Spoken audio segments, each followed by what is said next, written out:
audio is not too loud. Tried to adjust that a little bit the last time. So, I think I might need to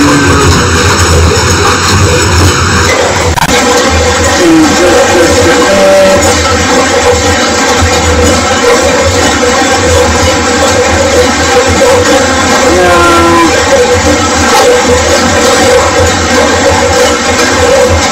Alright, so yeah, we got one in the clear machine right now. I got another one in back here getting shaped up, you know, doing the wrecking. It is a little loud in here tonight, guys. Hey, how we doing tonight, Rescue? Cast Punch, how we doing? Thanks for joining, everybody. This one in the back here is just about done, so it shouldn't be too much longer with all the noise, you know. Hey, welcome, man. Good to see you. Thanks for joining tonight. Hope everybody's doing well. So far, we're just, you know, trying to get some stuff rolling. All done. Hey, Casey, how we doing tonight? Good to see you. Good to see you. Thanks for joining. We're going to have to adjust this just a little bit. Not stand off in space. So yeah, we got the one ball in here right now, and then got the other one in back there. It should be done here shortly. It's just, you know, this one's a lot slower. Now this is the one that I was working on last week that had that little bit of chip in it. And I figured, you know, let's just let it go in the 100 for a little bit, see how that treats it, and then we'll go from there. Hopefully this guy should be done soon, but if anything, just roll with that one. Should be pretty good. Hope everybody's having a great week. You know, I know I have. Been having a lot of good weeks this week, actually. Audio's messed up. Can you hear me? Here, let me see. Audio input.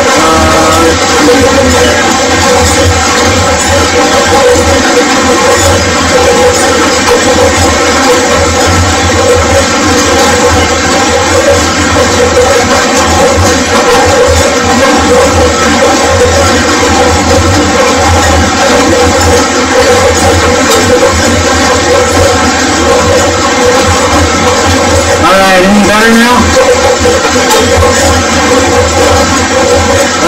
Close speakers now, yeah. Alright, so can we hear? You got the audio going yet?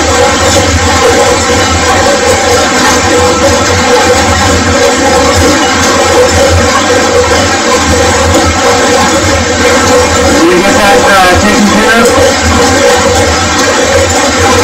And just give an update on this, what do you call it, Streamlabs that I'm using, and it screwed everything up.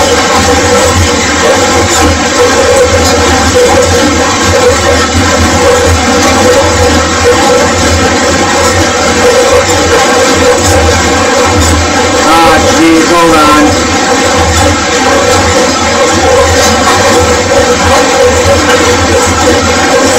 How's that? Is that any better?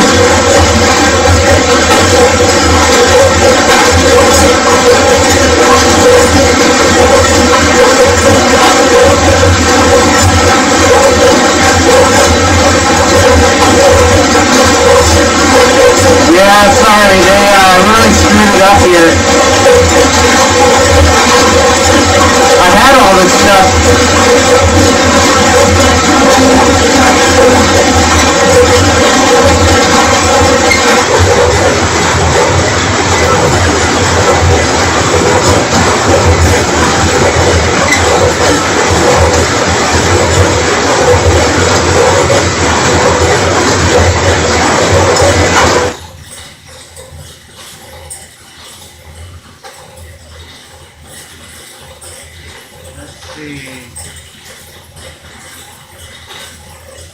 Jeez, they really screwed this up.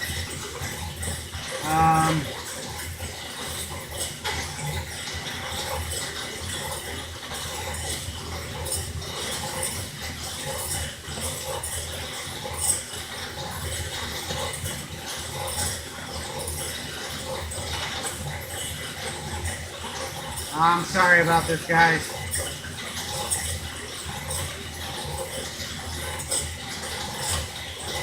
Still no sound, huh? Oh man, Nate, I wish I had you here, dude. I'm getting crazy. They did an update on the Streamlabs and it's terrible.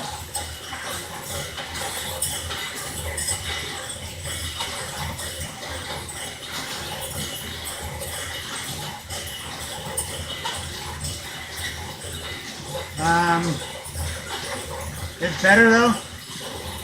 Okay. See if that helps at all. I don't know. I had to set up the cameras all over again. I had to set up the audio apparently. I don't know what they did, but I'll tell you what, it's not okay with me. That's for sure. It's not doing me any favors, that's for dang sure. But, oh, the audio, man. I don't know. Something's up with the audio.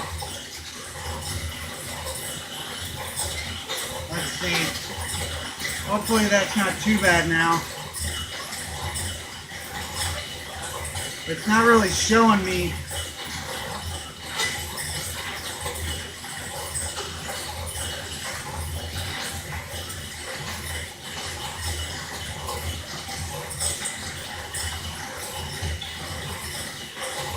Awesome. All right, sweet.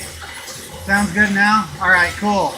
Yeah, I don't know what's going on with this Streamlabs. We need a road. Yeah. Well, I do have the, what do you call it? I have a lapel mic, but it, the battery tends to die on me. And so, it's not too bad. Audio is definitely, yeah, exactly. I don't know what's going on with it. I think it might be because it's trying to battle too many sounds. We're checking out the auto. Oh, yeah. Yeah, let me just double check and make sure all those camera ones are off.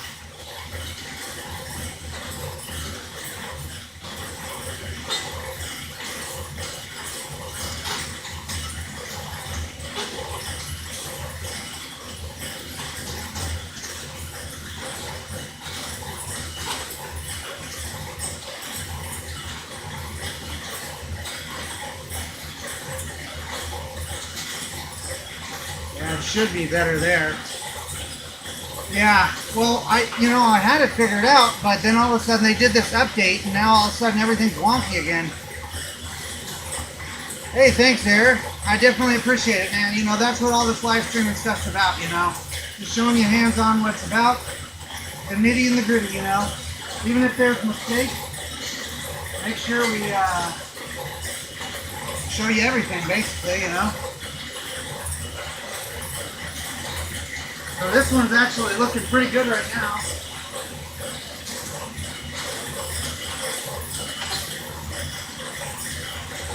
It shouldn't be too much longer on that. Hopefully they'll get it tuned up, but there's a couple little flat spots that I didn't get quite enough today when I was doing the freeform, so there's going to be a little bit of time on that one, but I'm thinking this one's actually doing exactly what I want. Now that I got my chain set from last time. But yeah, it was a battle, I tell you. This one's definitely looking a lot better. But yeah, this machine, once I turn that thing off, it'll quiet down quite a bit. Of course, the grinding, you know, just kind of.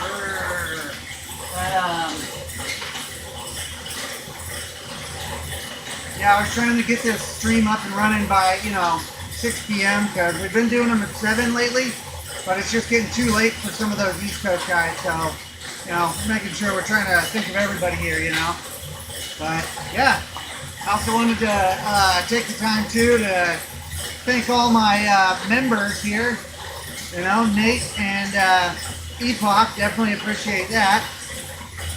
Every little bit helps. Looks like the orbits are random enough. Exactly. And that's really what I'm trying to get on this one. I'm just trying to have a nice random, a random enough pattern to where it actually gets full coverage on it. And that's why I'm trying to keep it a little cleaner right now, so then you can actually see.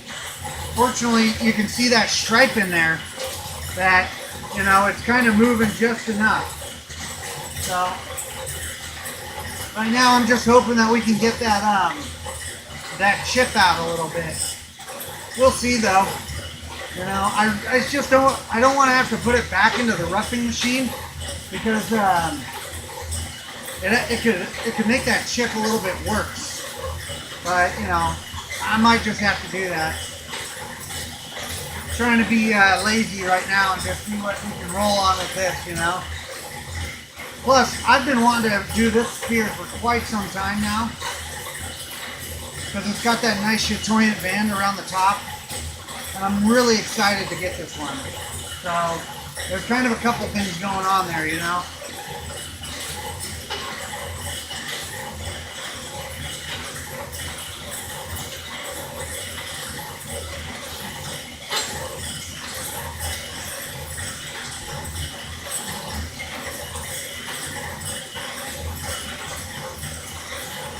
I also found out that, because I was having some issues with my roughing machine back there, and I found what the problem was, is that, so there's three, you know, you got three verticals like this, and they also can twist like this.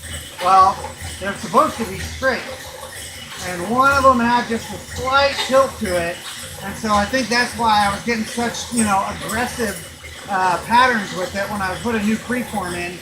And then, you know, that's why I had that ball come out, like, I think 2 weeks ago or so. And it was like, oh man. But, you know, now I can actually have a couple machines rolling at once, which it increased my productivity a lot. Plus it makes me feel good, you know. And this one does have a really nice random pattern going with it right now, to where it's like, once it grabs on one side, you know, it turns on the other, and so you have like, you know, this kind of thing going on.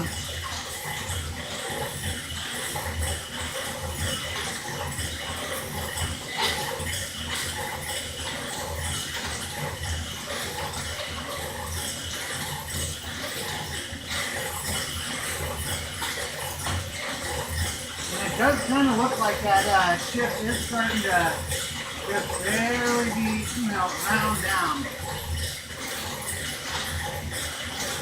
It's only a little bit visible now. You can barely see it. So maybe this is going to work, you know. I just think it's a lot safer than putting it back into the roughing machine. I think I've had this one going for maybe, I don't know, maybe 20, 30 minutes. I wanted to start it early, but I kept having to run back and like try to set this thing up, because lately it's been like, okay, click, click, click, ready to go. And then this time I'm like, okay, click, click, wait, where's my cameras? Why are they not working? Oh God.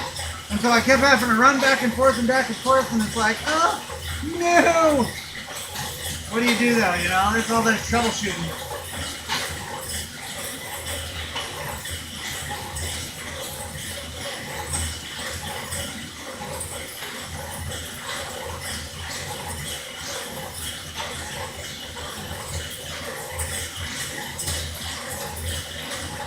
And I'm still waiting for my new cups from Highland Park, so it's going to be a little bit before we get to the next stages.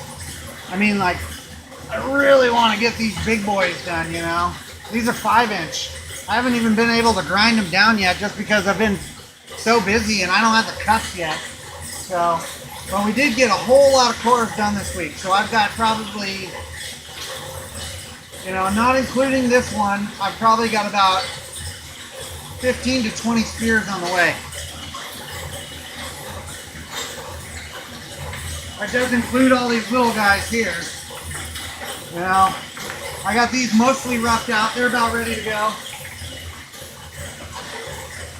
So, before too long, we're going to be getting on those. They do seem to love their updates, and that's, yeah, exactly. You know, and it stinks because it's like, you get everything set up. That takes enough time. And then, you know, it's pretty smooth. But then, they did this little update, and it's like, oh yeah, an update, cool, I'll do that, no problem. Yes, problem. Hey, I guess you learn, huh?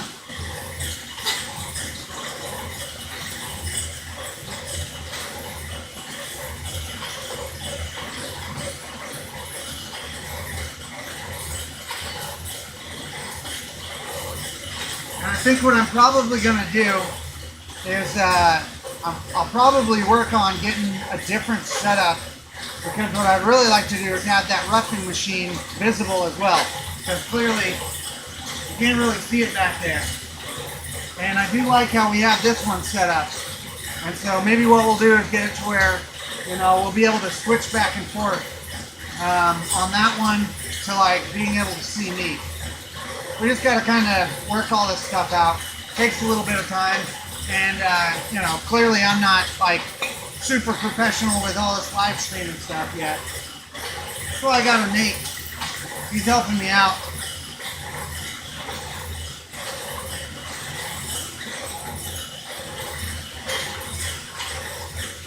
But yeah, I've got 3, buddy. I mean, that I had to plug in this Allura-Tech one because I don't know why, but it was doing that problem that we were having again, to where it wouldn't recognize both cameras. I tried it a bunch of different ways and just couldn't get it. So, fun times, huh, buddy? Fun times.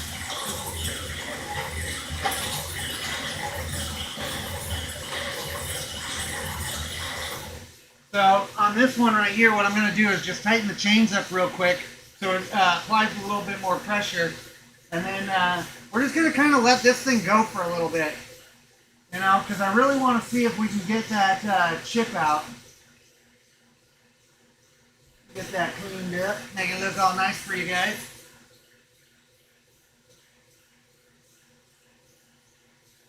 Yeah, I bet that's a bunch quieter too.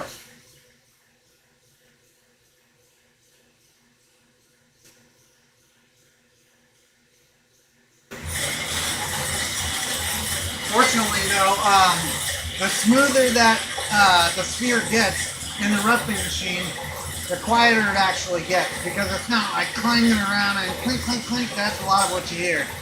It starts to get more of just like a rhythmic, you know. I mean, you still have like the grindy bit because it's such, you know, such a coarse cup. Those are 60-80 cups. Very similar to these guys right here. These are some braised cups, and I'll probably end up getting some more of these. But those are the small cups I have right now until I get Highland Park to send me my order. Which actually, I've been waiting for since November 1st for this, but it's not that bad.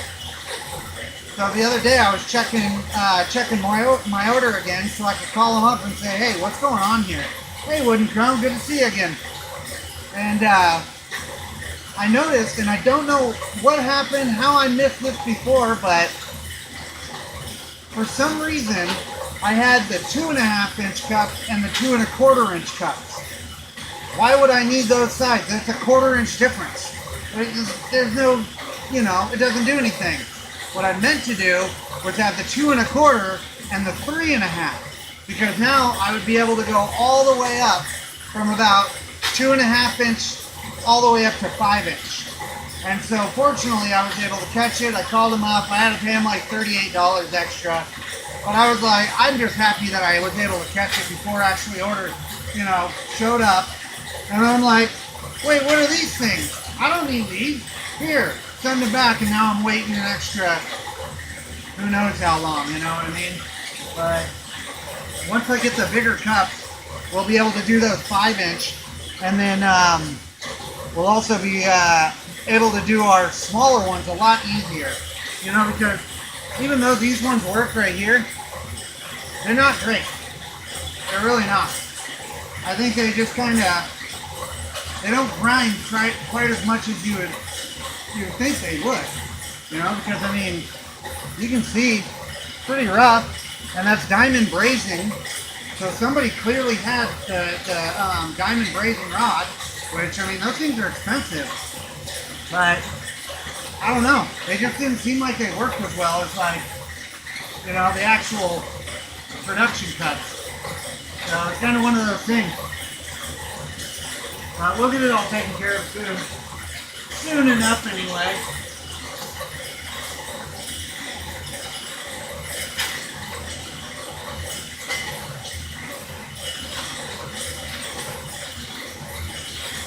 And so, like, when I'm doing my roughing,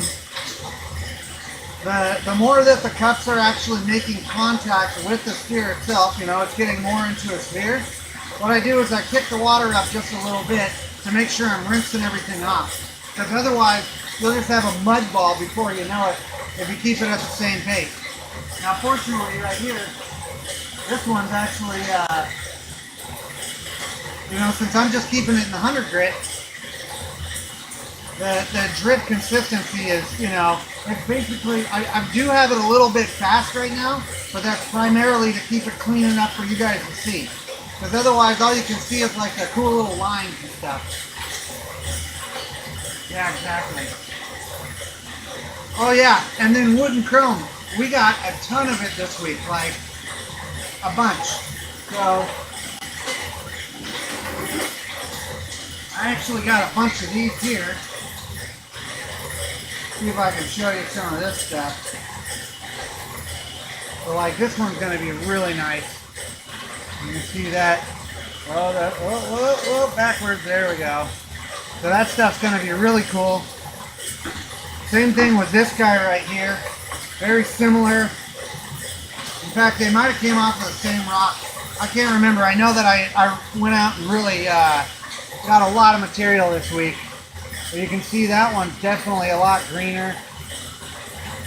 Got a lot of good character in there. Here, like, yeah, some of that stuff in there. It's pretty nice. And then we have another one down in there. There's like 4 of them in here right now, but the other one, it's a little bit darker, and so it's going to be really hard to see, especially on this camera. It's not the best. The other one that I had last week was a lot better. In fact, it's the same camera that we're using for that one. Once again, you know, troubleshooting. You know, it's like you give yourself a couple hours to, you know, get ready for everything, and that 2 hours just goes quick. You're like, oh God, oh man, what just happened there? I gave myself plenty of time. Yep.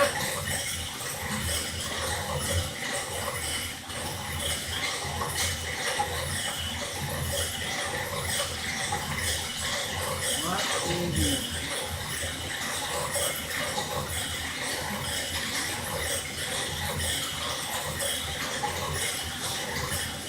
Yeah, we'll keep rolling on this.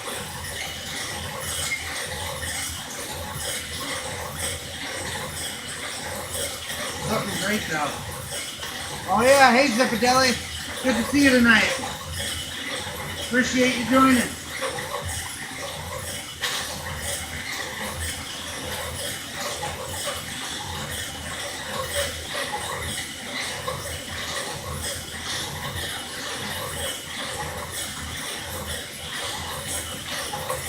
Gotta top up all our waters here.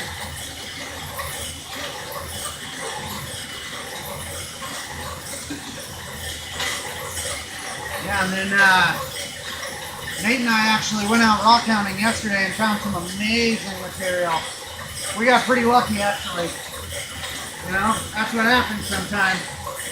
But as you can see here, it's called Medfordite. Really, really nice stuff. It's a type of moss agate that's more quartz than it is agate, and so it's hard to get anymore. And so we got really lucky by getting it. Did Zinc Run with Angel and Raymond. Oh, nice, man. That's awesome. Hi, Cece. How you doing? I'm so glad you could finally see my stream. It's, you know, you can see my shop. We got the roughing machine back here there, Cece. Eventually, Cece, you're going to have to change that name, though.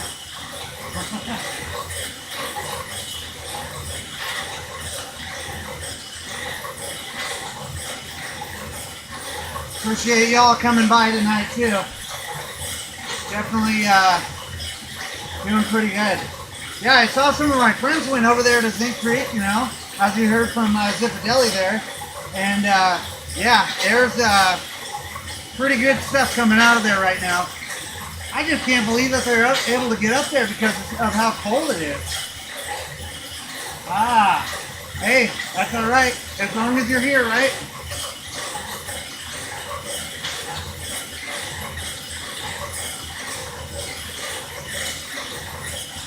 So I don't think we got too much longer on that one. Like I said, there's just some of these, like, you know, little strips to where, because what you do is you core it out. Actually, let me show you real quick. So what will happen is, if you can see right there, see how it's like flat up here? Oh, there we go. So that's from the core drilling process. And if I don't grind them out quite enough, it takes a lot longer in the machine, right? And so right now what we're sitting at is everything's been speared out. We're just trying to get that last little bit that's only maybe half a finger width. And so it'll take a little bit. You get there and get that last bit. Last couple trips done in. Yeah, Zinc Creek's kind of a tough spot. You know, I haven't really done that great up there in terms of like carnelian. I have, however, found a ton of blue chalcedony and agate and, like, I don't know, I guess it would be like, it almost reminds me of like, what is that place? Like Purple Cow. So there's this place over, where is that? McDermott. One of the mines over there, there's an agate claim over there that's called the Purple Cow. And it's just like crazy looking agate and stuff that's like got all kinds of different color in it. No real rhyme or reason to it. And that's kind of why people like it. But usually when I go up to Zinc Creek, I'll find a ton of material, but a lot of it's burnt and cracked and just beat up. And so, you know, we got to get out there and dig deeper. That's really what it is.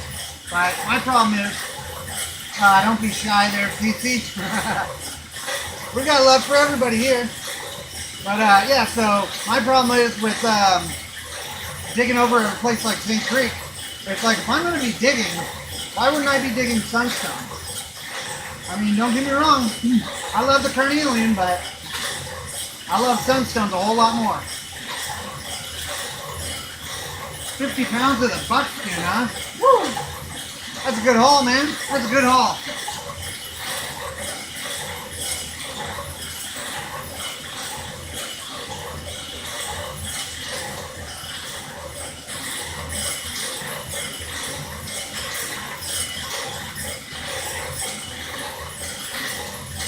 Oh yeah, that one's getting real close. I can't even barely see that line anymore.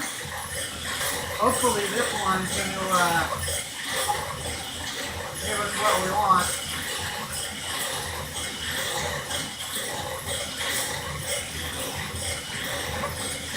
It's just, you know,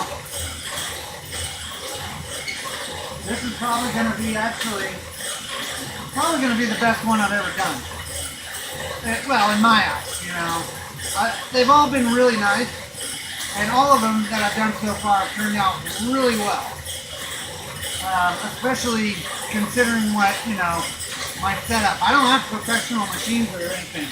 This is all clearly homemade. This one might be the closest thing to a professional machine, but even then, not really positive. Well, we've been getting great results out of everything. We had a few blunders, you know, but nothing we couldn't roll with. And yeah, this one though, this is like, of my last batch, this is like the premium. So, like normally this kind of stuff, when you find that has the chatoyant bands in it, that's like the bee's knees right there. Because like, you know, as far as I understand, even the stuff that was coming out of Rhode Island originally didn't have the chatoyant bands in it. It was just that green bowenite. Yeah, that's one until the next step one, exactly. Actually, I do have another one that I really want to do. It's going to be a 3-inch though, unfortunately. So these ones are 3.5 that we've been doing primarily. But the one that I just drilled the other day is a 3.5. And I got to tell you, it's one of the most unique antigerite specimen I've ever found. In fact, like, I've asked a few people about it, and I was like, hey, you've cut a lot of this stuff, you've found a lot of this stuff. Have you ever seen anything like this? Nope.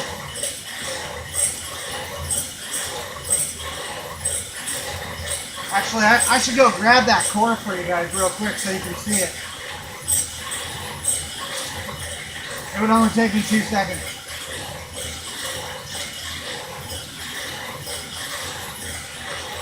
Let me run and grab that real quick.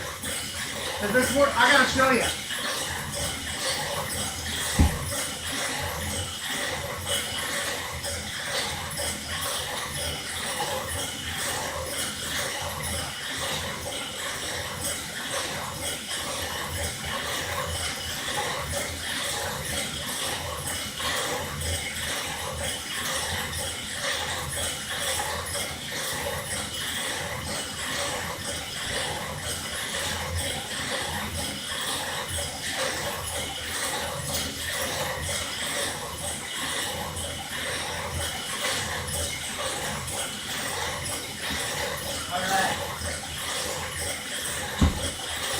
Yeah, so this one is actually incredible. So let me get it wet so you can actually see.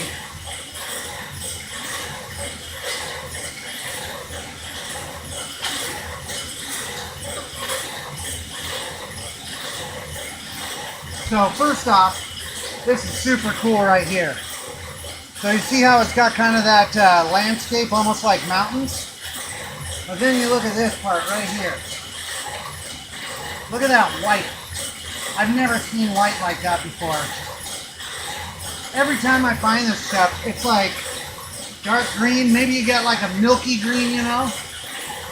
I've never seen white. I mean, you can even see it from there. Well, maybe. Yeah, see that just big old white patch there. Incredible. I've never seen anything like it. So this one I'm really excited to get on.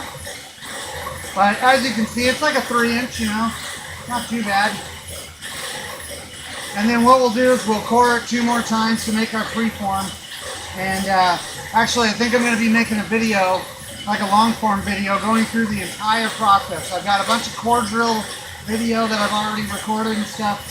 And yeah, it's going to be awesome. So make sure to check that out in the future, you know. Hold in the other camera? Yeah, check it out. Let me do a little squirt. Oh, come on. I know you can focus. Maybe it doesn't want to. But yeah, you can see that. Of course, as soon as I turn it, it's like, yeah. And so you see there, right, that mountain, it kind of looks like mountains right there. So, yeah, there we go. See how it's, oh, come on. Why you got to do that, camera?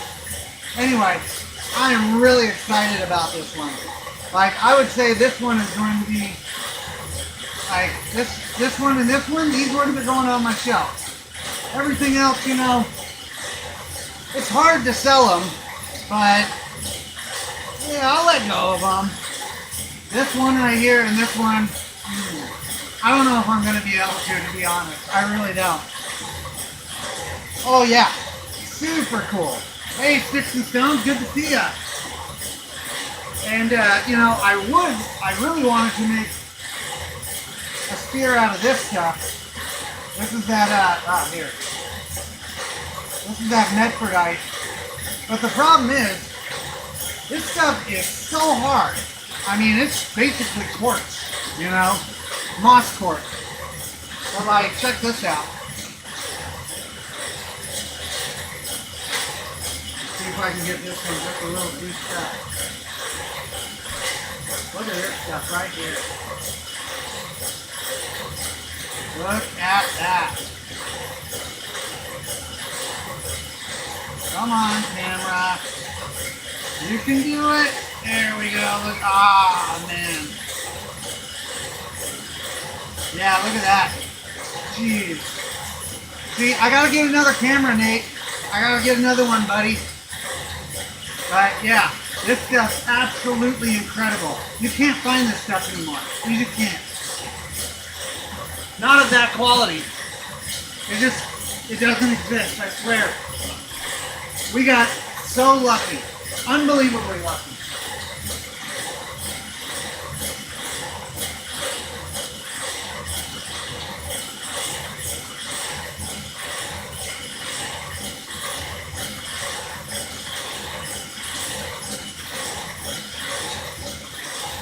We'll keep that going just a little bit longer. That's going to be my new tagline. Just a little longer, just a little longer. Ah, geez. Put that right here. So here's a pretty good example of what the Antigrite normally looks like. See? Look at how that deep green. You get a little white around the rind, but for the most part, it's always green on the inside. And so to see that white like that, mind-blowing. When I drilled it, I was like, what is this? Like, oh God, this is awesome. I'm super excited. Just absolutely thrilled about it. Hey Tracy, how you doing tonight? Some Poppy Jasper, oh yeah. That would be awesome. It was an amazing rockhounding day, buddy. Yeah. Show everyone that pink core. Hey, you know what? I forgot about that, buddy. So check this out. Nate also brought over some American Thuolite,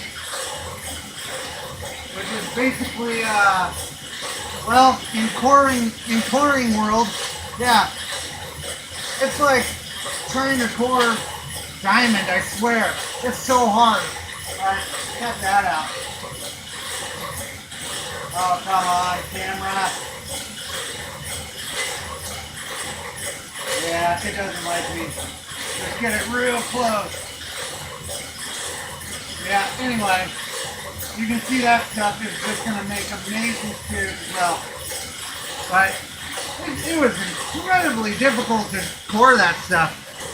And I want to say it's only like a 6.5, which means it's not as hard as agate or jasper or any of that stuff. So I'm definitely going to have to put some stuff aside, a couple of my core bits, for when I do harder material. Because I mean, I had to reping my blade and everything.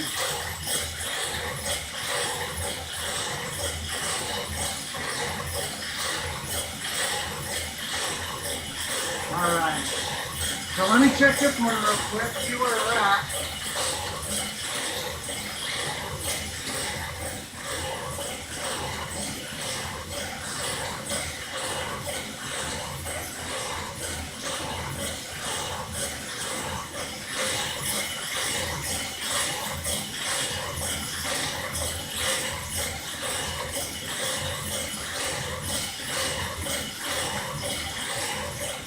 It does look like there's just a little bit of flat spot still. Just a little bit though.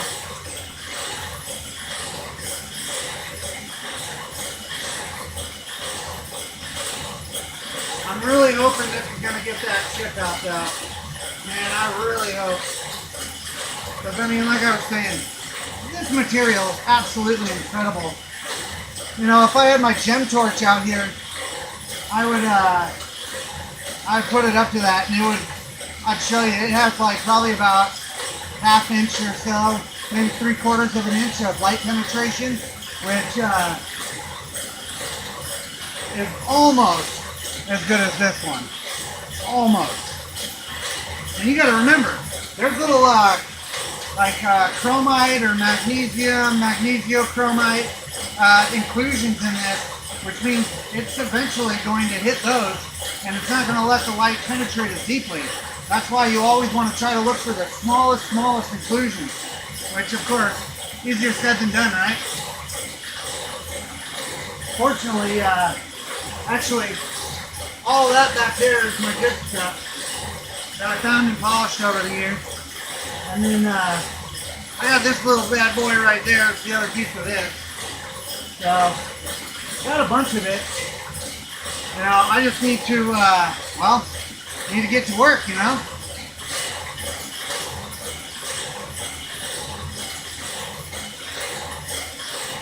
Been pretty preoccupied with making spears, so, but hey, I mean, who wouldn't be, right? Look at this stuff. It's awesome.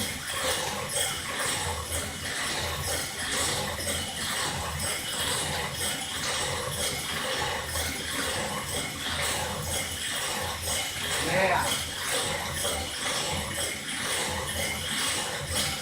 It feels so nice to have two machines running at once. I know it might sound a little silly, but yeah, it's just, you know, because it's like, it increases your, you know, your productivity. Oh yeah. It's going to make some really good spears, mate. We just have to, well, fortunately, making the freeform isn't going to take nearly as long as drilling that core out. Because I'll tell you what, while you were here, man, what did that take? Probably like an hour? For one core? Man, I can bust out like 5 of these things in an hour. Oh yeah, absolutely. Absolutely. And see, that's why I like it, you know? Because I like finding the material. It just turns out exquisite, and I can find some really big stuff sometimes.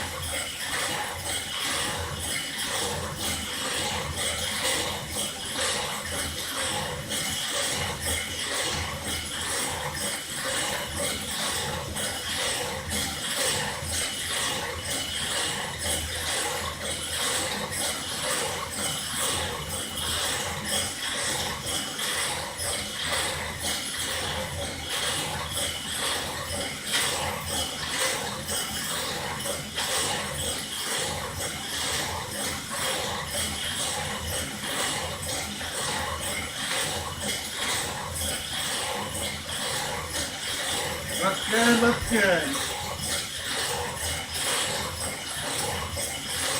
Hey, Oregon Territory Adventures. Good to see you, buddy. Thanks for joining tonight.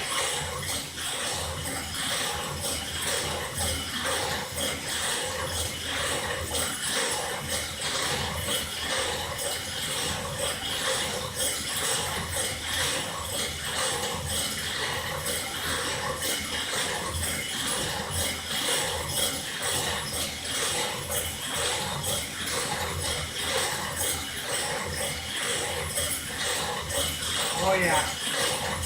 I don't even know if I can see it anymore. Our laziness might have paid off.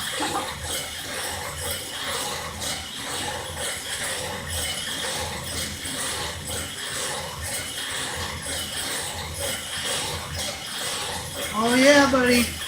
Yeah, and then Epoch was so generous to donate a 3.5 inch or, excuse me, a 4.5 inch core drill bit to the channel here. You know, I had to trade him a little spear for it, but hey, I definitely appreciate it. It's going to allow us to do a little bit bigger in these cups, you know, because mostly we've been doing 3.5 inch. So having that 4.5 inch, then with our lock, we'll actually have like a 4-inch core or a 4-inch spear instead of a 3.5. It's going to be awesome.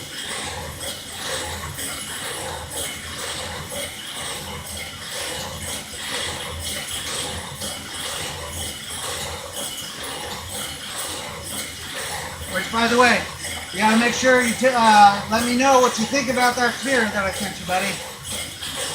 I made sure to send you a special one. Got you covered, bud. You know? Oh yeah. We're gonna be taking a look here in just a second there, Sticks and Stones.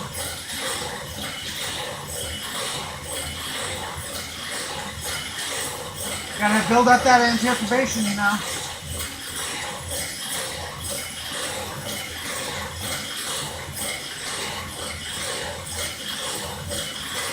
Alright, so let's get this sucker off first, because I'm pretty sure this one's good.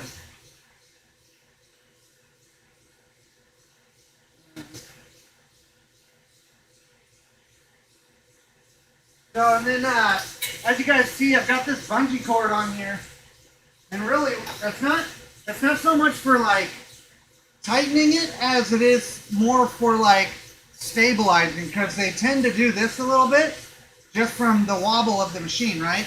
Because as they're moving them and synchronize, you know, it wobbles. You can even see this one wobbling a little bit.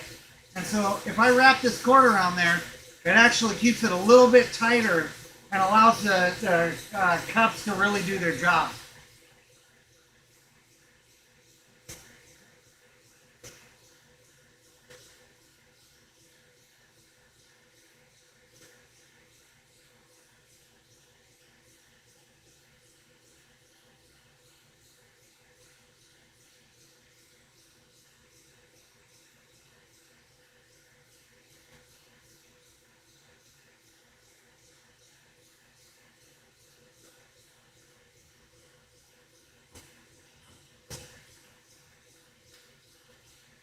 Oh, come on. Let's do the bottom then.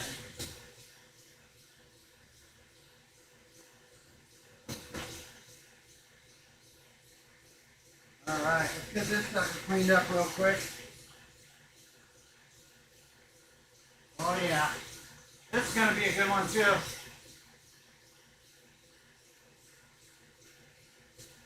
So yeah, as you can see, this one did get a nice round on it, so we got that just perfect.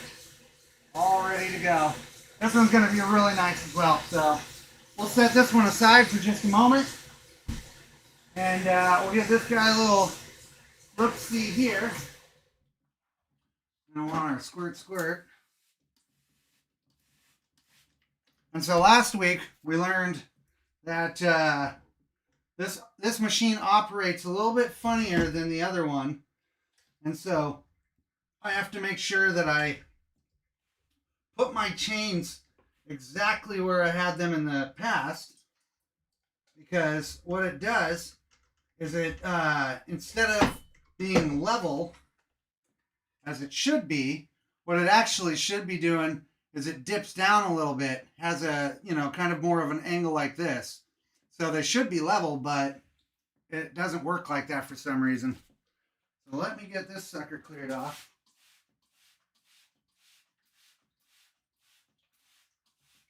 Ah, yeah. Look at that.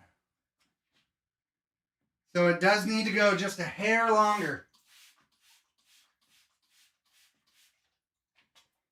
Let me show you. Oh yeah, probably don't need to just have this thing going away. So let me see if I can show you. See that chatoyant band right there? You know, of course it's going to not pick up super well because of the, you know, the glare. So the camera gets freaked out. It's like, I don't know what to do. But yeah, right there. That's the killer stuff. And so you can see on this backside here, that's where that chip was. And it's almost completely smooth now. In fact, I think it is. I'm just kind of feeling it. And it's hard to feel it, which is good. Just got to kind of wonder if it's actually going to. Oh, okay. I can see a little bit of divots in it still. So yeah, this thing needs to go just a skosh longer, and it will be all clear, which is good because I really did not want to have to put it back in those roughing cups. Those roughing cups are rough. You know, and doing this 100 grit, oh, come on, there we go. Doing this 100 grit is a lot safer, you know. And when you get a quality ball like this, you really don't want to be messing around, you know, because that chip could become a bigger chip. Now, it is going to drop my diameter a little bit, but hey, it's worth it, you know. Yeah, do you see how those motors took a little bit of, I don't know what's up with that. I think they're just a little underpowered. So, Now that that machine's off, though, you see how much quieter it is in here? It's a loud one. Eventually, I'm going to have a few of those machines running, so then I can get some real production going. But I think of this, yeah. You know, I think that's what they did. And I think that's what I'm going to have to do because, let's see. In here. Yeah. So I've got these ones right here. These are the 7-inch or 8-inch.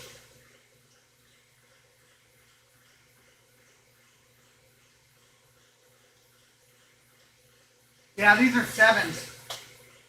And so what I'd really like to do is be able to take these guys. I've got 2 full sets of these. All the way up to, I think, 3,000 might be the highest, but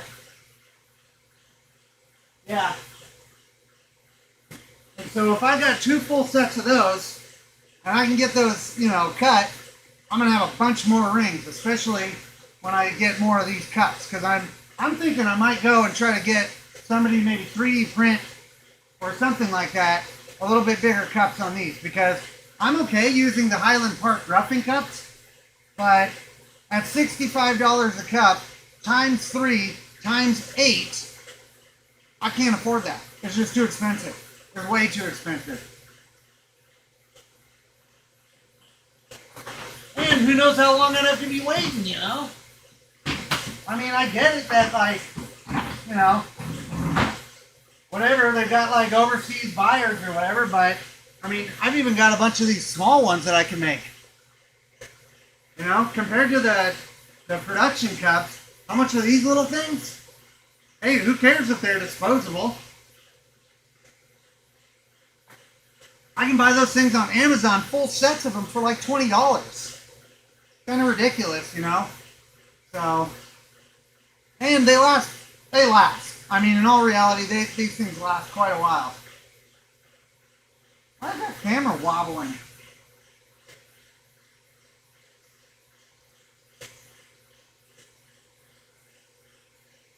Oh, looks like it was touching the workbench there. Professional. Yeah, exactly. You know? And really what I'm just trying to do is, you know, get these, you know, this is something I've wanted to do for a long time. I've wanted to make spheres since I started getting into the rocks and lapidary and stuff like that. It took me a long time just to get to this point. We're talking like, maybe like 5 years, you know? And I mean, the biggest problem I have is like, you know, the core drill. That thing took forever to like just get it running. I didn't really think about it when I bought the core drill. So I bought the drill, and I actually bought 2 of them from the guy, but they didn't have a stand. And so Rock Dude had to help me build the entire stand. And I was just like, oh yeah, well, thanks. I mean, I gave him one of my first spheres, so, you know, and I definitely plan on making more for the guy, that's for sure. That's if he makes it out of Las Vegas alive. Jeez. Poor guy. He's been down there all week. Poor fella. Yeah, super deep color right there. Sticks and stones. It's going to be great, man. It's going to be great. Are those motors getting hot? No, they're not. See that? See how big of a fan they got? Well, you can't really see on that one, but this one you can see. Much bigger fan. And so, even though the motors are a little underpowered, you give them a little kickstart, they're alright. And they're not getting all, like, hot, you know? I mean, they're just cool to the touch, man. No problem. Kind of feels nice, actually. Got home this afternoon. Woo! Good, bud. I'm glad. Glad the Vegas didn't get you. Hate that place. Terrible. But hopefully you had a good time. You know? I was hoping you were going to be able to, you know, do some rockhounding or something while you're down there. Show us some cool, I don't know, Nevada stuff. Not even really sure all what Nevada has. I know they have a ton of material down there, though. Lots of cool stuff. I think wasn't the Bisbee copper mine down there? Can't remember. But yeah, I definitely know that they got a lot of cool stuff down there. So yeah, hopefully this one will just go for, I don't know, maybe a few minutes longer, you know. That's the saying around here. And then we'll just start popping it. Actually, you know what? Because this one's really nice and, you know, yeah, exactly. Nevada's got it all, bud. What we might do is we might pop this guy in. We might pop this sucker in right afterwards. Because, you know, Saturday night, who cares? It's not like I got a whole lot else going on. Plus, I like hanging out with you guys. Pretty cool people. Let's get this little squirt so you can see.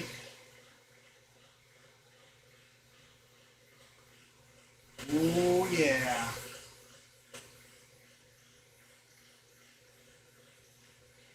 And so you can see that pattern, how it's kind of like doing this, but while it's moving forward. So, pretty good. I do like this machine a lot. I gotta tell you, compared to the other one I was using, like the other one I was using was like easy to dial in. This one took a minute, that's for sure. But the other one like kept overheating on me. Pretty frustrating. So I've got two other machines that I think what I'm gonna have to do is like probably end up, because one motor is completely dead on one of the machines, and on the other machine, one of the motors is dying. So I think what I'll do is take those and cobble them together, you know, make another good size. Yeah, so these are like 3.5 inch. So, right in between actually a baseball and a softball. But here soon, we're going to be doing the big stuff. And I think actually this machine is made for is a little bit bigger. Although those motors are underpowered, I kind of feel with the way that they set it up, because you can really pull these things back, you know, quite a bit. I mean, you can barely see right here how I've got like, what, 1.5 inches, you know? And so these things should be able to go back quite a bit further. And then I do have decently long extensions on here. So, I don't know. We're going to have to see. I just know that this guy right here is definitely capable of doing large material. Unfortunately, it's a slow speed. So that's why I've got it as a roughing machine. But for the most part, you got to work with what you got, right? As you can, you know, keep doing it and stuff, you get a little bit of more money, you throw a little bit more into it, and before you know it, you got your professional grade stuff and you're kicking out balls all the time and just, yeah, having a good old time. If there's any cool rocks in Medford, what do you mean, man? Hey, how we doing there tonight? Danielle? Yeah. Hey, brother, I live in Medford. I've been watching your videos. But Dead Indian War Road. Oh, Dead Indian's loaded. There's a bunch of stuff up there. And if you go on the other side, so if you take Dead Indian up, and then eventually you'll see on the right-hand side there will be a turnoff. It's like a dirt road. You go over Cattle Grate, Burnt Creek. If you follow Burnt Creek all the way down, you'll end up popping out on Old Route 66. And there's a bunch of stuff on some road cuts there. But in reality, if you're looking to really find some good stuff, come down into Medford, man, or Eagle Point. Go out to Worthington. That's where I tell most people to check out. There's a lot of good stuff over there. Yeah, definitely check out Worthington. And in fact, if you're on like Facebook or Instagram, just send me a direct message and I'll give you some GPS locations. I mean, Worthington's great this time of year. Absolutely fabulous. Because like, it's not all covered with poison oak. You don't have to worry about no snakes, nothing like that. And the area goes, I mean, it's huge. It goes all the way back to Butte Falls. So, it's a good spot. It's worth it.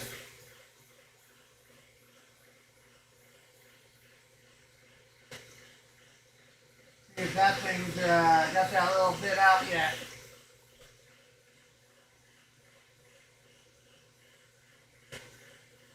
And so, like, if I'm just running this stuff solo, I will drop my drip down a little bit, you know, my drip frequency, because I don't want the cups to be hydroplaning. You know, that slows everything down. So if you keep it just a little drier, it'll actually, you know, cut a little bit more. Worthington's a beginner spot. No, the front of Worthington is a beginner spot. It goes deep, buddy. It goes real deep. That's a big area. Massive. And in fact, I need to go out there and look more. It's been a while. But I've been a little preoccupied with a couple other areas. Actually, not too long ago, I was like, man, I haven't gone out to Worthington for a while, so I think I'm going to go here the next couple weeks. So, but yeah, it's good out there. I got a buddy who's been pulling out massive 2-baggot out of there. It's like smoky two-baggot. Join the, yeah, exactly. So that is probably some of the best advice I would have for you too. Is join the Gem and Mineral Club over at the Crater Rock Museum in Central Point. I was just over there today doing my preforms. Excellent spot. And they do field trips and everything like that. In fact, Rock Dude was the field trip guy there for a while. Guy knows a lot of spots. A lot of spots. Plus, we get in and we go to some special locations as well. Like the landfill. Can't get in there otherwise.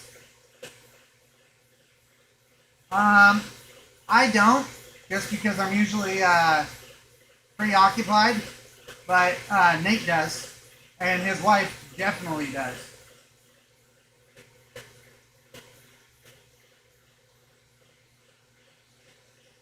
So yeah, you can see that. It's looking good. Scrubbing out a new spot for dendrite agate. Yeah, buddy. Already a member, cutting and polishing and stuff all the time. That's what I like to hear.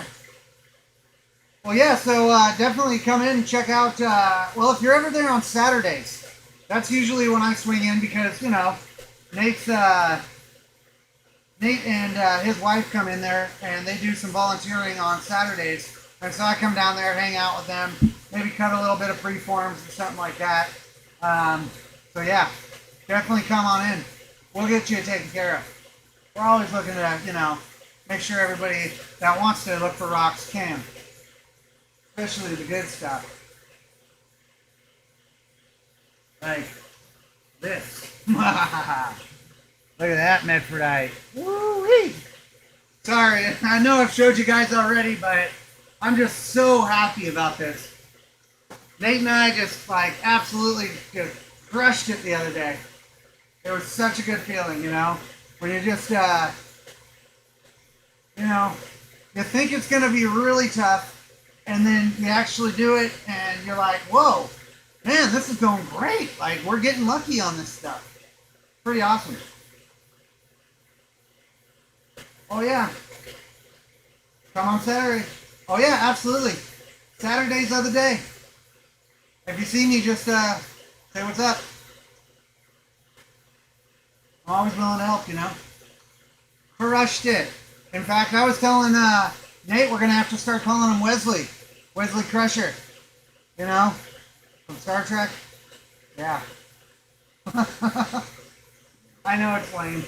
It's just a joke we've been having for a long time. I have like 100 pounds of white fur spring thunder eggs I've been working on there. Whoa. That's a lot of thunder eggs. I bet that's pretty awesome. We were actually talking about like making a spear out of a thunder egg. Maybe one day, right? Check it out. So you see how that mud's building up pretty quick? That's about how I like to keep it. But of course I'm trying to show you guys, you know. And it left. I don't know how that just came off. And squirt again. Because really what I want you guys to see is that chatoyant band. And so with that band, you can see what's happening is you're getting that irregular pattern as the ball spins. You know, and that's super important. Hey, sweet, that would be awesome. Appreciate that. And yeah, the next gem show, definitely make sure you guys are ready for that. And so we're going to be getting on it. Yeah. March 13th through the 15th. There you go. Thanks, Nate. Appreciate that.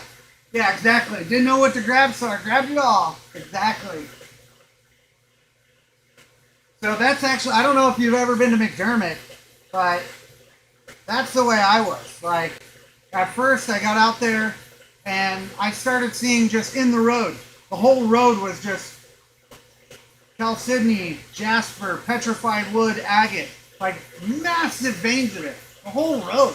And you're like, number one, should I drive on this stuff? Like, is this gonna, like, cut my tires up or something? And then, you know, I've done a lot of different rock hounding around here and all over the state. But it broke my mind because I was like, dude, this is so big. Hey, Ron, good to see you, buddy. Thanks for joining. So, like, the McDermott area, I mean, it's an experience for sure. There is so much material out there, and it is so big. It breaks your, like, you know, like, how you thought about it in the past. Especially if you've only done, like, beach agates and stuff. You're like, oh, look, one is as big as a quarter. Yeah, no, these are as big as trucks. There's a whole road, you know? And then if you go a little bit further, there's a whole spot that's got, like, fossils and stuff. And then you go another spot and there's a bunch of petrified wood. Oh, and then another spot and there's more agate over here. And it's just like, it's everywhere. It's so crazy. There's this big loop. It's definitely worth the go. Unless you're Nate. Because he's got bad juju. I don't know why. But it was all hiding from him twice. Poor guy. Poor guy. And it's a long drive from Medford, too. It's literally the far corner of the state.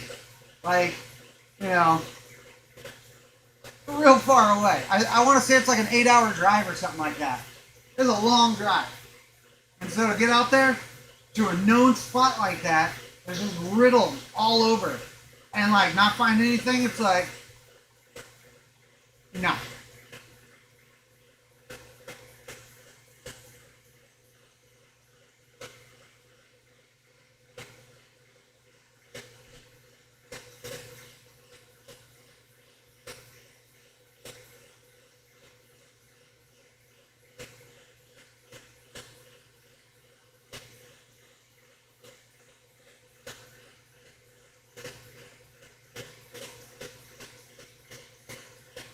Yeah, I can't even see it anymore. Hoping maybe I can feel it.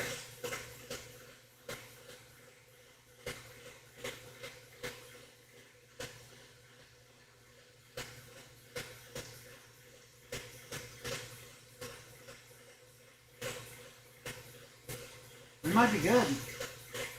Yeah, because I can't even feel it.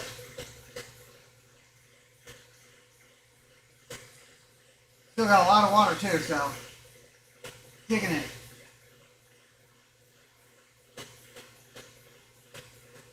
Oh yeah, that would be excellent. I would appreciate it. Yeah, I mean, should be over there next Saturday. Don't see why not. Usually I've been going over there, hanging out with Nate and Danielle, you know, chilling out. Should have a whole party down there. All you guys should come down. I mean, I know Epoch can't. No, CC can't. But Oregon Territory Adventures, bro, Saturdays, man. Come on down. Ron Eldridge, he's out there in GP, so it's a little hard. Plus, man, that guy's got crazy amount of tools from what I know.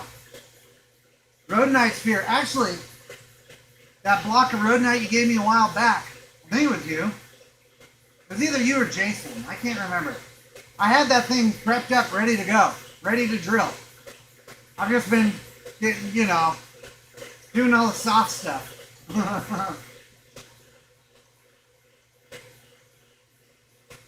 But I'll definitely be doing road night before too long, buddy. That's for sure. Hey, man, come on down Saturdays. It's good. We have a good time. Nate was doing some crazy stuff today that was like,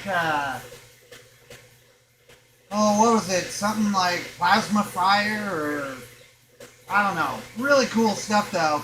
That was had like some red flame looking stuff, and yeah, maybe Nate can chime in on that one, tell you what that stuff was called. But yeah, wicked. I guess he bought a little bit of it, and the place that I can't remember what the mine was called, but anyway, yeah, the wildfire, Idaho wildfire. So I guess they sold out like that instantly, just poof, gone. It's good. It's pretty awesome.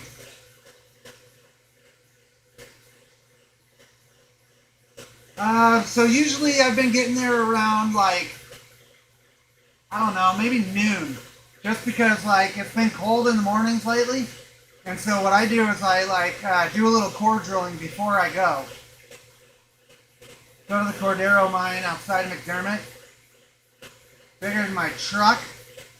Really? Well, Rock Dude, maybe we'll have to set a trip up before too long. We'll all mob deep over there. Get a whole caravan going. Be awesome. Caravans are the best.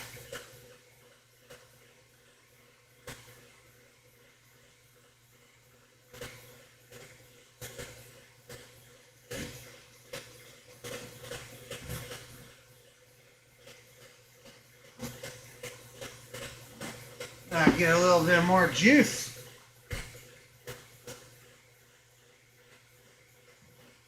You know, have my water jug here. I mean, it's hose water, but you know, it's still good. I think. Yeah, maybe not. Okay.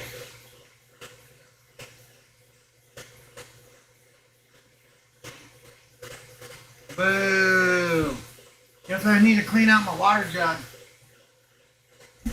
Which is good because when what do you call it? Epoch and I head out to the desert for mining season. I'm gonna have a lot of these things. I gotta be ready. Fill them up.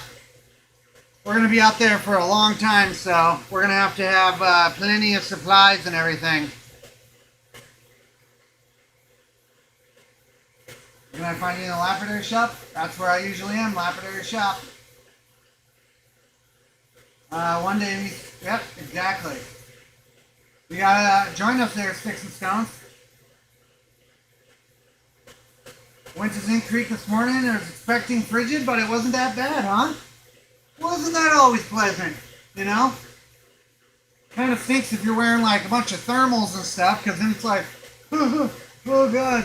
Oh, geez, you know.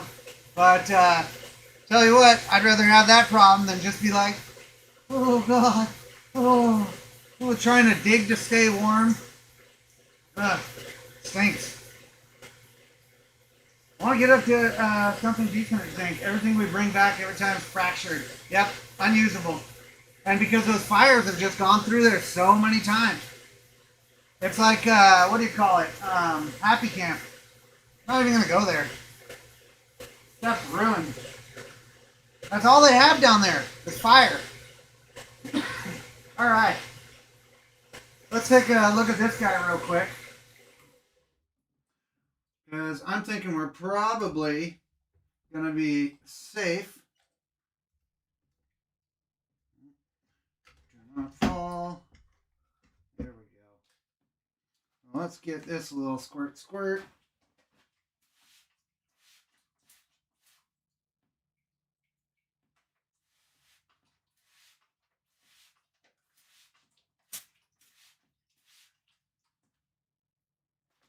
Might have to dry this off just a little bit so I can see. Not sure. I think we got it though. I think we got it.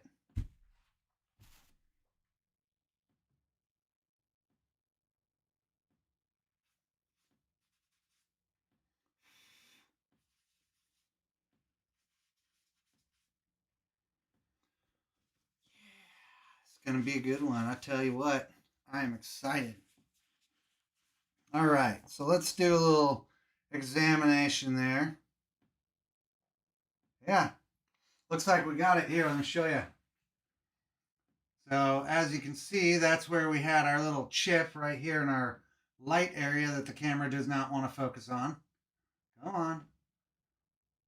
I'll put it closer. Anyway, yeah, there we are. So that got taken care of. So let's drop this guy in there real quick. See if we can get this one prepped up. And then we'll just keep on rolling. I think I'm actually going to put this one right. Come on.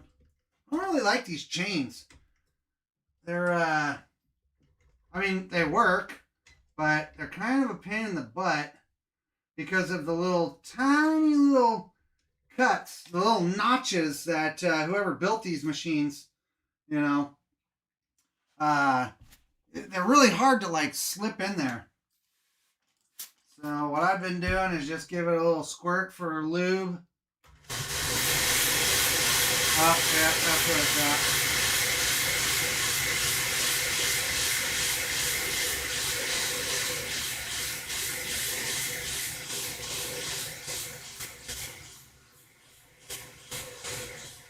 So because this one, so you see how it's just going in single direction. What I think we're going to have to do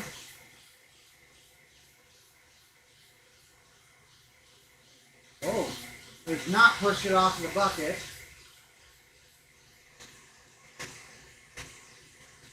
See how that kind of changed it a little bit? Now we'll adjust this one a bit.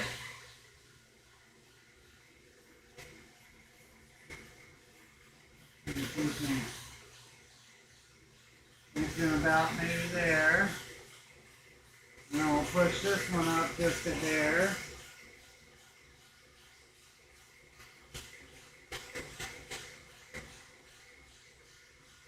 Yeah, see how that started rolling in a different kind of different fashion there?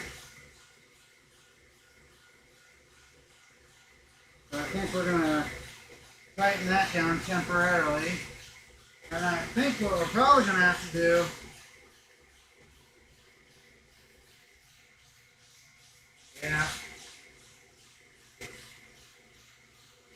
so it seems like that's our driving motor right now.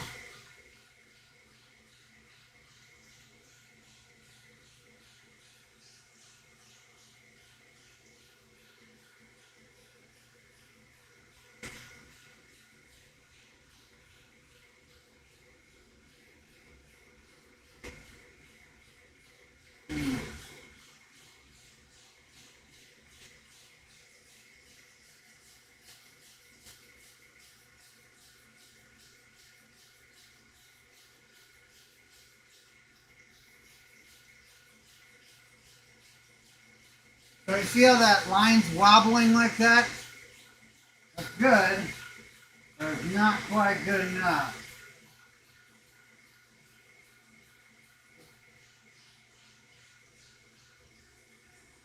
This is the problem I was having with it last time now.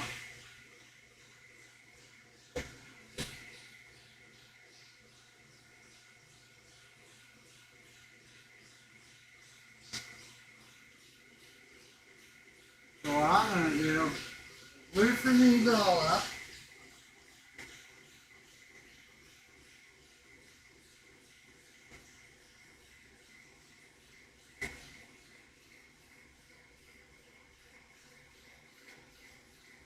Yeah, see how you get that a little bit more.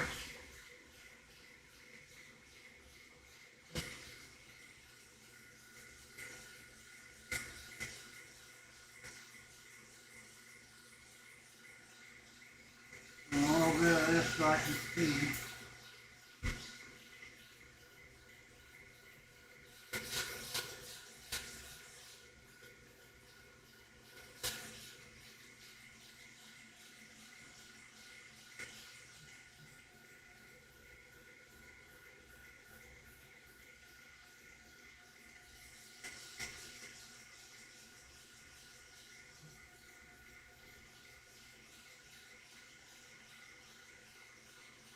Yeah, this is the fun part.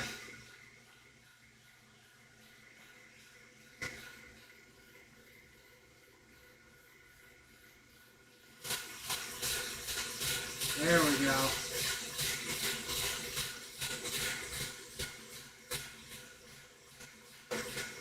So it looks like we're going to need a little shimmy.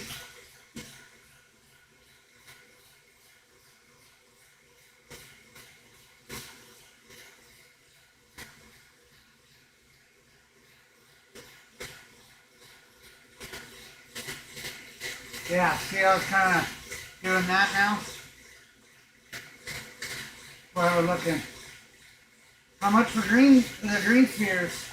So lately, these ones we've been doing for $250 on the 3.5 inch, and then as I get bigger, the more we're going up.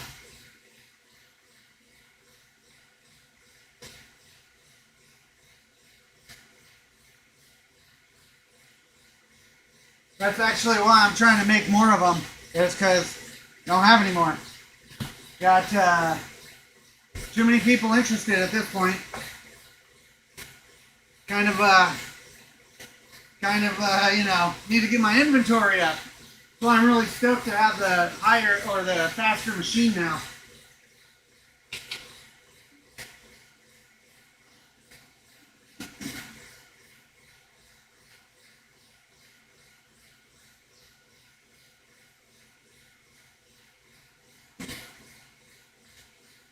We'll probably have to get one for your restaurant though, Ron. We'll figure one out.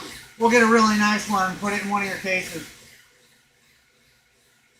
We'll just, you know, figure out some kind of exchange for barbecue stuff. I love your restaurant, man. It's good stuff. Yeah, if you guys haven't gone yet, definitely go. If you're in Grants Pass, check out Thai Barbecue. Good stuff. Good stuff.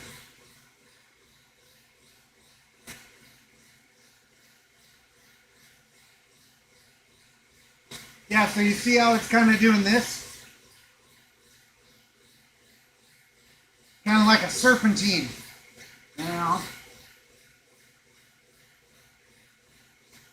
It's weird though, because like, you know, trying to adjust the machine, sometimes it's like, we just had this one in, just had it. How come all of a sudden, we put a different ball in there, and now it's like, nope, don't want to work, nope, can't make me. It's like, come on, machine. People are watching here.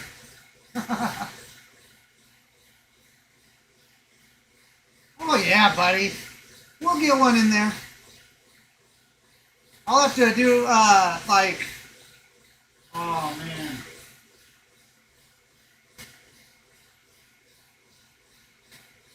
We can get some stuff like this.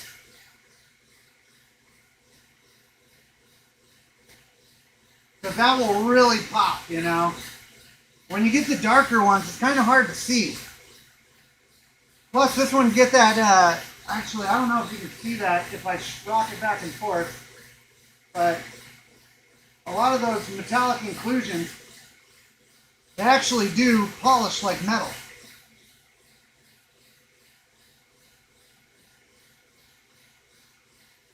But then again, depending on if I can, maybe we'll see if we can get you something like this. Yeah, there we go. Come on, just show it. The camera really does not like those, that glare. Yeah, see that? Oh, there we go. That's good stuff.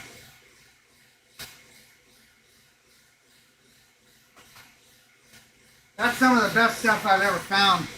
And actually, this one right here, this big white chunk, well, I don't know if you can see it, but this big white chunk right here is that stuff that I just showed you. This is really nice material. But yeah, we'll definitely make sure we get something in there. And you know, 3.5 would be good for you know, some things, but if we're putting it in one of your display cases at the restaurant, man, minimum is going to be a 4-inch. Minimum. We want to really make your, you know, case look perfect. Oh yeah, buddy. Oh yeah. April, I might be out at the Sunstone mine. Because as soon as we can, we're heading out there. And we're going to be out there for a while. So I'll have to rip something out as fast as I can here. And then I'll bring it out to you. We'll just figure something out later. I don't really care, you know. Just give me some of that chicken. Yeah, so you can see this one's coming along nice too. I mean, it's got that serpentine pattern, which it covers enough, you know. Well, it's covering everything. It actually polishes the whole thing.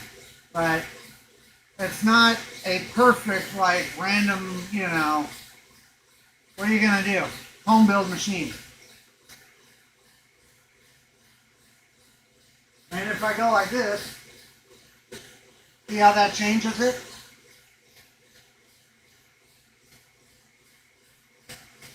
So it's kind of like get it good enough and then just call it, you know, let it do its thing. But yeah, this one, I am so happy that that actually came out.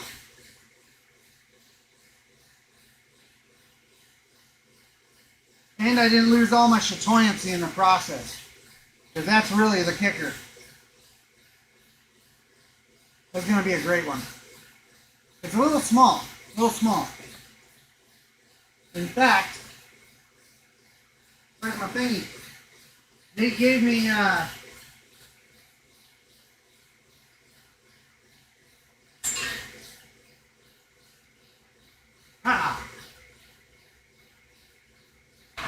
So, Nate likes to make all kinds of cool stuff, and every once in a while he'll give me something cool. And so he gave me one of these guys. You can see right there. Oh wait, hold on. Rockhound.com.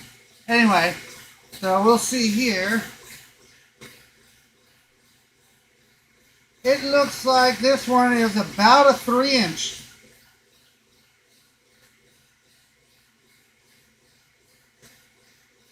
I would say just over 3-inch. It's good. Here, let's we'll show you. We'll get into our 90-degree position. Oh, come on. There we go. So yeah, looks like it's just over 3-inch. So, good field tool. Looks like I scratched it up a little bit though. Sorry, Nate. Works good though. I like it.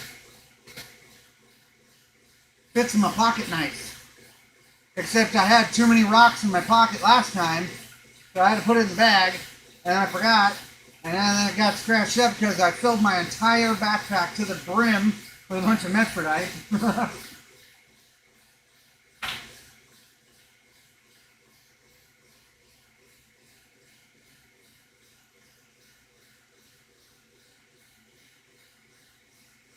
Let's see how this one looks.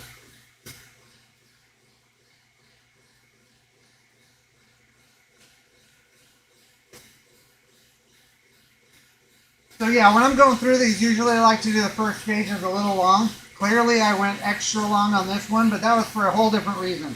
We were trying to get that chip out. I'm really happy that we got that chip out, but usually I'm just going a little extra long on these guys. 100 all the way up to usually what, the 3, maybe the 5. But usually it's the 1, 2, 3. I do a lot, you know, well I would say like maybe 50% longer.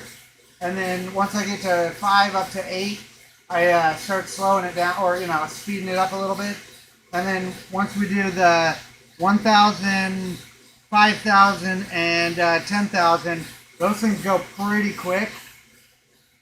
The 5 and the 10 though, lately I've been letting them go for a little bit longer just because I want to make sure we've got that high polish on these.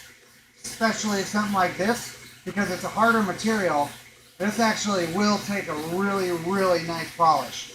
I think it's only about a 5.5, but it takes a surprisingly nice polish for being that soft. Cordero mine, standard rocks are referred to as boulders. Oh man, that's awesome. We're gonna have to get out there, Rock Lady. Gonna have to do it.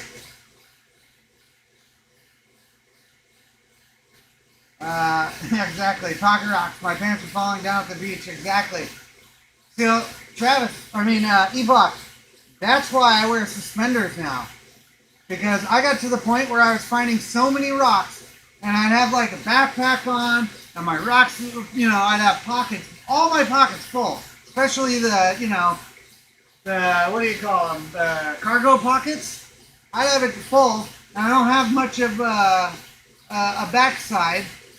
And so, even with my belt, I'd be like, yeah, rip that thing in tight as possible. And, you know, I'm just doing this the whole time. And so, I went full old man status, got the suspenders, never looked back, man. It's the way to go. And they make some pretty nice ones nowadays. Pretty good. I'm bringing back the old stuff. Yeah, we definitely need to get like, you know, a big rockhounding camp going. You know, we'll caravan out to some cool place, set up like, you know, like a bunch of gypsies. Oh yeah, suspenders, man. It's the way to go. Belts are for cool people with big butts, you know. Otherwise, don't work. Those suspenders, man, you're set. The only thing you really got to worry about is ripping these things. Some of them, though, they got the alligator teeth, though. Those are good, too.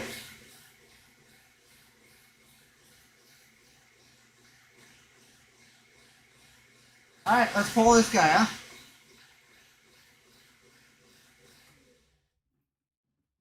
Let's see, make sure I got the deep scratches out. Yeah, a little bit. We're gonna just a little bit longer. Now you can see that random pattern now. I know the camera's a little slow. It's weird. We didn't do anything. We didn't change nothing. And now all of a sudden it's got a different pattern. It's weird. Wooden chrome. On a mountain bike, pull back. It's better than one rock crash per se. Oh God. Yeah. No good. You definitely do not want to be crashing with a backpack full of rocks, that's for sure.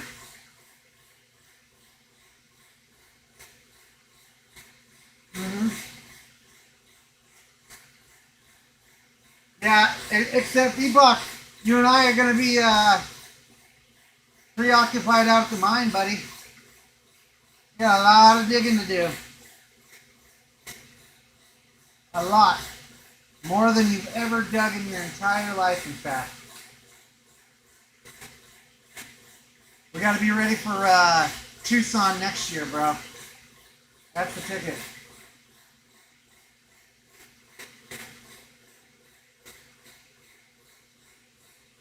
The boulder train.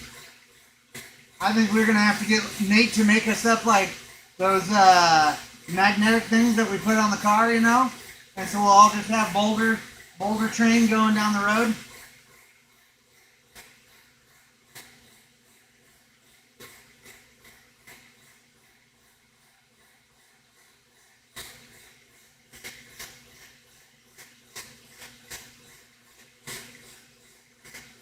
Yeah. And it is building up its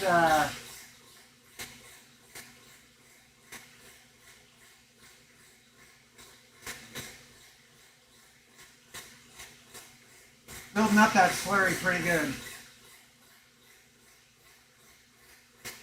It's almost hitting right on the center too. Or drop.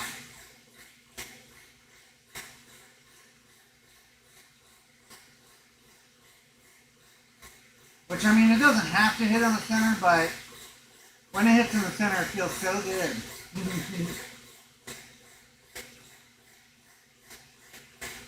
Oh, I better get the obligatory Instagram shot.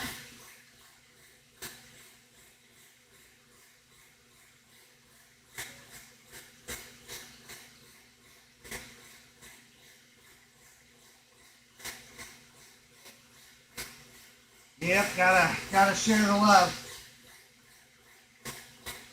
Yeah, I think now you can kind of see how it's getting a little bit more, it has that a little bit more sporadic pattern than it did before, which we didn't do anything. We didn't touch it. All we did was turn it off, checked it, turned it back on. I don't know. Kind of weird. But that's doing exactly what we want it to do. Plus, it looks really cool.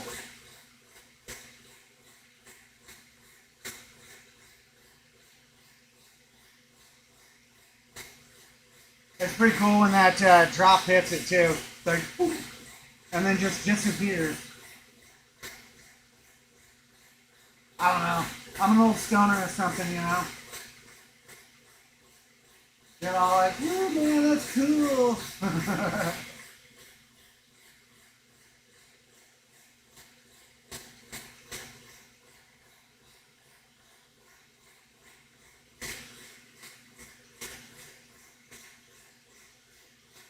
Plus, this machine runs like really like quietly compared to the other one.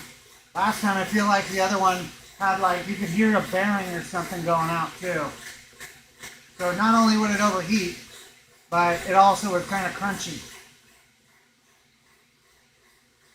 Yeah, exactly. Isn't that weird? Sticks and stones, man, I tell you. This machine, buddy, I don't know why. But hey, it's working.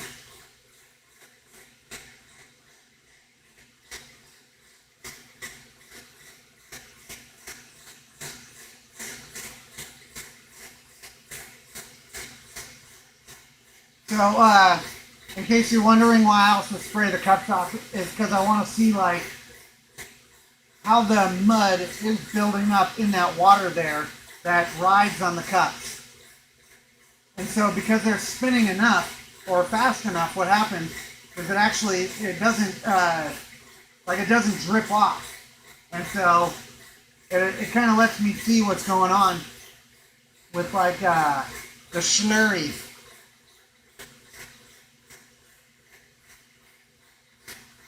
Yeah, that's pretty wicked. I needed a rest. Oh yeah. Well, this is definitely a good one to rest on, huh?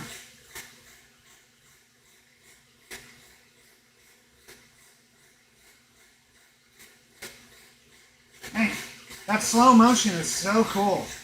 I wish I could show you guys like here when I do a slow motion, but I haven't figured out how to do that. I just have to tell you to check out my Instagram.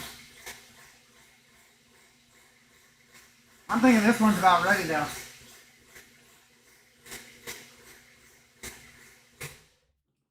So we will give it a little squirt, clean it up.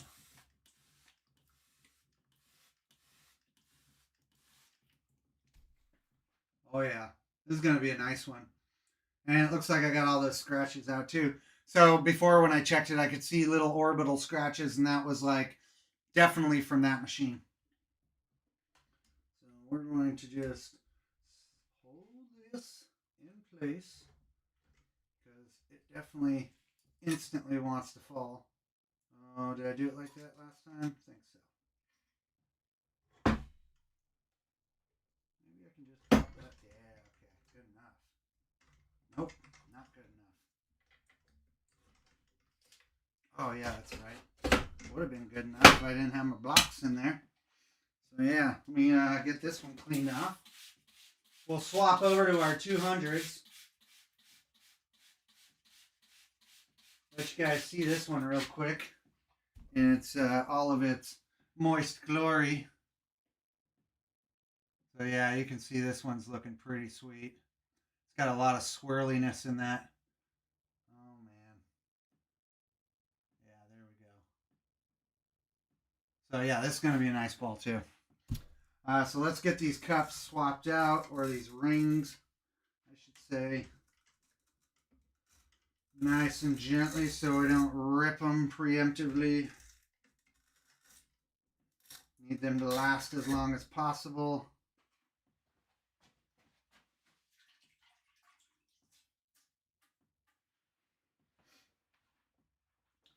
Yeah, it's kind of nice being able to do a couple while I've got, one set of rings on.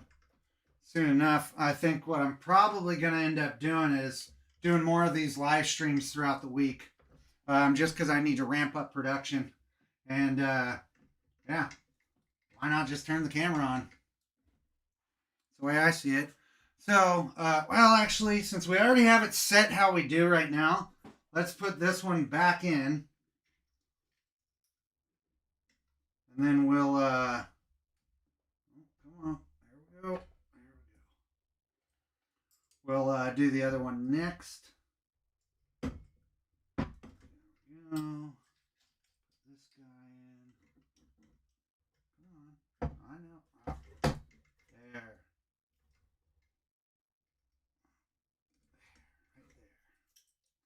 Alright. So, give her a little squirt squirt.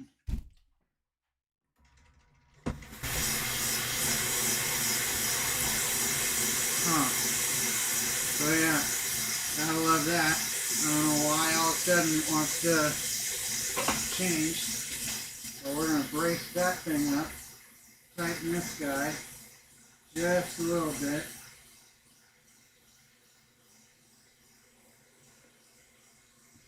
See if that, okay. I have them all correct.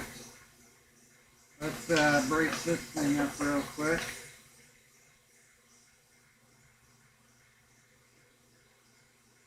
Doesn't fight it when we adjust this chain.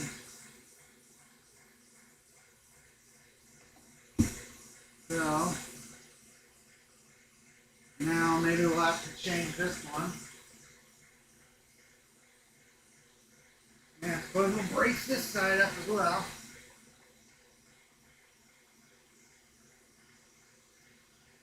I'm just so hesitant to move these chains because it's been working for the most part.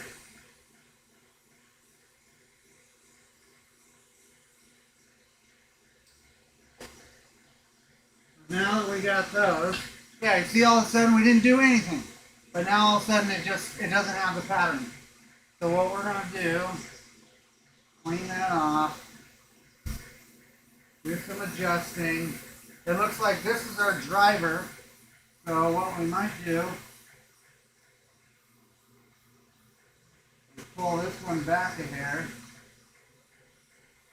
See about pushing this one forward just a bit.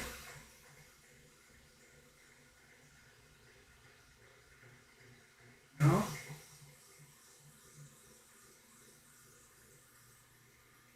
Oh, see that? We're getting it.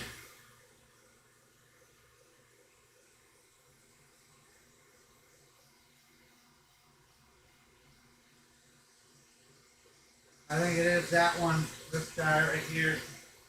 As you can see, it's spinning and this one's like driving it.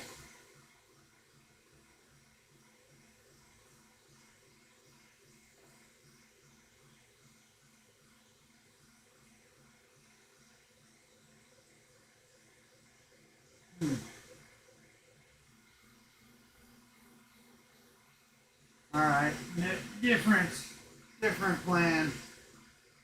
Let's run that back a kick in here. See if that changes anything.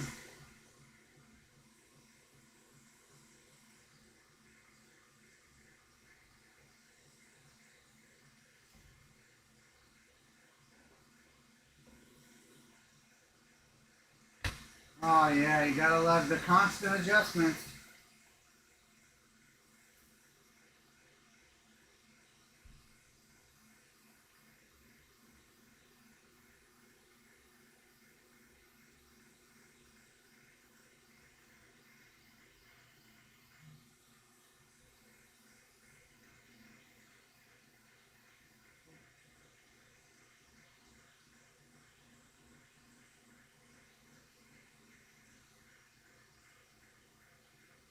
we go.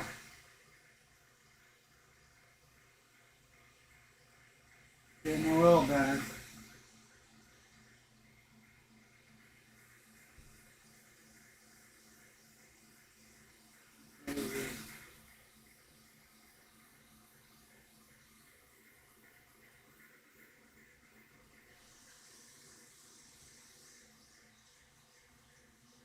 There we go.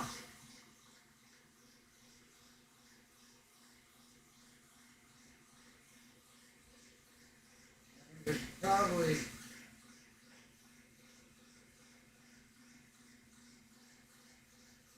okay. Looks like we got it.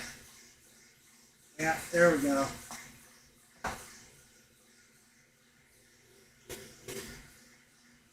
That's just a little too much.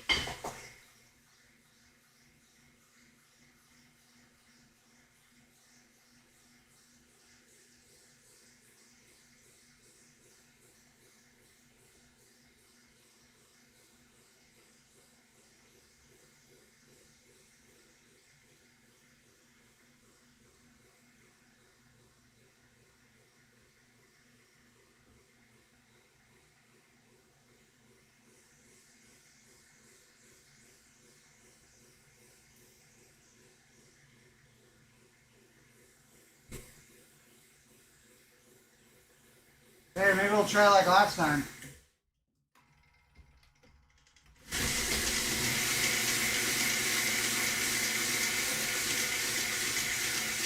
Whoa, what is that?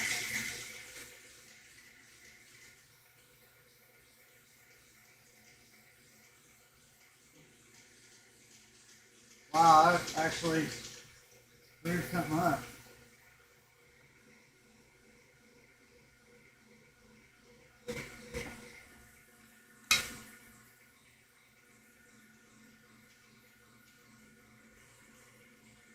Weird.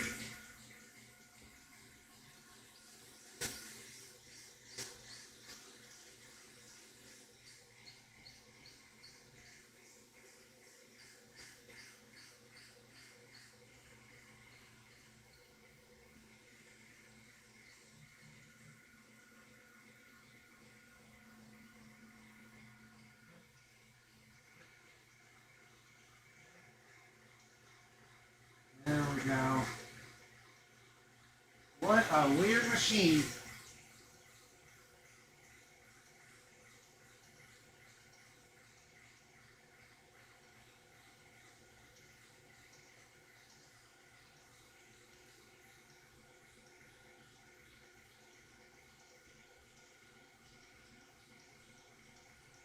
Yeah. I mean, we got it, but like, look at all that fiddling that it took.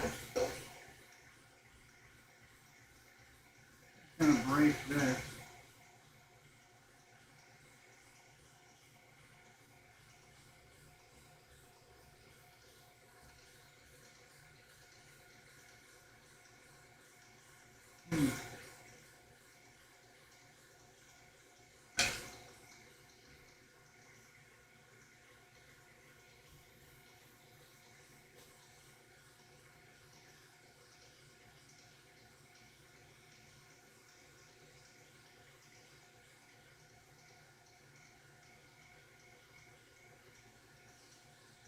There we go.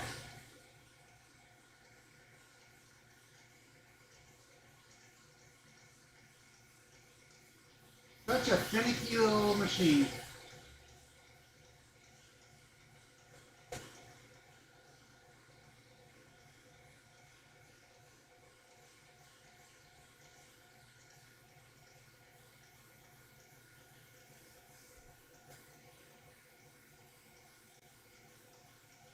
Yeah, you can see it now. It's moving. Going out for Tiller Monday, looking for some stuff. Oh yeah, buddy. 22-pound mounts I got a few years back, but definitely slim picking on those. Yeah, it is. It definitely. It's. I feel like it's getting harder. I actually just got some good news. Excuse me. Got some good news today about potentially a new source for this bowenite. So I'm going to have to be checking that out soon because, yeah, I've been burning through this material. Just absolutely going through it. Oh, yeah. Epoch. You see that, man? And what did we do? We didn't even have anything different. The chains were the same. Everything was the same. We didn't adjust these at all. Finicky little machine.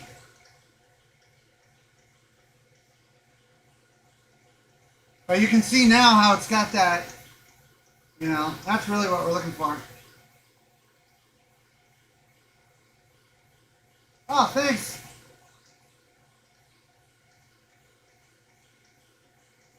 Been at Applegate Lake where you were? Oh, yeah. That's the ticket. I hope you found some good stuff. I try to leave piles, you know, just for like, in case people don't know what they're looking for. If they've seen my video, they see a pile, you know, or they see that I left a pile, they go out maybe the following weekend, it's like, bam, there you go.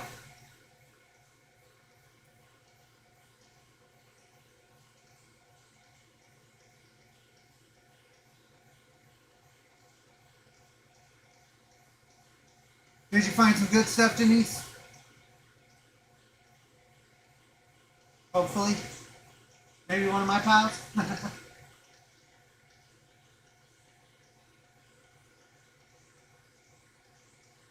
See if I can do a slow-mo to catch the actual movement.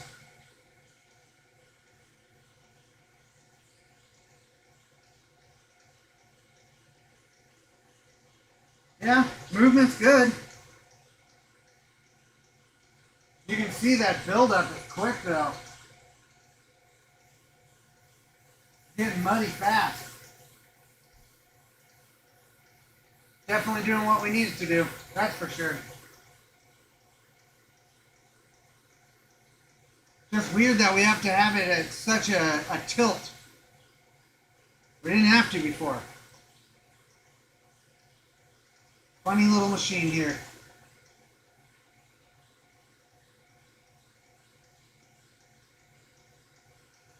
And we'll put this one in, and it's going to be just as funky. We'll be like, well, nope, now we got to adjust that. I think what I'll do, though, is I'll leave these back chains on. And, you know, like we have been, so then at least we know. And then it should just be, because, I mean, this is a little bit smaller. Hopefully we reduce our number of variables that we're trying to mess with, you know.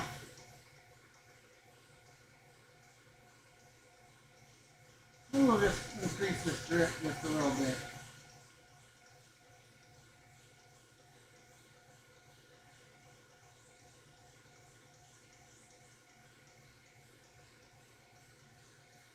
You can see though, it's building up that mud quick.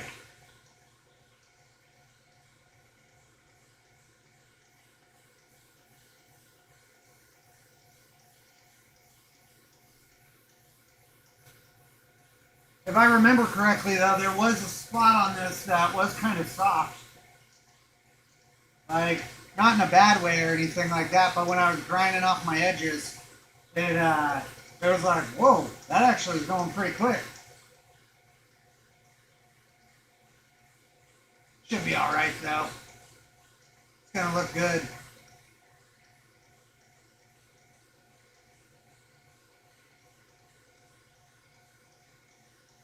Yeah, and I heard we might get some rain next week too, so I'm hoping that you know, we get some good rain and expose some new stuff, because lately what I've noticed is that if it doesn't really like snow, because usually, you know, we get like one, maybe two snows a year, but it seems like when it doesn't snow, we do get a pretty good, you know, substantial amount of rain.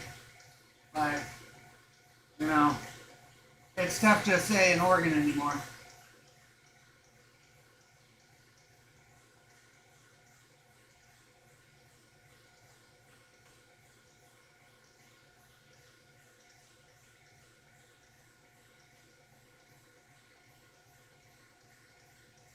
I think I'll be able to Get a couple more of these preforms all prepped up for next week too. We might go, I don't know, if 6 o'clock work for you guys, and we'll probably do 6 again. I'm trying to be consistent with times, but I'm also trying to be like considerate of everybody, you know. Because I mean, if we go long, I don't want you guys staying up till midnight and, you know, falling asleep at the computer or whatever, you know. Especially over there on the East Coast. They got that 3-hour time change, so.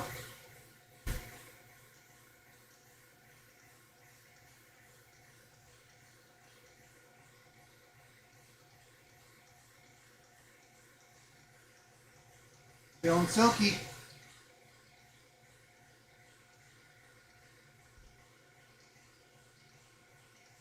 When it builds up that mud like that, you know, it's definitely doing its job.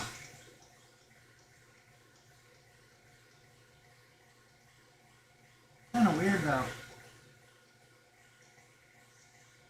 I mean, these motors are still cool to the touch. I mean, they're a little warm, but not hot, you know.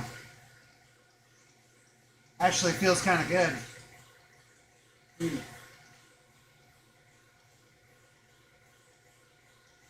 Yeah, it looks like it's about 50 degrees in here. It's not super warm.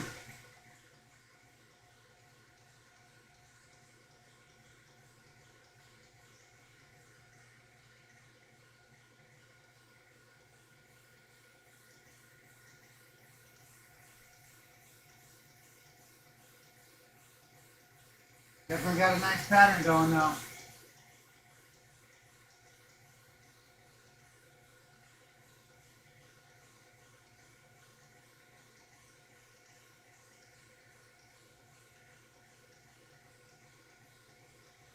And I actually should have some new adapters for my roughing machine there.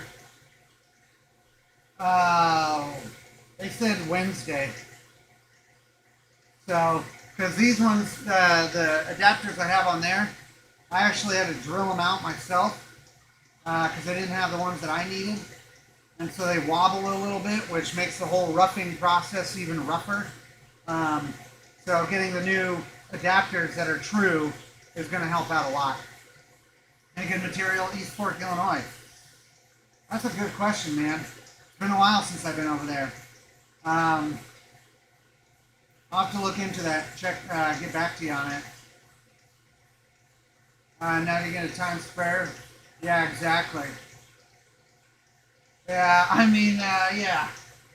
We'll have to get a lot of things, right? Looks like it's going great. Yeah, time for a quick dabbly do. Oh yeah. I think Epoch probably join you on that one.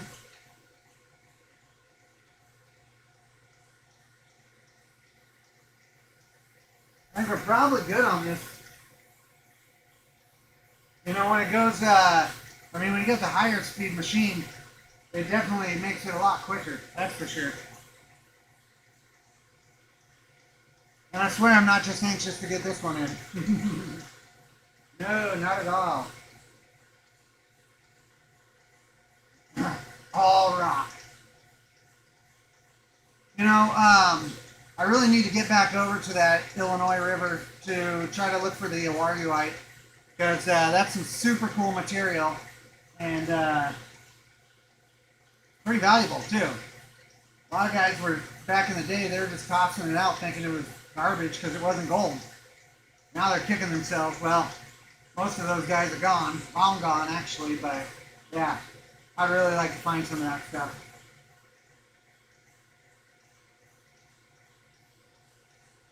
All right, let's get a little squirty squirt here. Oh yeah, it's coming along. We'll get this other one in. Gently put that over there. Don't let them fall. Yeah, there we go. Oh, come on. Don't need to be like that.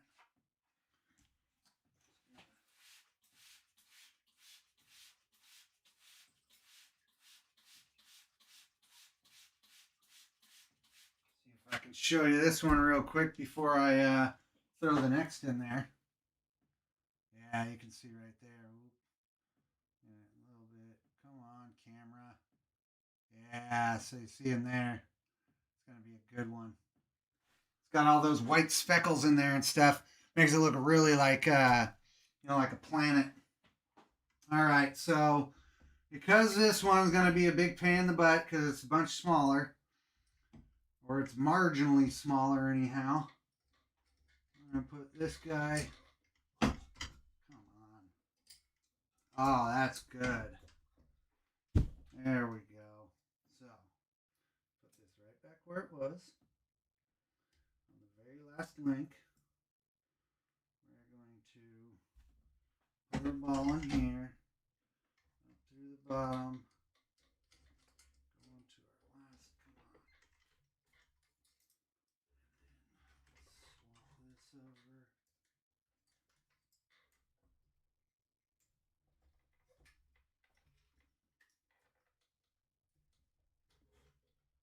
Oh yeah. See, that is going to, see how these things are almost touching? That's definitely no good. So what we're going to have to do is bring these in.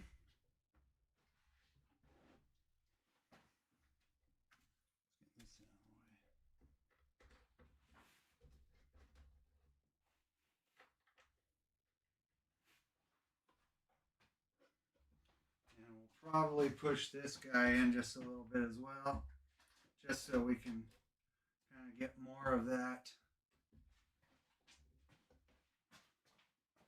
I think that will probably be all right. I think what we're actually going to do is drop these down just a little bit in tension so they're not super crazy. Go second one on that. All right, give it a squirt for some love.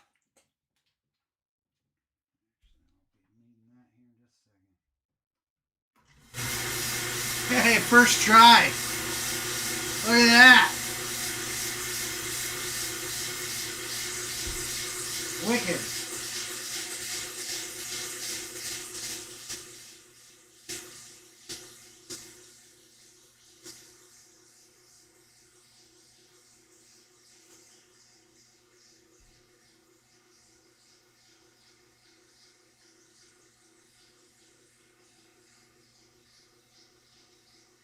I think I'm going to back off on this a little bit.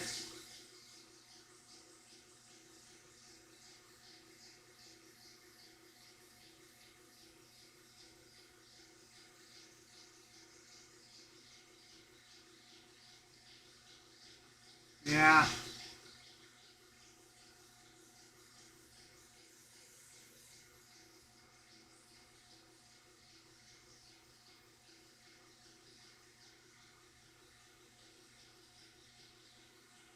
There we go. Not bad. Does look like it just adjusted itself though. So what I think I'll do, try to combat that. We'll brace this sucker chicken here. Maybe, oh that's right. Maybe this back one.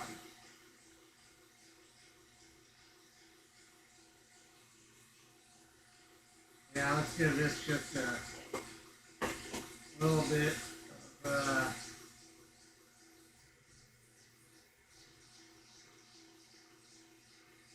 drop down. Oh God. That made it worse.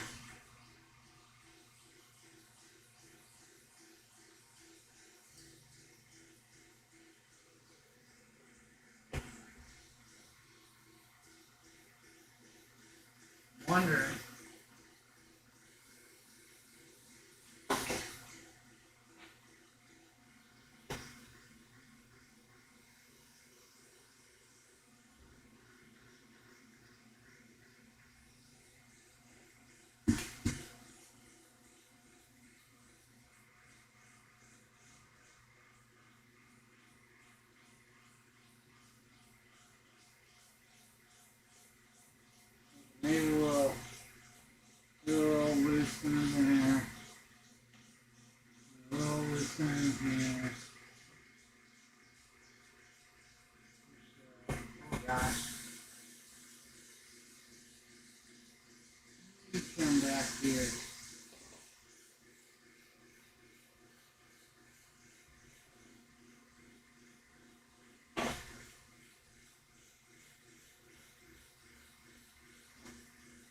Such a finicky machine.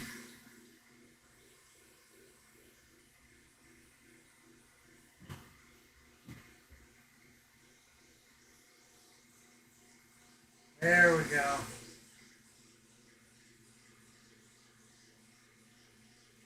Yeah. What a finicky machine.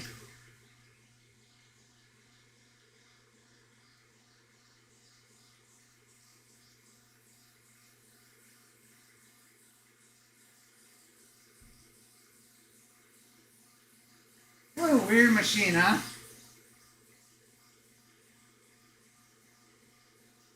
That's great. Thank you. Thanks, Rock Lady. Definitely appreciate it. Always need that third hand, man. I tell you what. That's the truth of the matter.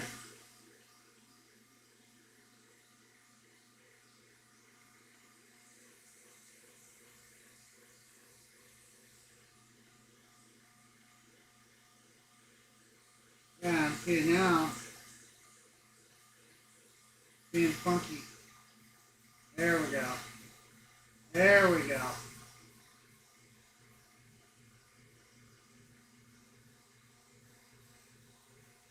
Jeez. Funky little ball.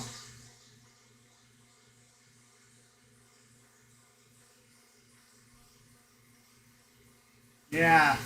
Now you can see it's got that irregular, like, serpentine pattern. Good. Good. And it's not, like, tilted down like that, like it was on that bigger one. Which shouldn't be like that. It was working. But, hey. I guess you gotta take what you can get, right?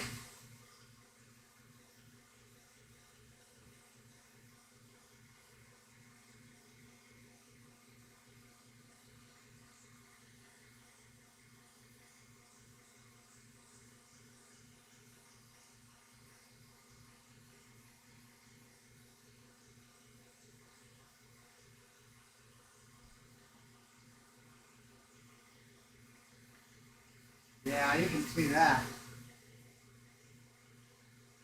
Come on. Yeah. Jeez, this, swear to God, this camera stuff is just brutal. Come on. Yeah, look at that. Well, it was there for a second. Oh, yeah, look at, oh, jeez. It's always a struggle. It's worth it, though. Tell you that. Yeah, here, let me, this towel's just barely moist from the drying, or from wiping everything off, and maybe that won't have quite the shine, and I'll be able to show you a little better. Oh gosh, no. No, no, no. Ooh. Kind of looks like a crack.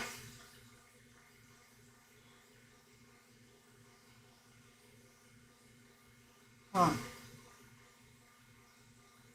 Looks like a little bit of a crack, but it looks like it was fused. That's alright. As long as it ain't hurt nothing.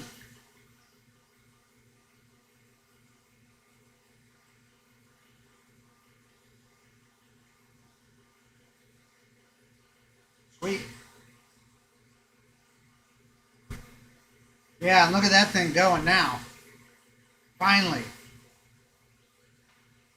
Definitely gonna get that one on there.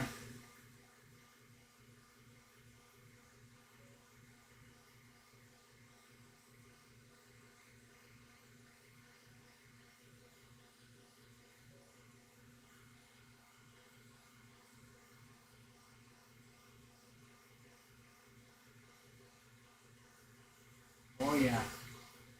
Man, I love those slow-mos. So cool looking, so cool.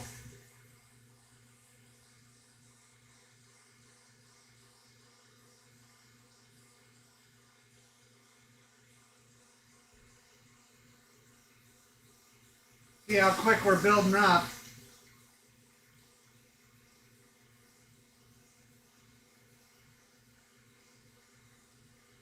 It's definitely doing exactly what we want it to do, though.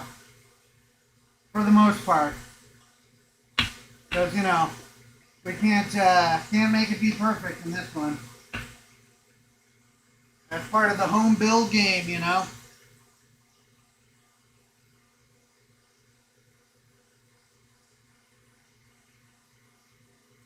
Fortunately, we're going to get 2 of them done tonight. It's going to look good. Especially this guy right here. I've been waiting so long to do this flop. And that chip freaked me out. I even tried to put a little epoxy in there. I was like, oh, come on, it's clear. Yep. Came right off. Let it sit for more than 48 hours. Actually, I said let it sit for like 72 hours. And it was a UV reactive one, so it should have been fine. But, yeah. Whatever. It just wasn't destined to be, you know?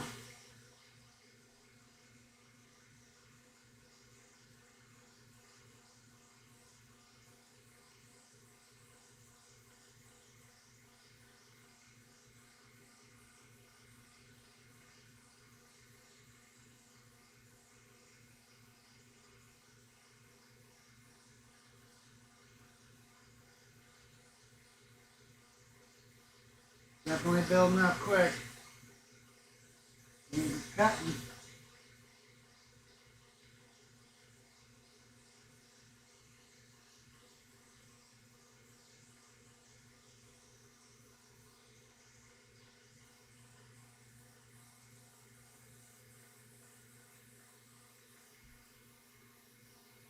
Yeah, it's like a constellation. Very, very stellar. You know what I mean?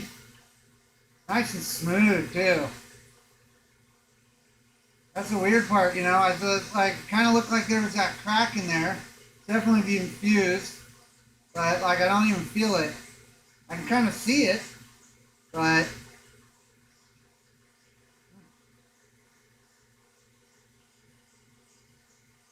I like it.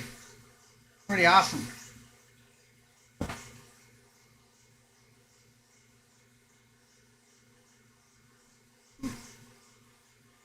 All right.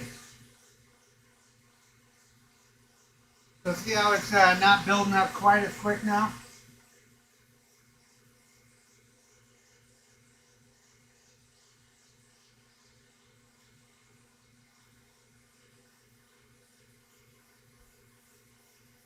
Let that go for just a second longer, because like I said, I like to let them run a little longer on these early stages.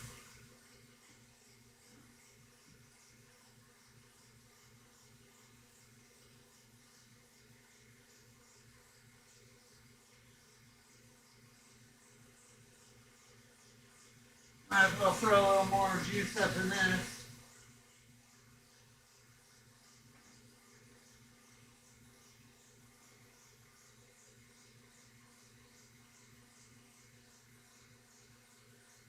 Should be good for tonight.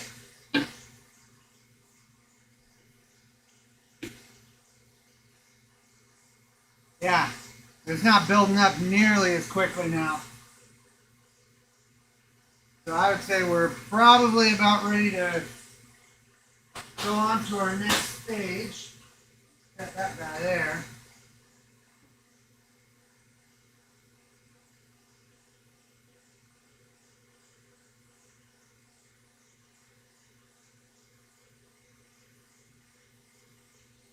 I would really like if I could get this thing like down closer so it didn't splash so much.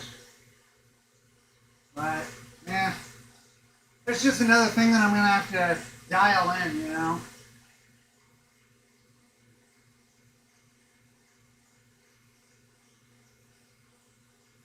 Yeah, there we go.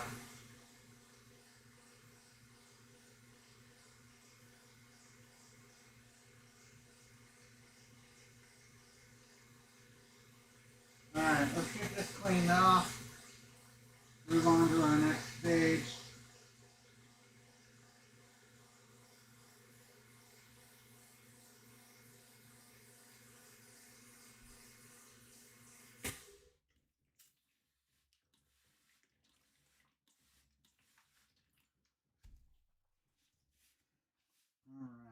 nonsense. I'm going to keep these guys on here. It seems like they do all right. If I keep everything. Come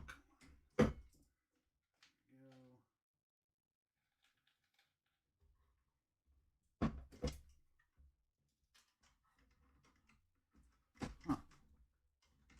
Why is that so much tighter now?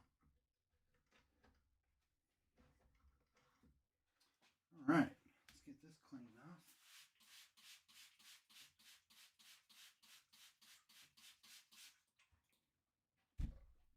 So you can see this. See if we can show you this really brilliant chatoyant band right there. Yeah, look at that. Excellent. All right, and since we've got this one set up in the position of that one we just did with the chatoyants there, I think we'll just swap over these rings, put the chatoyant one back in, let it go for a little bit. Those were the 200s, so we'll move on to our 300.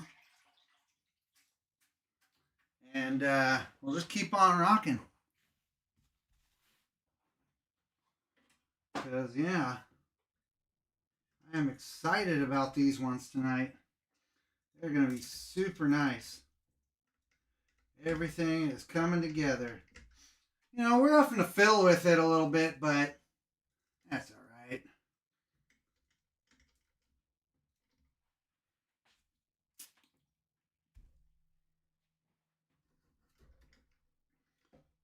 Move that back up a little bit. Bring this in.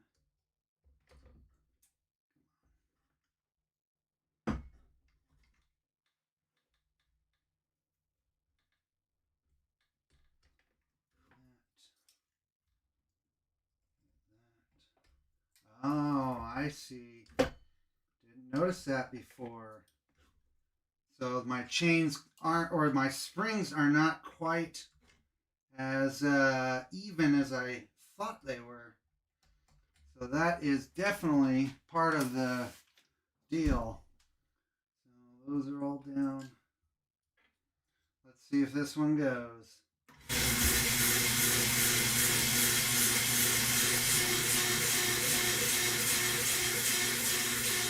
All right. Got a pretty good spin on it. Think you can see it? Yeah. Now, I don't know if you guys noticed, but this machine, when I turn it off, it will be spinning to the right. When I turn it back, or, you know, it will be spinning to the right. I'll turn it off. And then when I turn it back on, it's spinning to the left. So that's also another kind of like, a little weird. But hey, whatever, works. Looks like Constellation Star. Yes, it does, buddy. Need a vacuum chamber for fortifications. Yep, exactly. Love the band. Oh, yeah. Super clean, isn't it? Yeah, you can see it's got a real nice rotation on it. And we're seeing a good buildup going. So.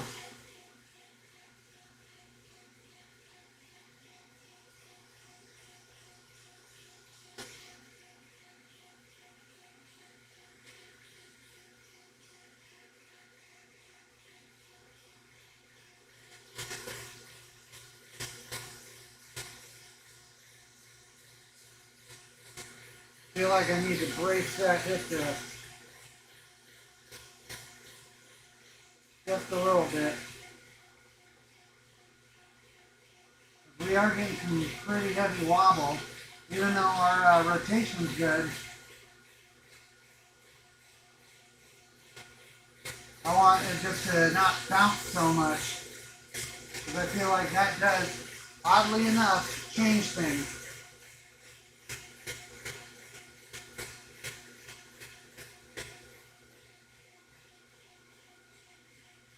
Well,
Yeah, I definitely need to go to the hardware store, get some new chain or new springs. So then I know all of them are exactly the same tension. When I put it on, it's like, okay, as long as I put it back, it should be fine. Because right now, not all the springs are the same same amount of tension. So it kind of stinks, you know.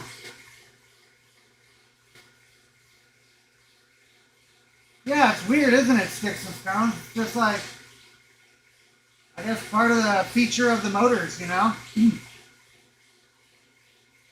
Yeah, I don't have counterclockwise and clockwise switch, bro. It does it on its own. Mine's automatic. Yeah. Not on purpose, but it's automatic.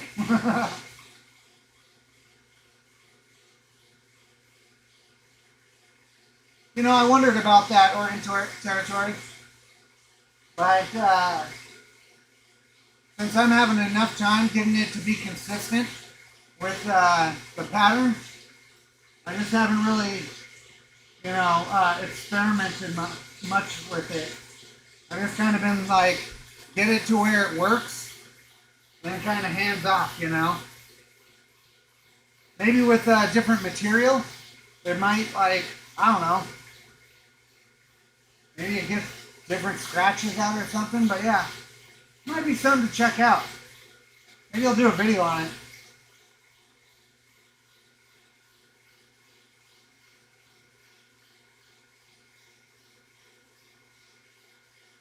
Yeah. I mean, this is the cool part. Check things out, you know. Every so often, just kind of turn it off, turn it back on, see what happens, you know.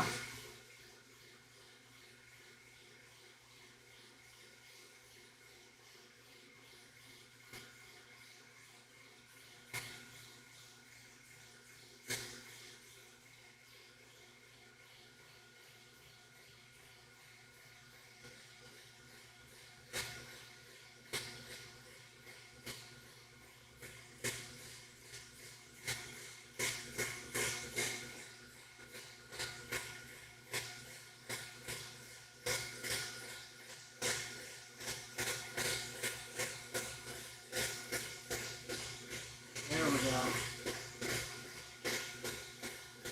Looks like we got a good rotation now.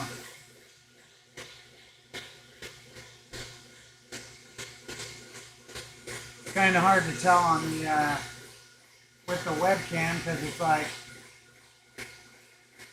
slow, but you can kind of see with the lines.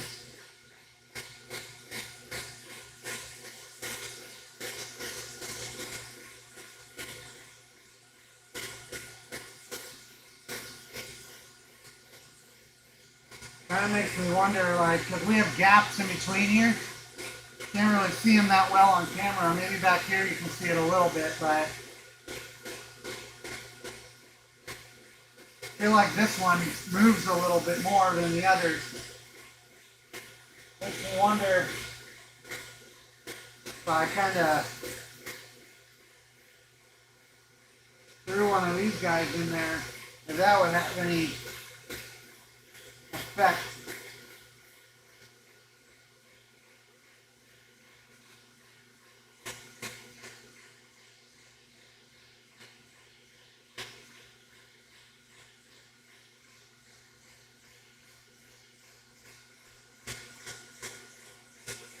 I mean, it's got good rotation though, so I'll just try not to play with it too much, you know.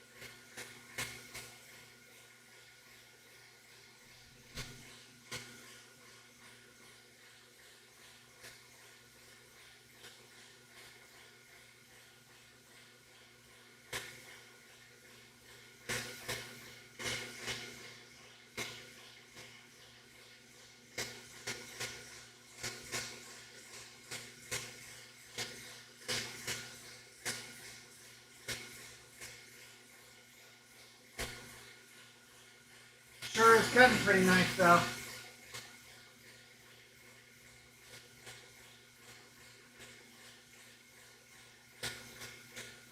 Nailed it with the setup, maybe some adjustable legs and wood blocks, yeah. And that's the whole thing, is just like, you know, messing around with it, trying to dial it in, get it all set. Fortunately, this guy back here, once I get it going, the only thing I need to do is adjust those chains. This seems way more finicky for some reason. I'm not really sure why, but hey, it's fast. That's really what counts.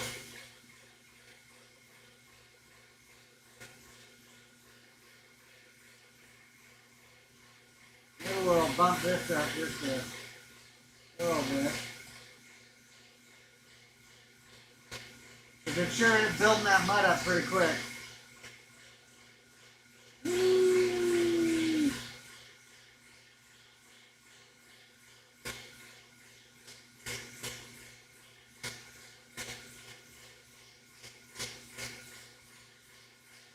Guy has a camera. Yeah, exactly.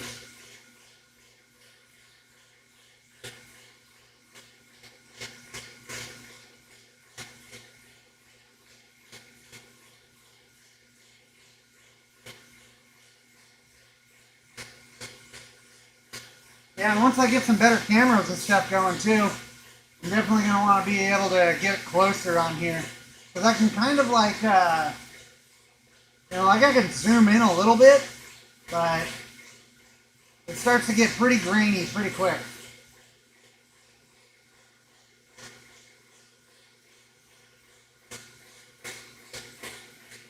Tell you what though, I'm glad I bought all these shims. They've been helping out a ton.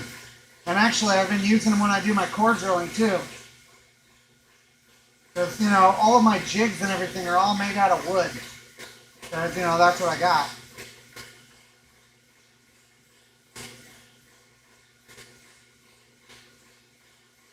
Fortunately, wood's cheap. So when, you know, you're doing making one of your preforms and get stuck in the bit, like chews your wood up, no big deal, just build another form.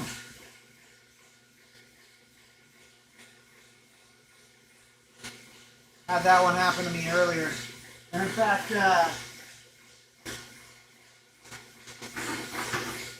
if you look at these guys right here, see how you got those horns right there? Yeah, so that's when I was core drilling it, and it doesn't go all the way through. And so what I think I'm going to do is flip this guy upside down, come down on top of it, and just nip those off. Because otherwise, I have to keep grinding them off, and it's a pain in the butt. It's a lot easier to just flip it over and, you know.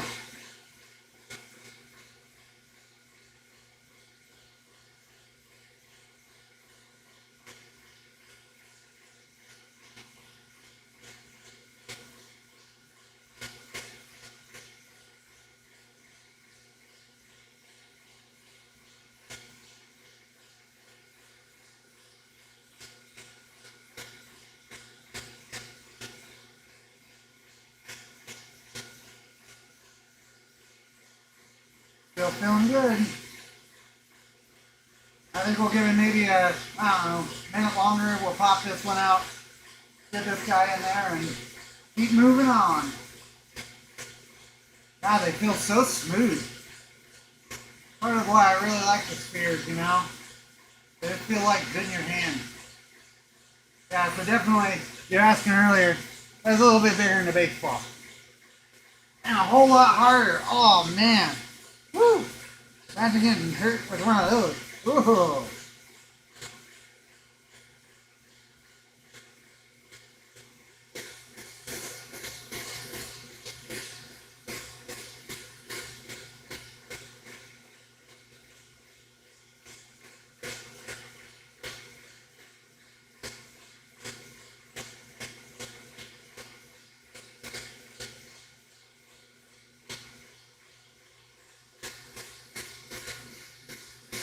Yeah.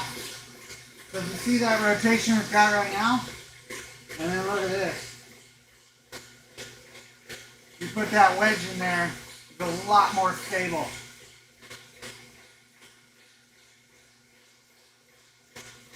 Fun, huh? Alright. I'm going to drip this back. Not that far. We'll get this guy cleaned up. Swap this other one out. Because we're going to have to do some adjusting because of the size difference here.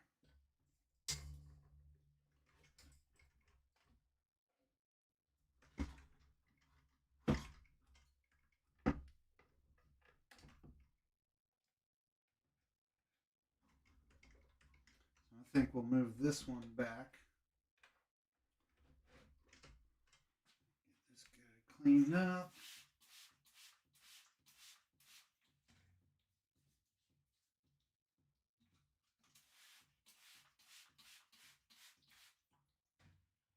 Alright, let's swap this guy over.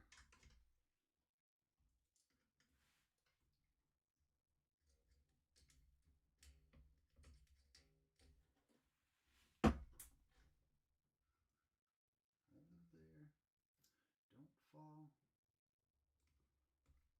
That guy in. Move this back in a bit.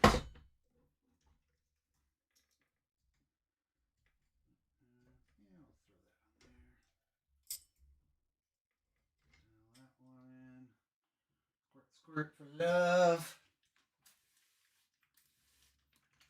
Yeah, look at that one. You can tell it looks nice. That's not too bad.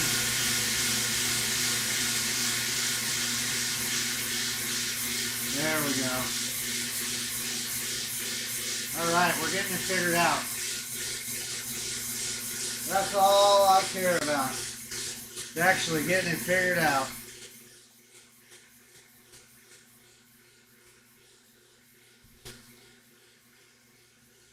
See how this one's looking.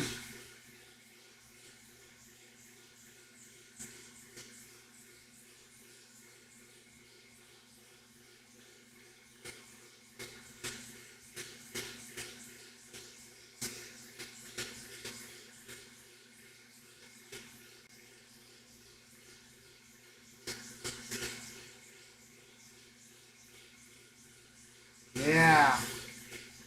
So happy we took care of that chip. Yeah, and you can see right here too. That's the giant key. Oh god, I can't do the camera thing.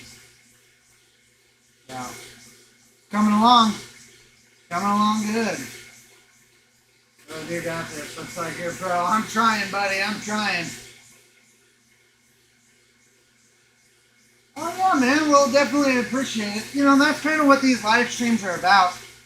Is I know that, you know, there's going to be people who can't sit there for hours and hours and just like, you know, listen to some random dude talk about balls on the internet, you know. So, I definitely appreciate everybody joining though. And if you can, you know, do the whole thumbs up, like thing on the video. That does help me a lot. I really hate to ask for the whole, you know, like and subscribe thing, but, you know, I'm trying to build my channel back up a little bit. So if you guys throw me a like, I'd really appreciate it. It actually does help a lot. And I know most of you guys already do, and so, you know, like I said, I really do appreciate it. It's just one of those things, YouTube loves it when you ask. But you'll never hear me be like, you know, smash that like button. Ridiculous. It's like, hey, if you want to help, you know. Yeah, see, getting that rotation a lot better now. Yeah, and I can actually see it pretty decent on camera too.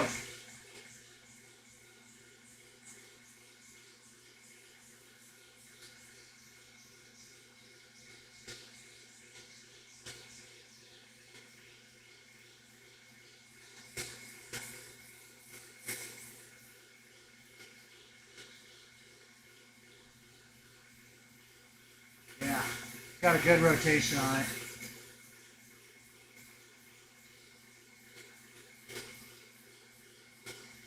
Oh man, I definitely appreciate it, guys. Definitely appreciate it, Sticks and Stones. You know, it's like a lot of us, you know, I mean, me, I don't have nothing going on a Saturday night. So that's where I figured, you know, because my whole motto with this whole social media stuff is like, just take what I'm already going to be doing and just put the camera in front of it, because maybe you guys, you know, there's people out there who'd like to see what's up, you know? And that's why I really like this live stream thing. It's because it's like, you're going to see, like, if I make a mistake, there's no hiding it. I mean, it's all live, you know? And so that's where it's cool, because, like, you know, now that we have the 2 cameras set up, you can actually see when I'm, like, fiddling with the chains and trying to get the adjustments going. And, like, you can see that, like, okay, if I lift this up, look at how that changes the whole rotation, you know?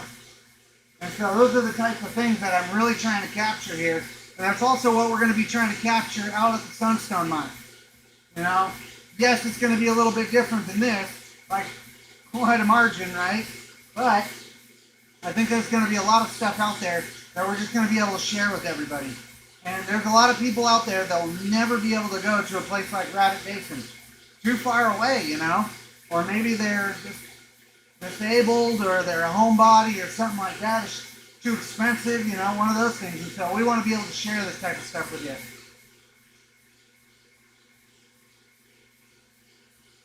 Better than reruns, man. That's the truth. And hey, I mean, you know, I know we're kind of doing the same process, you know, every weekend, but that's why I'm trying to make sure that we always have something cool. So then it's like, maybe it's I'm just making spheres, but it's like, no, check this one out. There's a new ball. Check this one out. Oh, yeah, you know, see all the difference. And there's always something new, you know, even though it's kind of the same.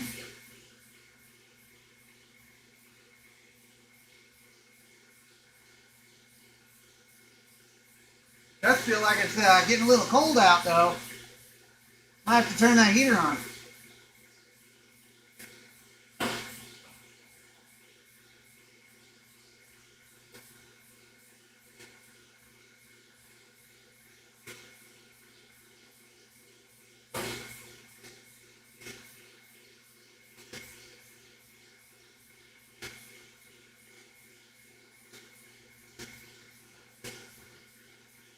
Yeah, it's weird. It dropped down like a little over a degree very quickly. Feel like it's probably going to be pretty cold tonight.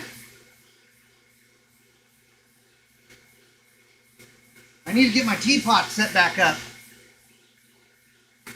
Got it here waiting for me, but I just keep forgetting to set it up.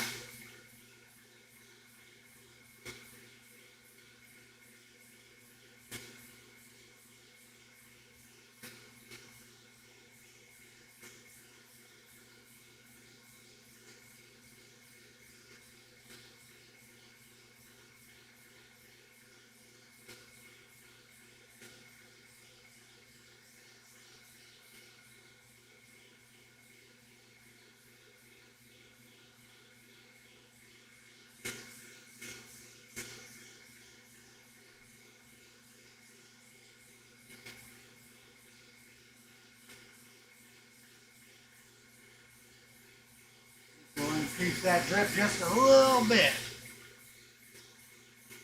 Calipers, yeah, exactly. And the conversation is the ball. Oh, exactly, man. Well, see, this is where I like, because it's like, it gives us a place to just chat about things, talk about rocks, you know, talk about balls and stuff, and, you know, share what's going on. Do you notice that the larger cups are more stable or smoother than the smaller ones? I would say, yeah. Now, I have used the larger ones a whole lot more than I've used the smaller ones. So, there might be some bias there.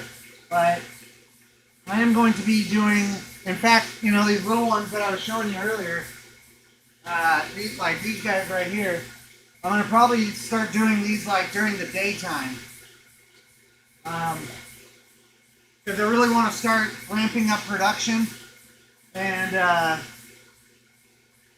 I think that, you know, it would just be something good because I know that there's like a lot of homebodies and stuff that, you know, they're on YouTube all day long. That's all they do, you know, watch YouTube videos. And so I think this would be a good, you know, opportunity for me to help grow the channel a little bit. And then, you know, I could ramp production up at the same time. And if I'm going to be making the balls anyway during the day, I might as well, you know, turn the camera on. Oh, no way. No snow, huh? Yeah, so Epoch over there on in New Hampshire, man, they're supposed to get some major snow. I think, what is it, maybe tonight or Sunday? They're supposed to get up to like 2 feet or something from what I heard. Crazy, man. I miss the snow. In fact, I was thinking about going out there because my godfather, he had like neck surgery and stuff, and so he can't really do a whole lot. And so I'm just like, well, hey, I don't have a whole lot of stuff going on. So, you know, it'd be nice to be able to visit with family and stuff like that. Check out Epoch's like gem cutting and stuff because he's learning all that process. And then like I could help shovel snow and like do chores around the house and stuff like that. But, you know, just kind of haven't gone out there. Who knows, I might.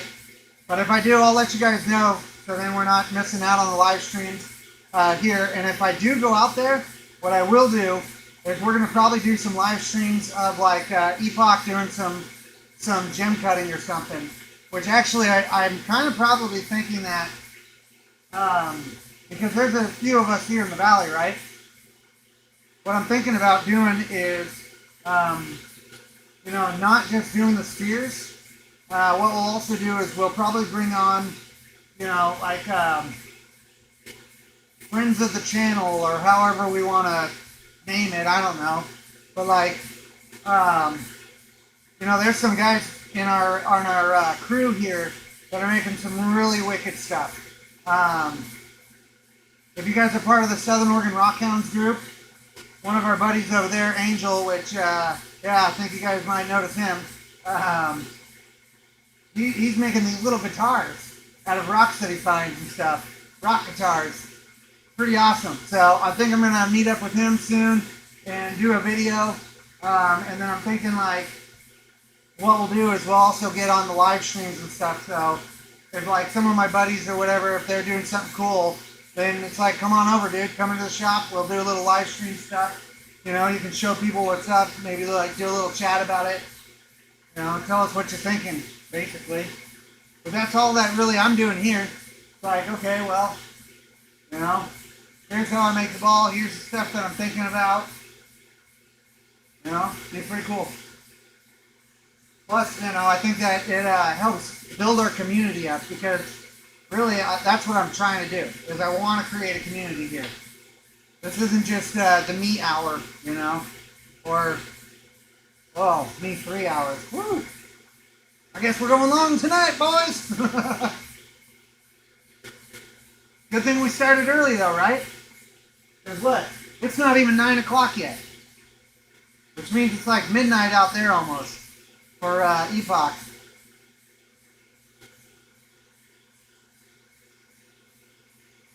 Gonna get down to 20s tonight. Wrap up your water outlets. Yeah, I did do that. I actually was smart about it this time because yesterday, you know, I totally forgot to empty my hose out, and so I was like, I had to wait this morning, and then I drug the hose out into the, you know, out into the sun, and it just took forever to actually get up and going this morning. So I made sure to wrap up my my spigot and everything. Made sure to blow out the hose so then I can get coring again in the morning, and because I'm going to be making some preforms again tomorrow morning, and then yeah, got to get going, you know. The only thing that sucks is when it's super cold in the morning. It's like I'm out there all bundled up and everything, got my boots on, and it's like, oh, geez. You know, it's like,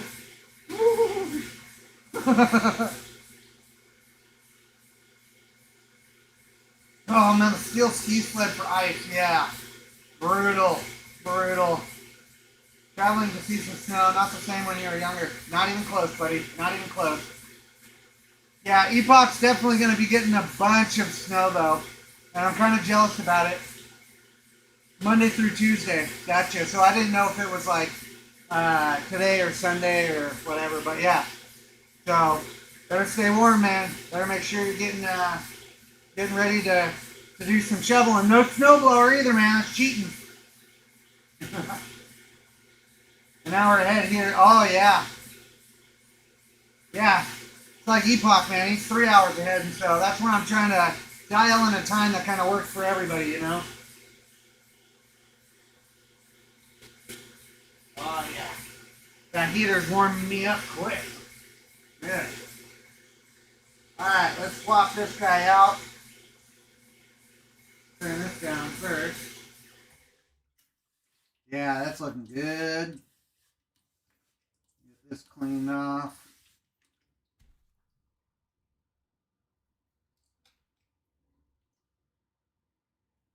Big thing is I'm trying to really keep these chains in the same place.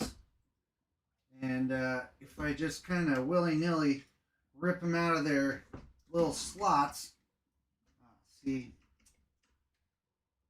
I guess this is going to be our one that we adjust. Be able to pull our ball.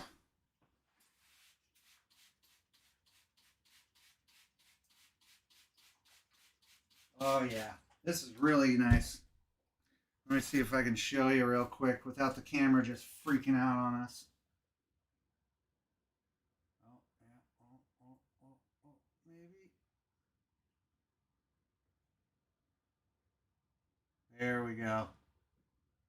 Yeah, look at that. All those little white speckles are going to be wicked. All right, so let's swap this out and then we'll just do a little, we'll keep everything in our spot. Put our next rings on there. And then we'll just keep doing that one that we were doing and then keep our rotation. Let's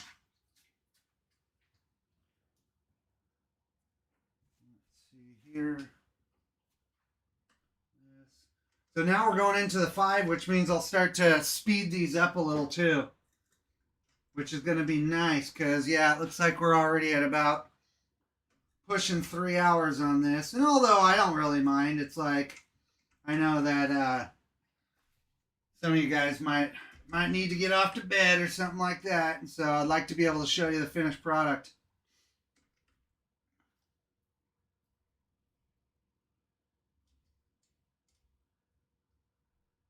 Come on.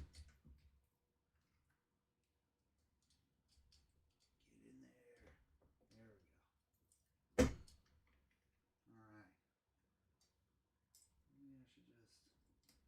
Yeah, I'm definitely going to go get new chains or new springs. That's for dang sure. That's getting kind of annoying. All right, so this one kind of looks like it's funky compared to the others.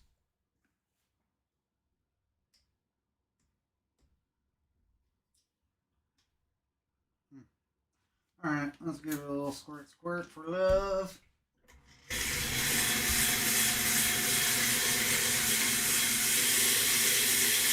Okay, yeah, so I did need to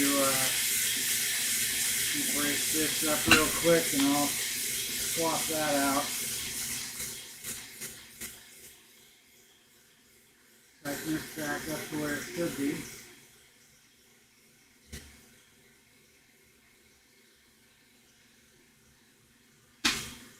Get this locked into place.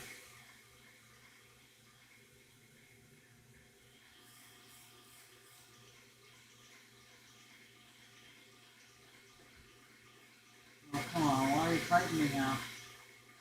I mean, the rotation's alright, but I'm going to just water up a bit.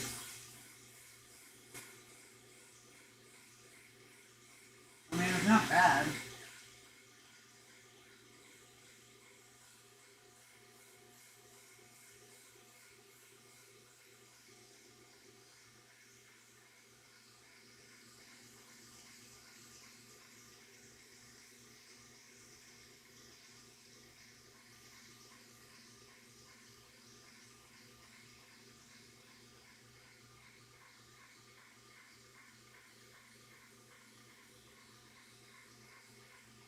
we can lock that into place.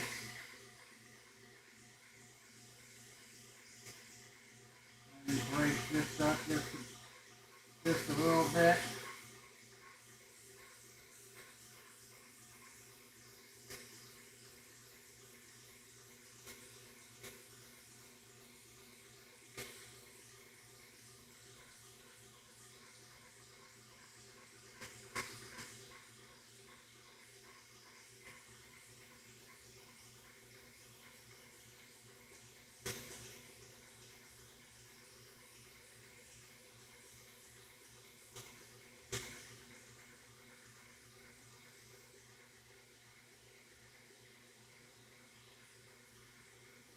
There we go. I say we got it.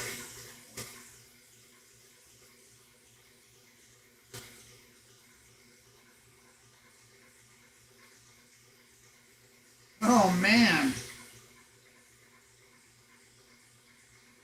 Here, let me this is worth sharing. -23.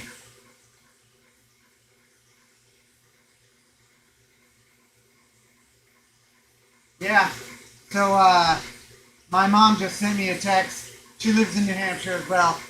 And they said up where they have property up north, it's -23 right now.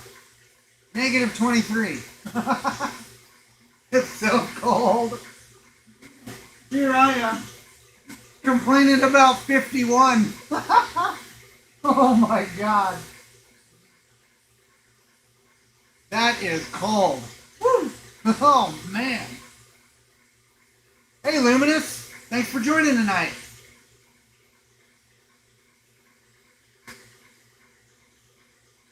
Yeah, look at that rotation. Woo-wee. That's good. See, this is where I like getting a little bit of those slow-mos for my videos later. No. This was the angle right here.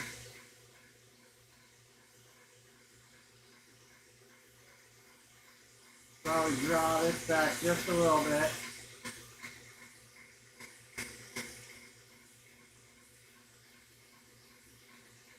See how that does. Pretty good rotation though. I do think this needs to be just a little skosh more. No? Maybe not.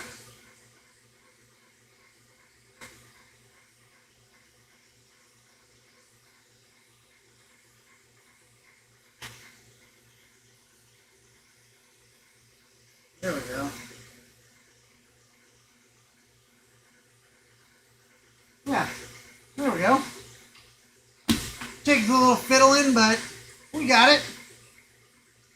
Yeah, but -23 dry is better than our humidity, yeah. Yeah. God, I tell you what though, -23. So I lived out in New Hampshire for a couple of years when I was a kid, well, a preteen anyway, and I'd lived in Oregon all my life, and so I'd never experienced anything like that. And I went to the bus stop one day, and you could feel like the hairs in your nose freeze. And they were like, oh yeah, no, you can't go outside with like wet hair getting out of the shower or something like that. You can get hella sick from that, and it's like crazy. But then what was really cool is me and my brothers would go sledding and everything. And of course we got our snowsuits on and everything, right?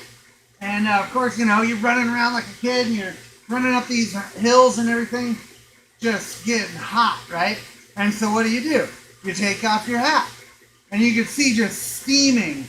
And it was just like, oh man, and we were really into stuff like, you know, action figures and like X-Men and everything like that. And so like, you know, having your head steaming and everything, it was like, oh, it's like I'm a superhero or whatever. It was pretty cool. One of those things I'll never forget, you know? Oh yeah, look at that thing just going.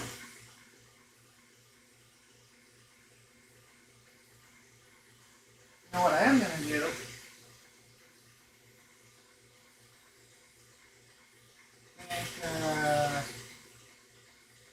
Probably throw this guy in for tomorrow.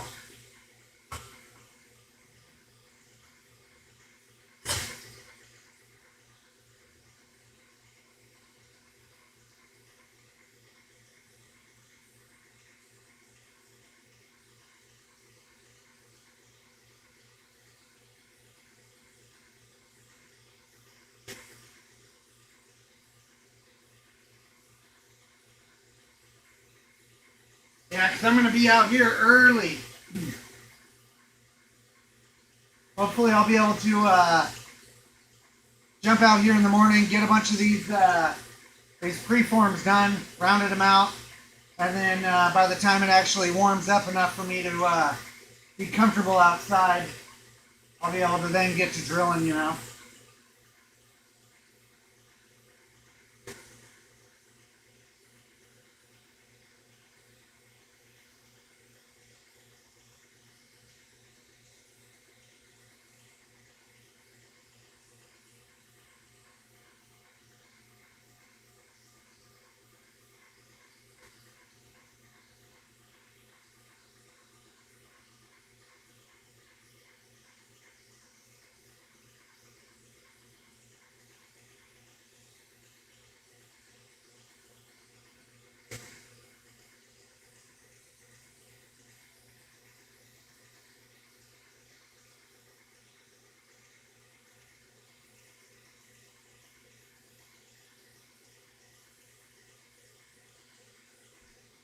Looking good.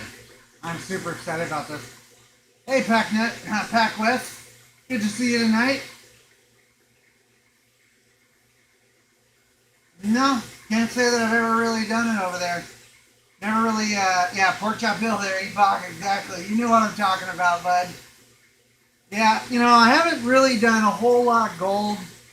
I mean, I did it when I was younger and stuff, but, yeah, once I dug Oregon Sunstone, I was obsessed. In fact, the first time I went out there and did it, I was like, I will own a Sunstone mine one day. And now me and my brother are going to be doing it.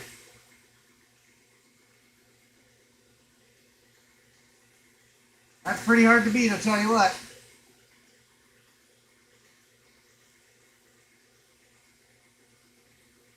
Now we just got to convince our other siblings to get over there. I don't think my sister's going to be hard to convince, but I think our youngest brother, that might be a chore. I think it's too cool. Too cool to hang out with us lame rock people. But who knows? It'd be real cool if we could have, like, you know, the whole family out there just digging away.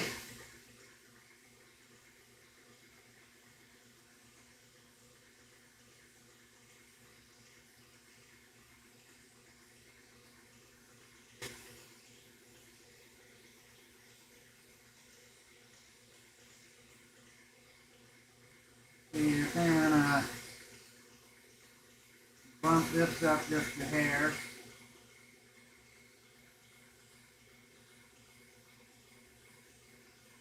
There we go. Looking good, looking good. It's always fun to see what's a bit deeper, exactly. You know, that's the nice part about the Oregon Sunstones, though. There's a chalky red layer up underneath the pay dirt. And once you hit that, you're just like, that's it. You know? And you're not having to go crazy deep either, most of the time. Really, the worst part is if you got real thick cap rock. That sucks. Our claim won't have much for cap rock at all, though, if it even has it. We got really lucky. Really lucky.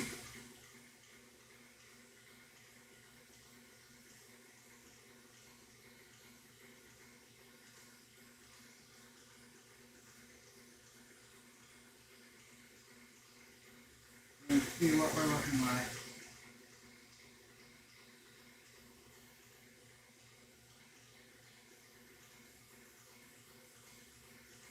Definitely feels good.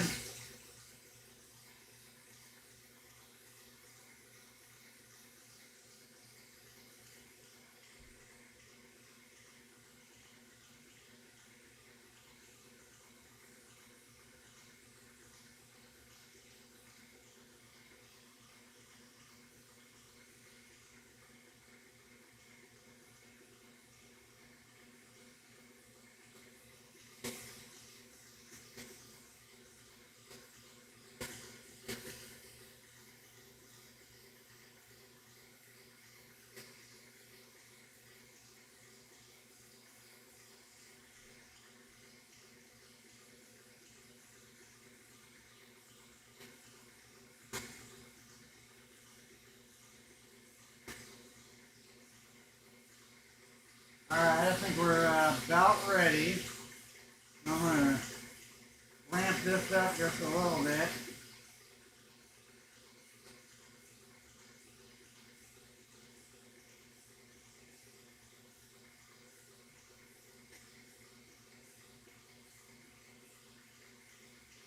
Maybe I'll chop a little bit more so we get a little bit more pressure.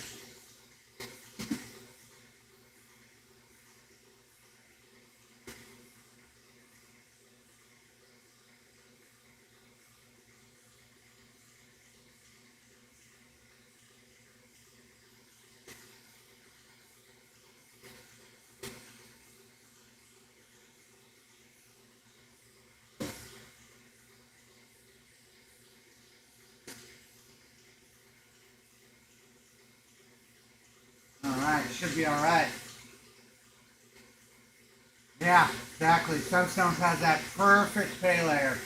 Makes it a lot easier to, to know what you're doing. Not hard to convince me. There's only create so many things. Exactly, bro. Yeah, actually, Epoch just finished up his first official faceted gemstone the other day. Sent me a little video of it. Looking pretty good. I was very proud of my bro, and super excited to see it, It was really cool.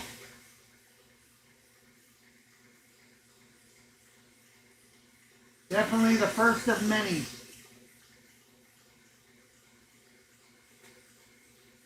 Maybe even I'll get a faceting machine one day.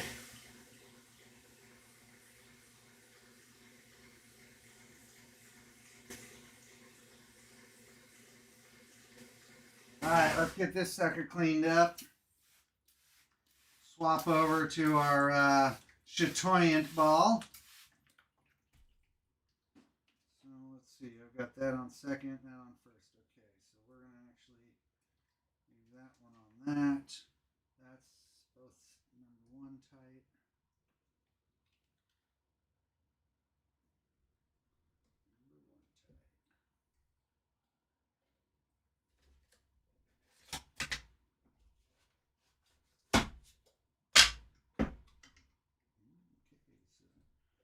Just pull this back a chicken here.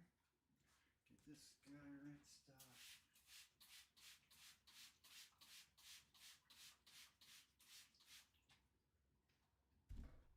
Swap this one. I'm gonna have to pull that in a bit.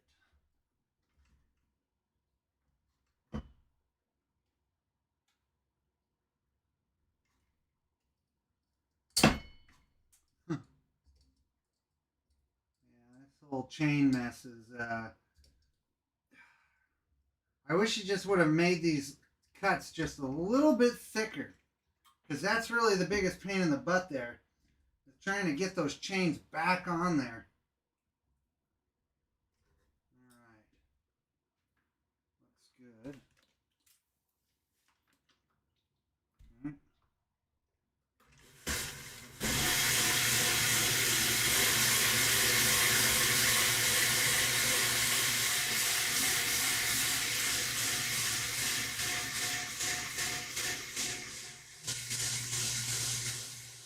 I think that's our spot. And then what we'll do, see when I lift that up, we actually get our rotation.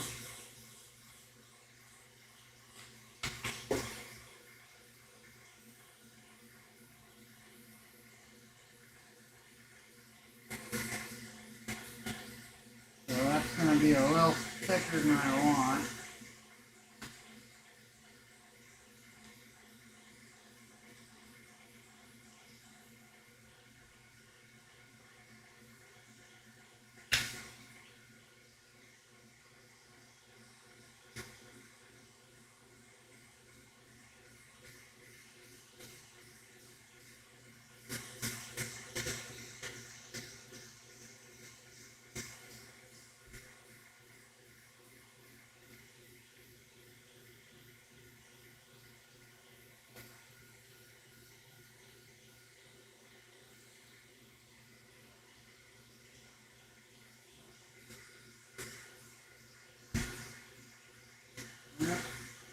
feel like I'm having to use a lot more shims now.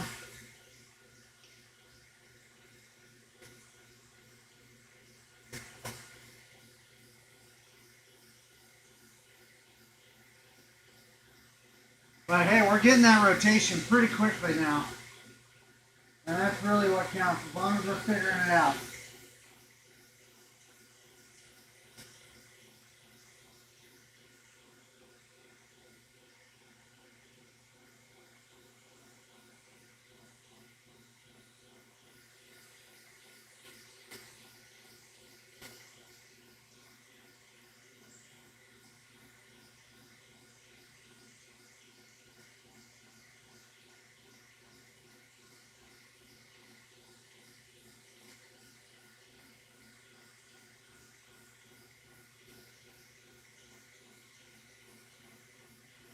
I think it's alright.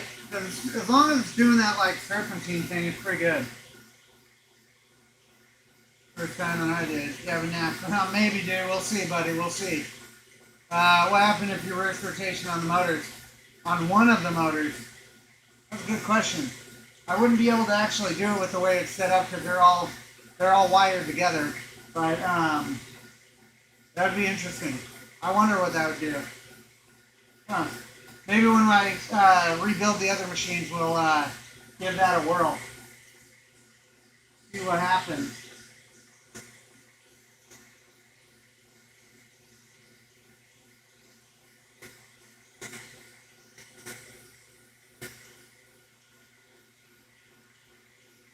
Yeah, that's got good rotation on it though. Oh yeah, I'm liking it.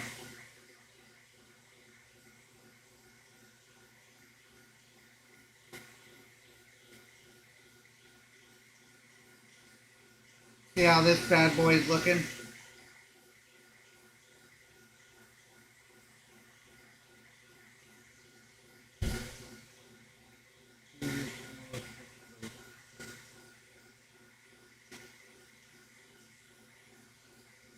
Had a little flash there. I wonder what's up.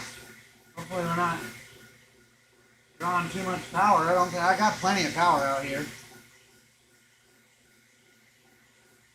See if we can show you this. You can see that's got the kind of that matte finish to it already. But yeah. Even though it looks like it's got that crack in it, it's completely smooth, so. And that one that I did, like, I think it was last week, that one had some cavities around it, and they didn't have no problems. So as long as they're fused, it's good. No problem, no problem. Hey, good night, buddy. Thanks for tuning in.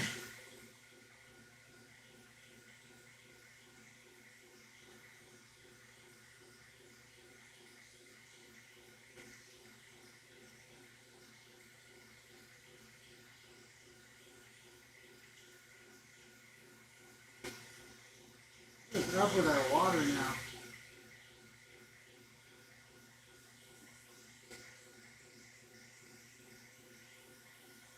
Max, we're gonna refill this anyway.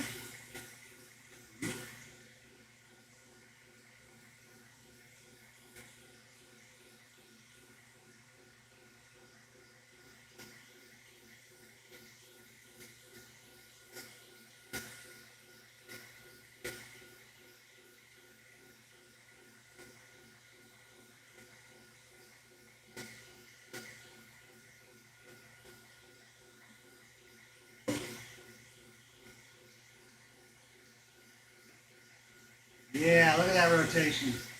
Good night. That's a good one.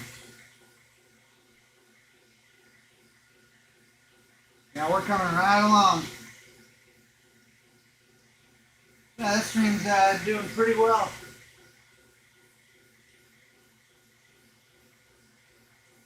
Nice to have that heat too. It looks like I might have to the heat getting flickering, so. And what is up with this?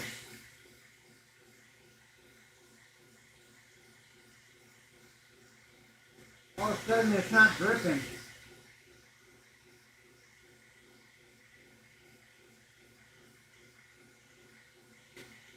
Oh shit. Ah no.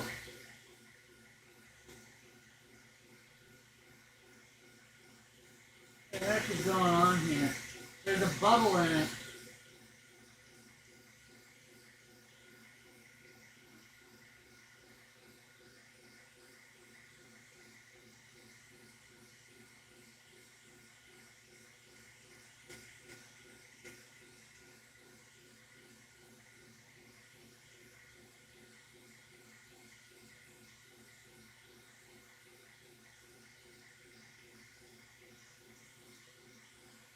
There we go. No, maybe.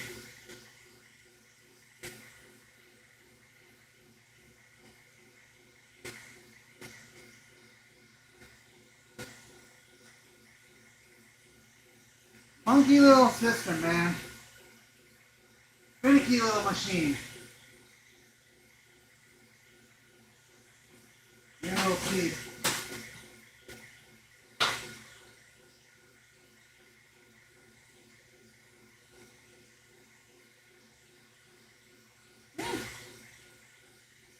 Doesn't look like it's messed up or anything.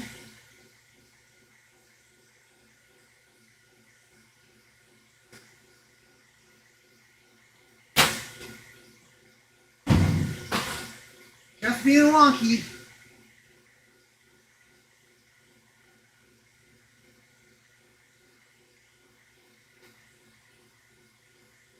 Now that's leaking. Huh.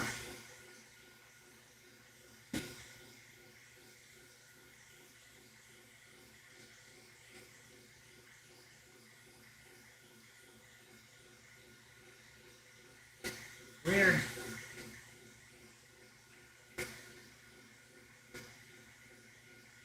Should be alright now though.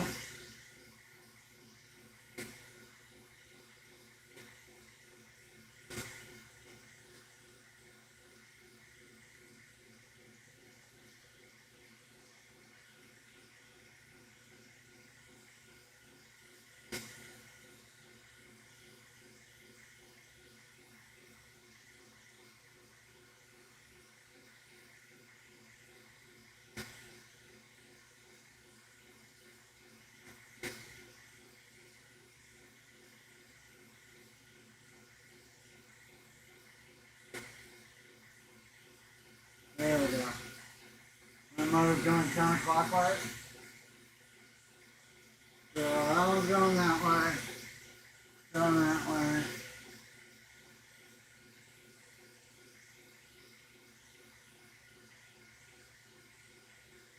Right. This is going that left. Huh. No way. Good eye. Crazy. Never noticed that. Well, now we know. So yeah, looks like Casey. Apparently, if we have one of the motors going the opposite direction of the other ones, that's what happens. Who would have known? Apparently, Sticks and Stones got a good eye.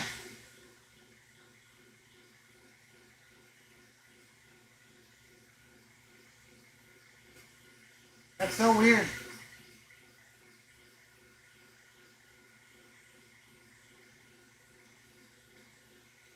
See, from my view, it looks like they're all kind of going the same way. Weird.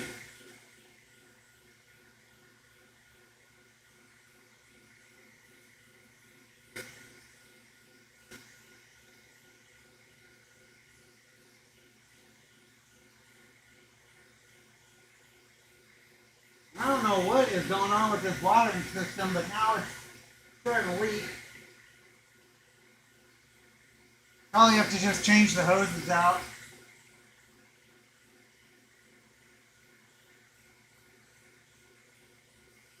That's alright. It's doing what it needs to do for now.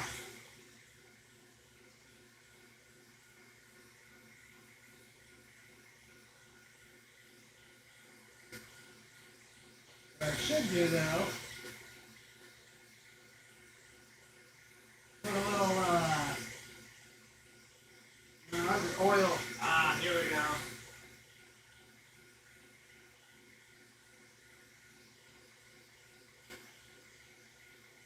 Put one of these up here, so when it drips, it doesn't drip down and hit this motor over here. And I found a new, dry towel.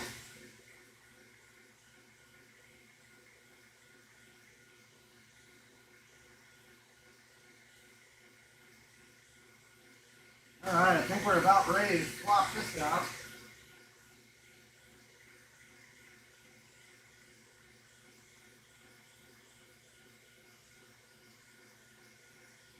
Oh yeah.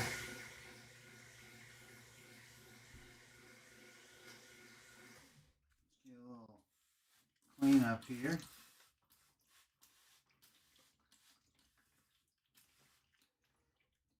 Drop that back a little. Get rid of our shimmy shins.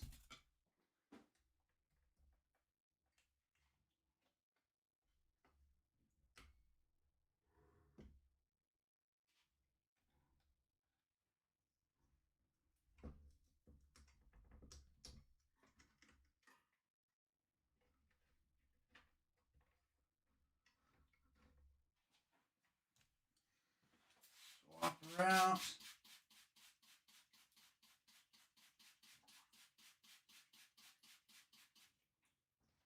Oh yeah, that's coming along.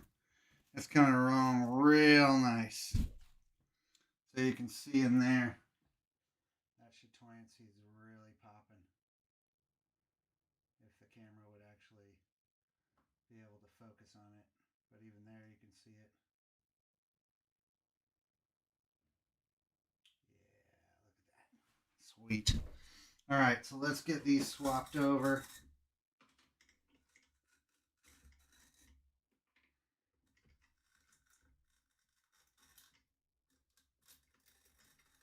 Yeah, because we're ready to go on to 800.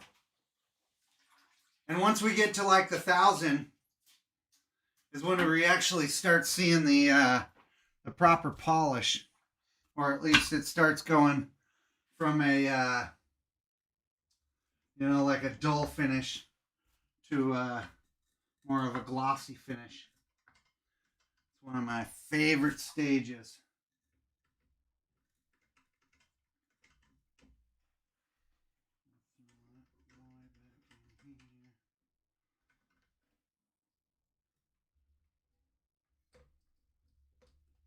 Hey, first try, not bad. I don't have to fight it every time. That guy. That should be good.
rotation looks pretty good.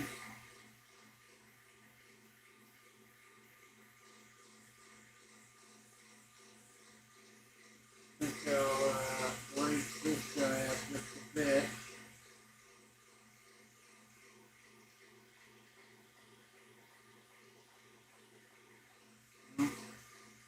But we're not going to mess with that.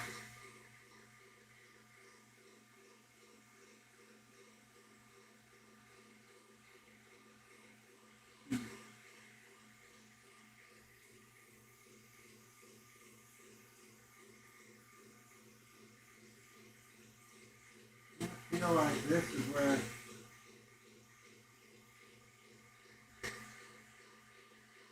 maybe I do need to have that just right here. Here's that hair. Or at least brace.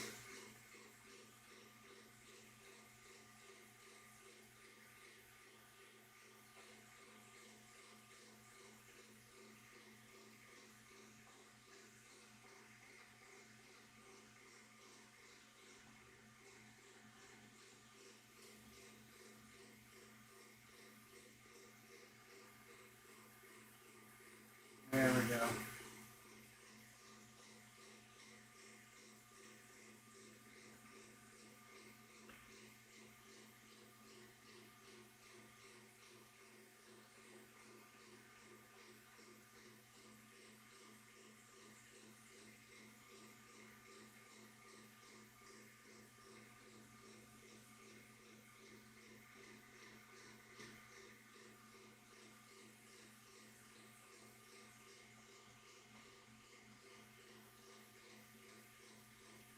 And it looks like it's going to be where it's going to be on that one. So we're going to throw that up over here. Do just a little.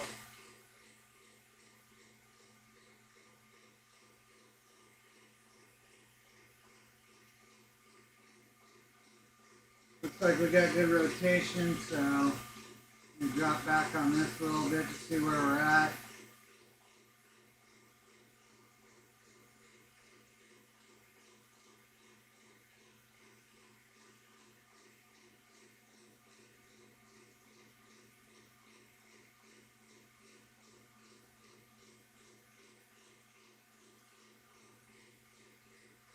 Looks good.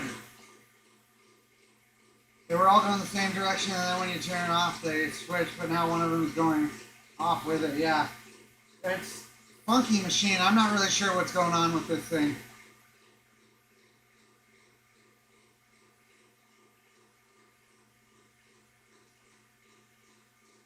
Hey, man. That's no problem, Ron. Come and go as you please, buddy. We're just glad you're here.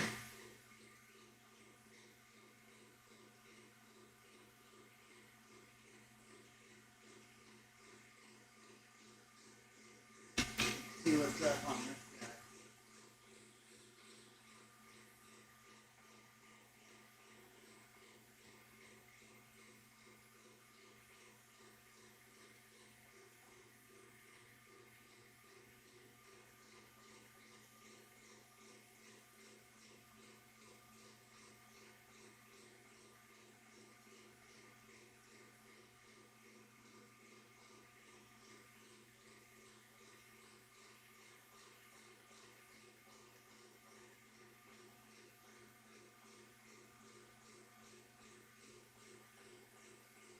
Yeah. Get this guy in and we'll be cruising right along. Only 3 stages after this.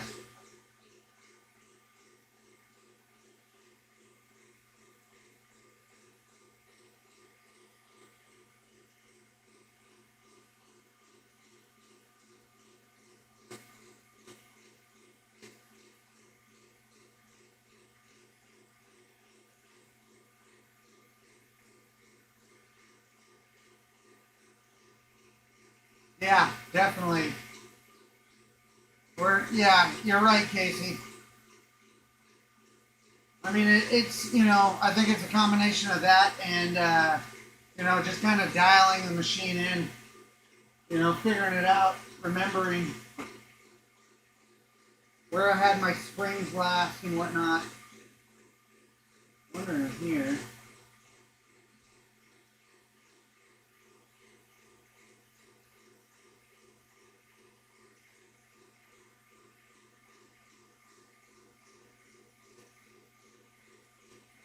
Because I really do think the springs are part of the variables that are messing with me right now. Because I think this spring right here is stronger than the other two. Like this one's definitely a little less springy, you know.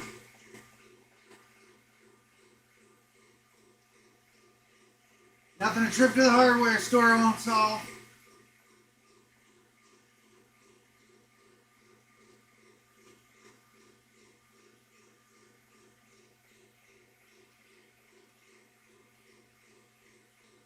It's just weird that, like, all of a sudden the bucket starts leaking and stuff, and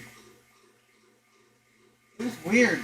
So many little different things that, like, change, you know, for, like, no apparent reason. That's just the way it is. Just gotta dial it in. Figure it out as you go.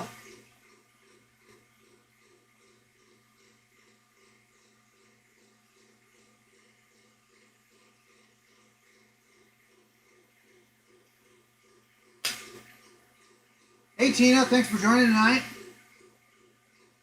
Oh yeah. That's how we roll. All puns.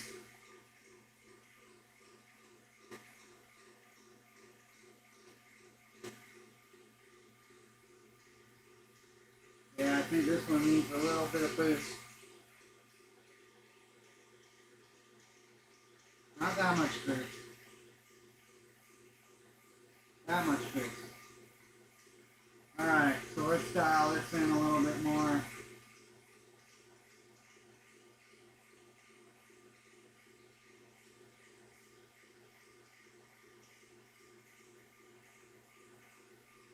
These guys.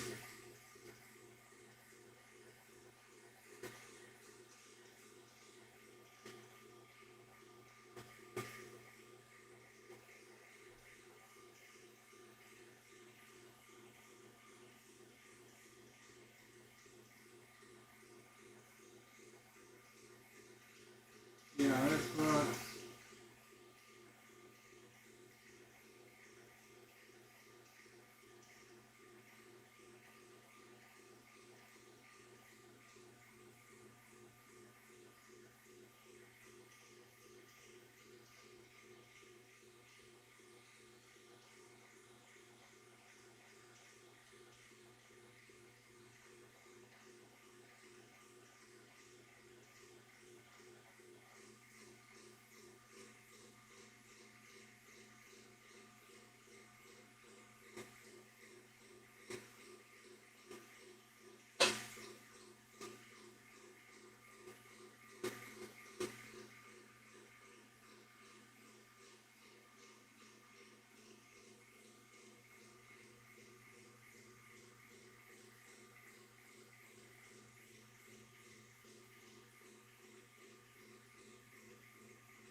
There we go. Yeah, it's crazy how much the fine adjustments that I just feel like I have to constantly do. I know it's a little harder to see on the webcam there, but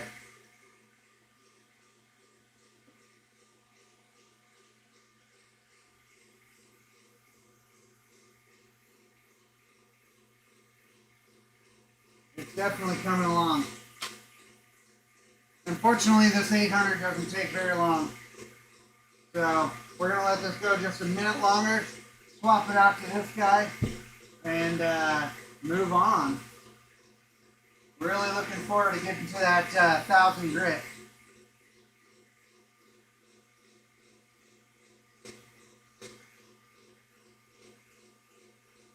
Oh yeah, thanks Debbie.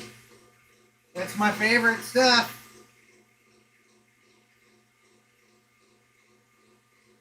Love collecting it. Love cutting it, polishing it, sparing it, everything. It's just such a nice material.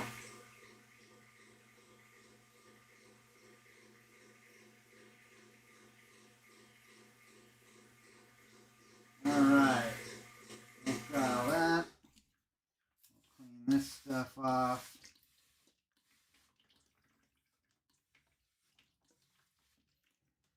And then let's swap her out.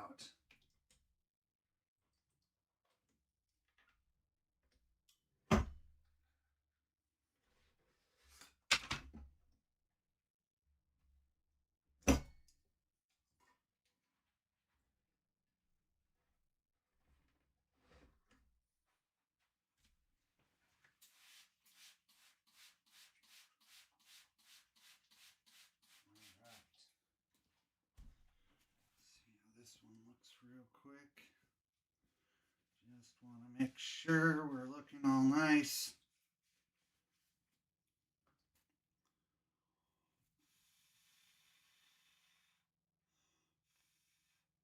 Yeah, definitely looking good. So let's swap this over real quick. Suck that in.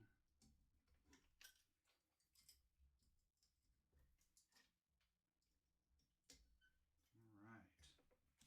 Give it our little love squirt here.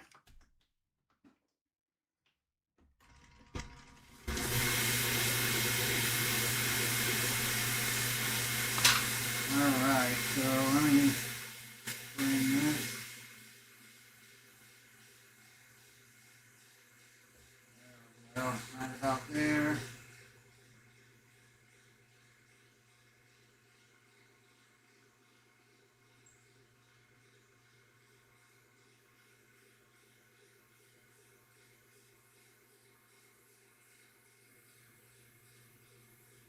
I think we'll do this little brace.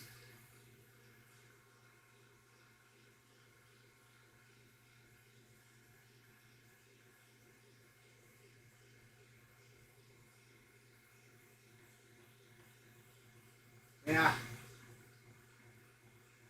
Definitely seems like once we get through it a little bit more, we start being able to dial things in a lot easier. Sometimes.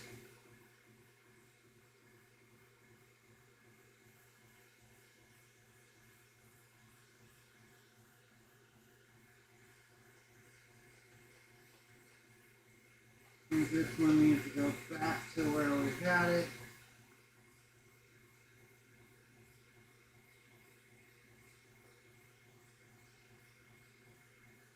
Yeah, you can see it's definitely serpentining like that when it's rolling. I wish it would go just a little bit more, but I think that if I pull this back, yeah, it's just not going to get it.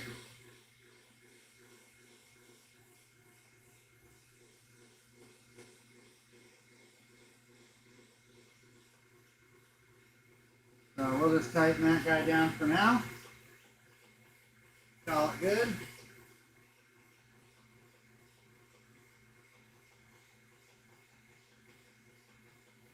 We'll get ready for the 1000.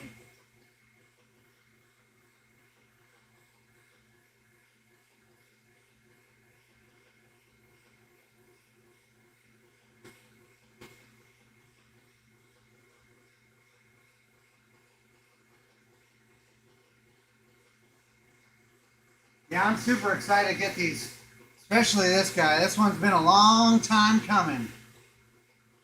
It's a good green. That chatoyant is just going to go really pop on the final product. So even right now, let me see if I can show you without this thing freaking out too much. Oh, come on. Maybe? Anything? So you get in there, like actually right there. That's really nice. You get that cat's eye effect. And then what's really cool about this stuff is you saw right above that chatoyancy, you can see the little chromite inclusions there. They'll start getting that really metallic finish on them. And so it adds a lot of character. It's also why you can demand a premium for these things.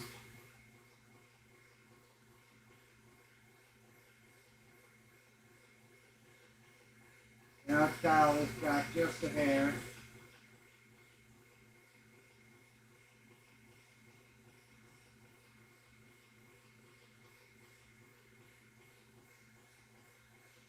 Yeah, looks like it's getting pretty good rotation.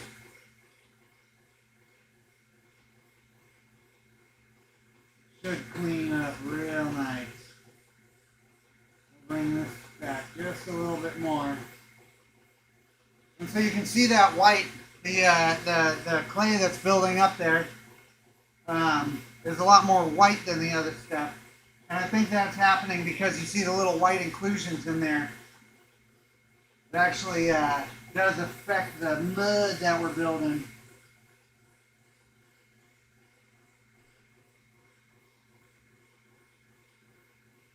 I mean, these ones are going to be killer, though. I tell you what, these are going to be super nice. That's why I asked never look for collector rock before there. Yeah. The ones sent sliced with thin are outstanding. Yeah, nice price range. So yeah, Debbie, these ones right here, I'm doing for $250 each. And then as I go up bigger sizes and stuff, they'll go more. So like these 5-inch right here, once I actually get these ones done, because they're such high quality, you have basically zero inclusions. The light penetration goes probably at least the 3/4 of an inch. These guys are going to be pricey, just because you're not really going to find material like this. Not very often, anyway. And if you're not here, like on the West Coast, and specifically where we're at, you're just not going to get it. I think the only place that they really even get close to this anymore is over in Russia. But we just happen to be really lucky with what we got here. And so it's a big part of the reason why I just, try to crank them out. It's because it's like, if anything, I'll just put them up on my shelf, I mean, this one right here, I definitely don't think I'll be selling this one. It's just way too good. And then that one I was showing everybody earlier. So this one also is going to be probably going to my collection, just because you don't really see it very often, or I've never seen it like this before. So I'll actually show you on this camera. So you've seen the green. So you see how you got the green right there, right? And it's a little bit lighter. But then if you look over there, it's like white and orange, and you've never seen anything like this. Oh, come on. Maybe a little further. Maybe. Oh, no. It doesn't want to focus on it. Go really close. Oh, yeah, there we go. And see, it's actually, it's the same material. But I've never seen white before. I've been hounding this stuff for years, and I've never seen white before. And I've been asking people around, too. And I'm like, have you ever seen white? And they're just like, I don't know what you're talking about. And it's like, well, that one's going on my shelf. Exactly, Izaru. Exactly.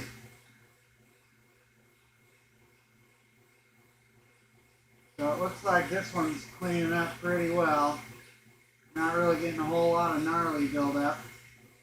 We'll chop this back just a little bit to see how our buildup's going. But I mean, at 800, we're not really going to have a whole lot of cutting going on.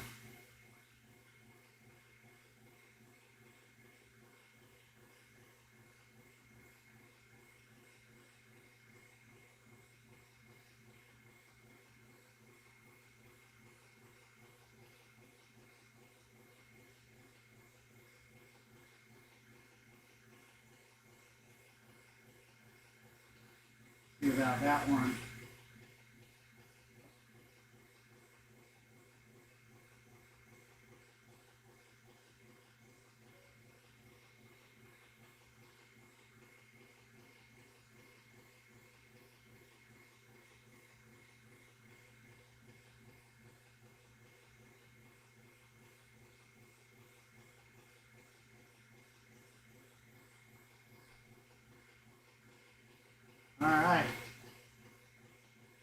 probably about ready. Let me do just a little bit of fine wash.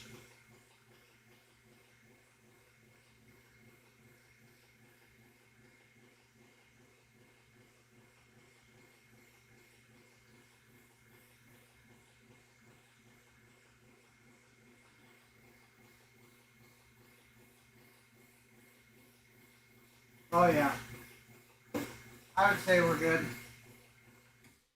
We'll drag that back, a little extra clean, and we'll pump on over to our 1000. Super excited for the 1000. This is where we actually start seeing the going from that dull matte finish to a gloss finish. Really nice, and that's the other thing that's a little bit special about this material compared to basically every other type of serpentine out there. And some people call this imperial serpentine because it actually will take a gloss polish. Like most other serpentines, you're not even going to get it to form into a ball, let alone, get a high gloss finish. So it's really wicked material. And they used to have a bunch of it over in Rhode Island, but they mined the hell out of it, and now it's, well, from what I understand, you can't really find it over there anymore. You might be able to find some beach pebbles, but yeah.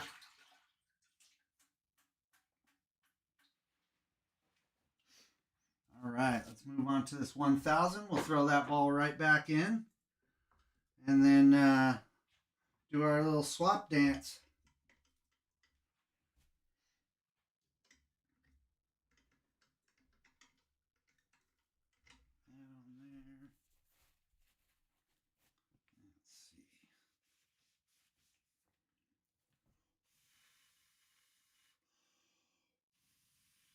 Yep. All right. So, oh yeah, got that one braced.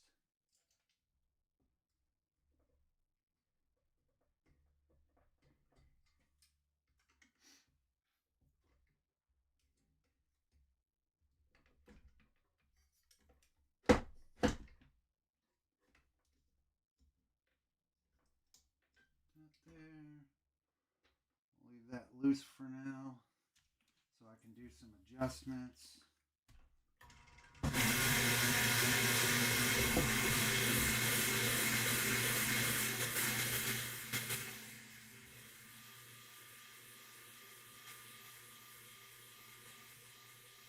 Yeah.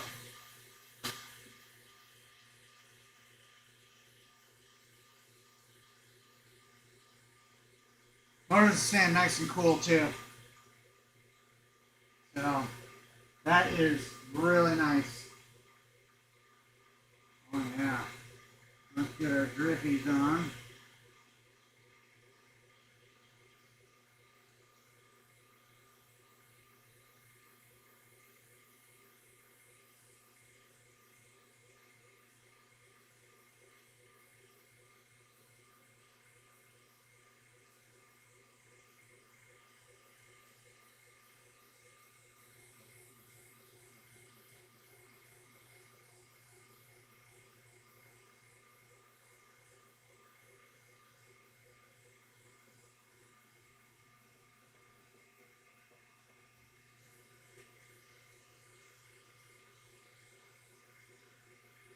Yeah.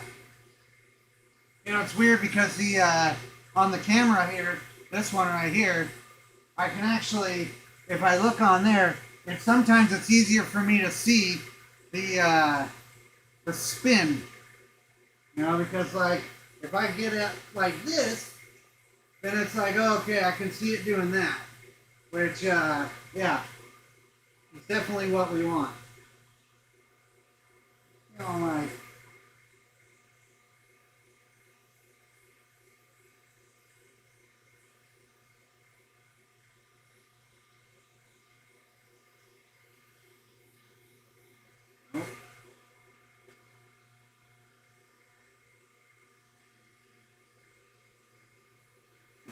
I feel like we might.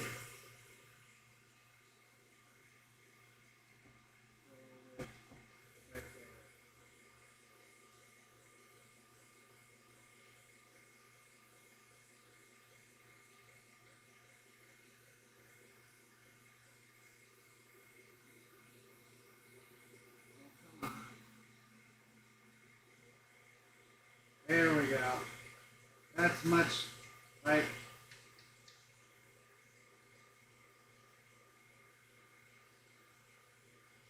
pull this back a little bit so it's not, we don't want it to hydroplane. If we put too much water on there, it tends to hydroplane, and it doesn't get quite the cut that we want, which means it's not getting the polish. Now, although this is the 1000 grit, and it's not really cutting as much as it is polishing, we still want it to, you know, not hydroplane. So yeah, that's looking good. Yeah, it definitely keeps dropping temperature. That is for sure.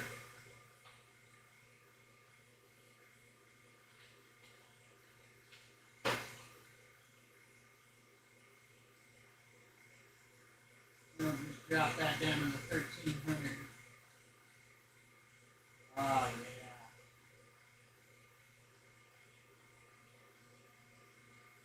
Yeah, this shop doesn't have a whole lot of insulation, as you can see back there. Hey, work with what you got, right?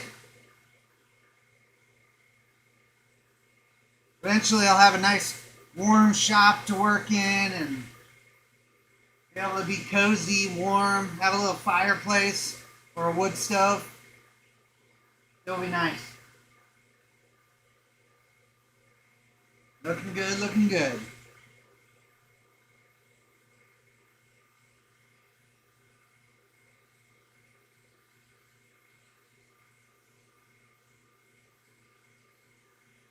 Oh, you traded some material to a guy to make spears out of Mozarkite, huh? That's pretty awesome.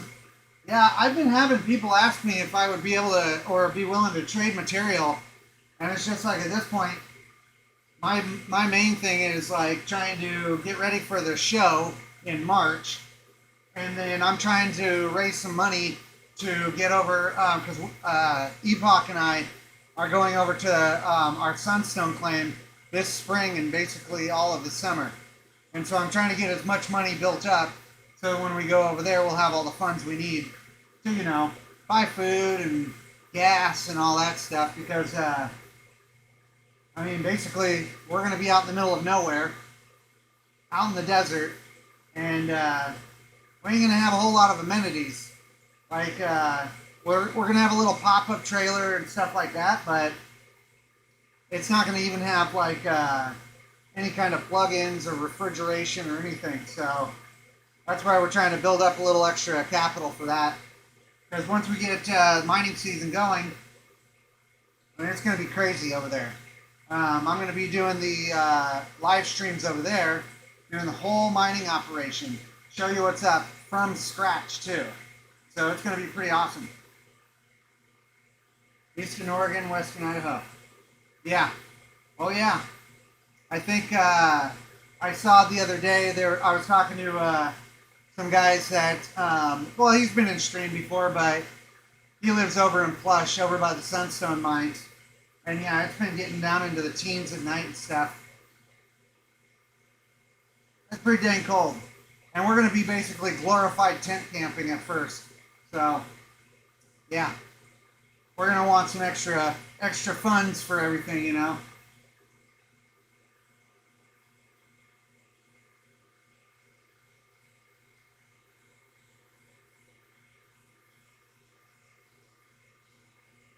So if you guys see me over at the Rock Show, make sure to swing by, maybe check out some of the spheres I'll have for sale. I'm going to try to have everything from probably about 2.5 inch up to some 5 inch. And like right now I've got, I think about 20 on the way. And so it looks like I'm able to crank out a pretty decent amount per week. But I only have a few weeks left, so, you know what, like 6 weeks? So it's like, yeah, got a lot of work to do.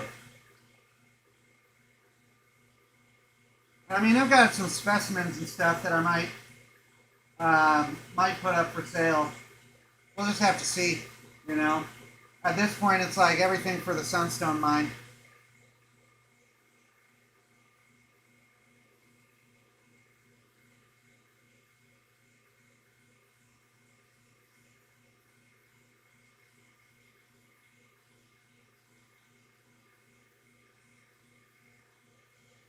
Round down, we're mining, bro. We're getting close, buddy. Get real close.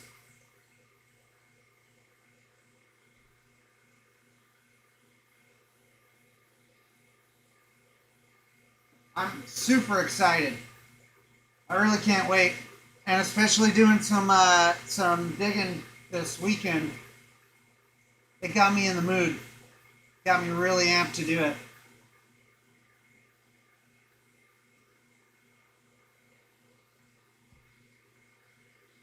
Ran out of water. And I didn't have my Red Bulls tonight.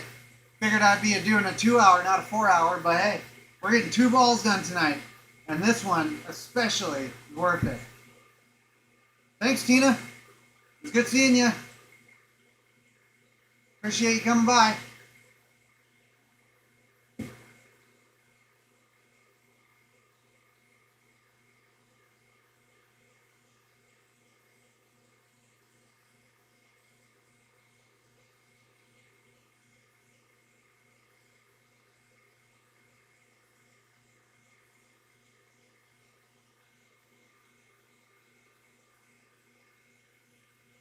Yeah, and so this 1,000 grit though, I do let it go just a little bit longer, you know, because it's that first stage of the polish.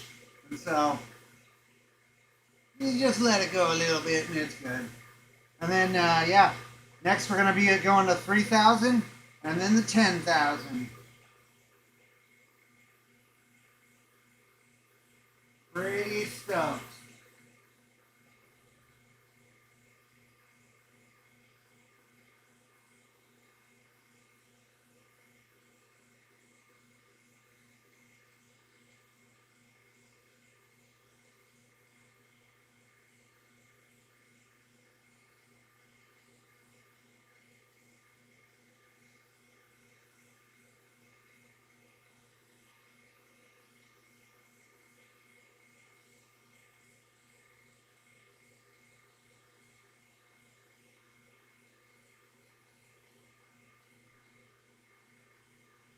Ah, you got the snow, huh, Wooden Crone? I'm jealous, man. I'm jealous. Would you be willing to sell your scrap pieces? Oh, absolutely. I've been actually saving them. So, for instance, like, I got these looking things. And then, I also have what we call the dog ears. Or what I've been calling dog ears. Which, I'm gonna grab some for you. They look like this. And so, yeah. And I get 4 of these every time I do a preform. So, yeah. Definitely willing to. And, you know, as you can see, they build up quick. So, yeah. Great for tumbles up. And it's all great material, so if you want, just send me like an email or something. We'll figure something out. My email should be on the, it's just roguerockhound@gmail.com. Pretty easy to, you know. I mean, I got a ton, so it'd be cheap, you know. We'll take care of you.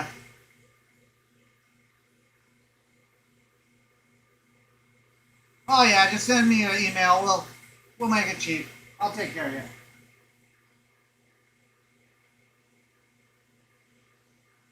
Cheap. Cheap like my last date. I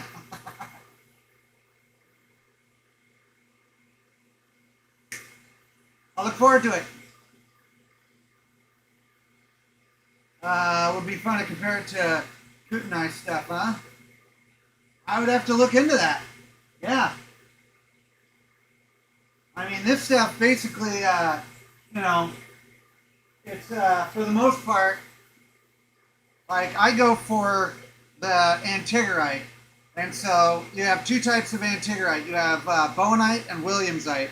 So this one right here with the chatoyancy, that's bowenite. And this has more light penetration. So you can get that light in it pretty well. And then the williamsite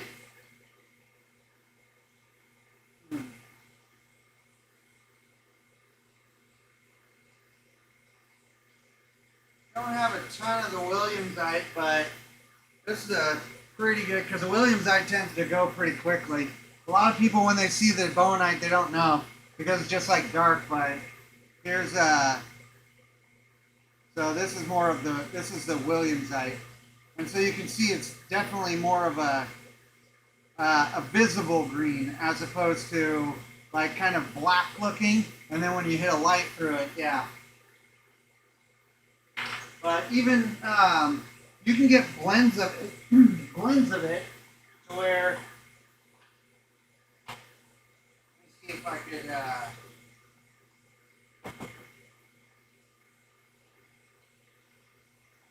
So here's a blend of the stuff.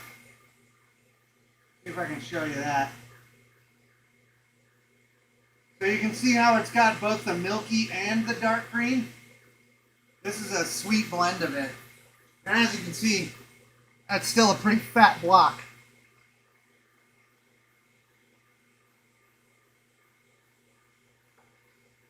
I mean, that's a big reason why I like this material, though. It's just got so much variety. And like, you get some of this stuff that, like here's a little, I was just messing around with this one, but I made kind of like a little teardrop thing. It's got a flat back on it. Here, I suppose I could show you like that. So it's got a flat back. It's kind of like a high dome or whatever. But yeah, you can see like, it's just wicked looking. So I was originally gonna like, I don't know, because I don't like wear jewelry or anything, but I was originally gonna like have, you know, maybe like a little teardrop necklace type thing or something. I thought it would be cool, but I just haven't been able to figure out what I want to do with it yet.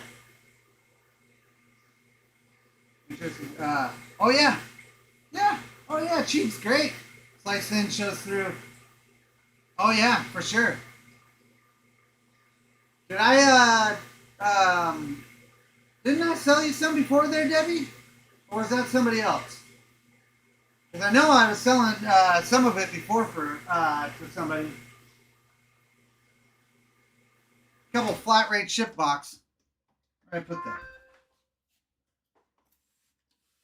Oh yeah, there we go. Let's get this.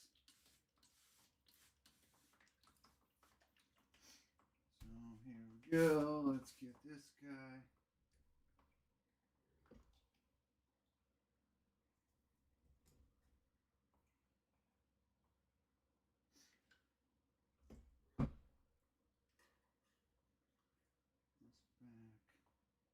Oh yeah, okay.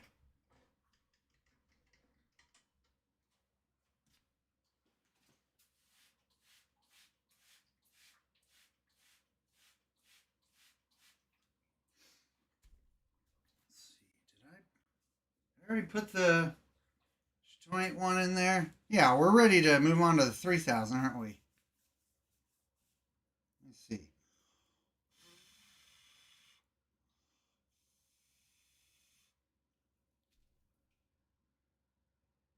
I already did this one in the.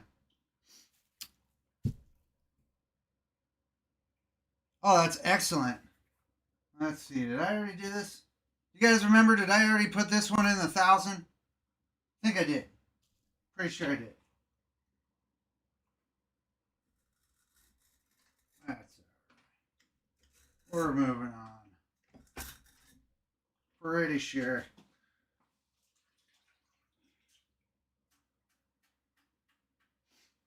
Get to chatting sometimes, and then I'm like, oh, wait a minute. Where am I at? Oh, yeah. All right. So let's put this 3000 on. We'll get moving on this.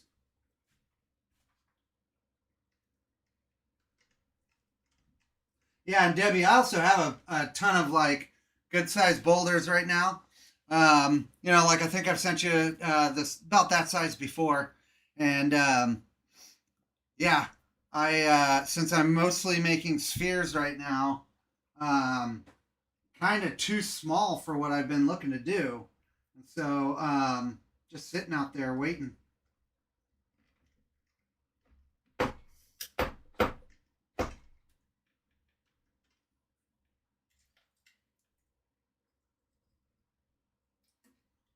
This one. Okay, everything looks good.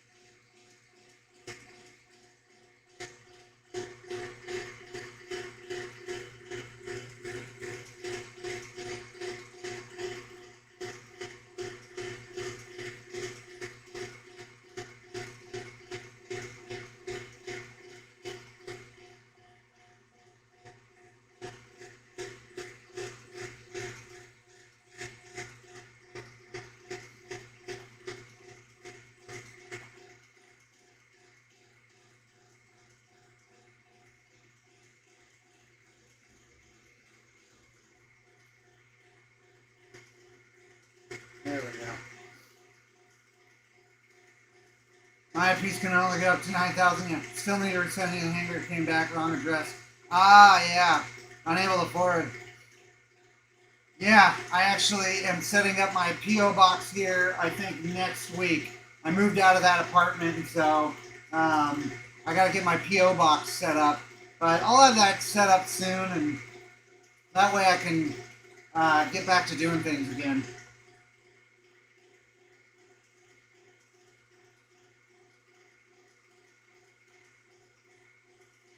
Yeah, we got clean rotation.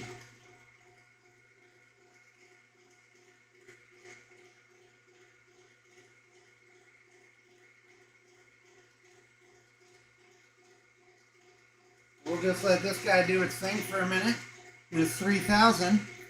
And then, yeah, we'll be ready to put the big boy in. Well, it's a little one, but ooh, I'm so excited for this one.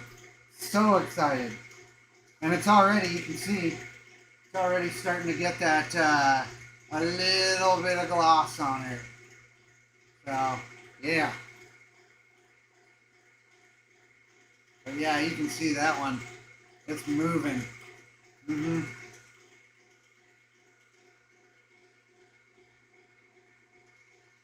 Eventually what I got to do though is I'm going to have to upgrade these machines.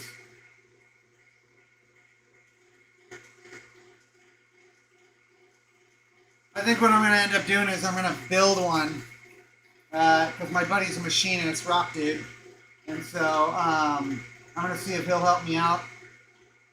And we'll build a high-speed machine similar to this, but we won't do it out of wood. So then it won't shake so much. It will be much more, reliable, let's say.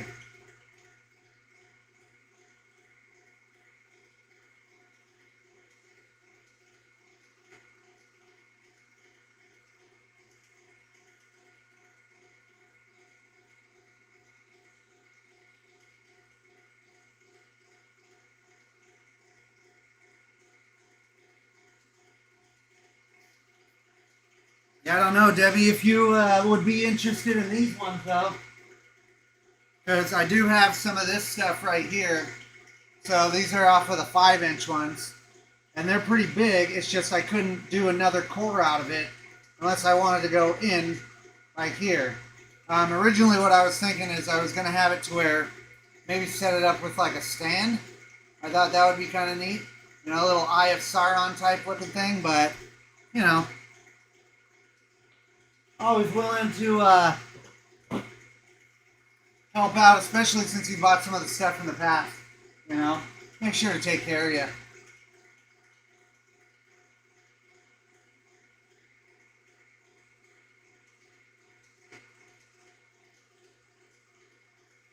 And so you can see definitely here we're getting more of, it's more like bubbles, you know. You get kind of like a foam that is what you see on your cut instead of like that slurry. So this is where, what I'll do is I cut the water way, way back. You can see it's only dripping just a little bit. Well, maybe, yeah, about yay. Make sure it's actually dripping proper.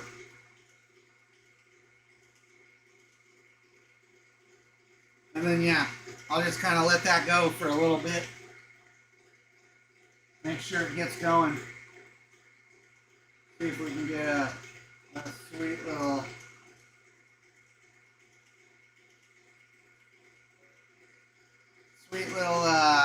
slow-mo off of that. Oh, sweet. Okay, perfect. Perfect.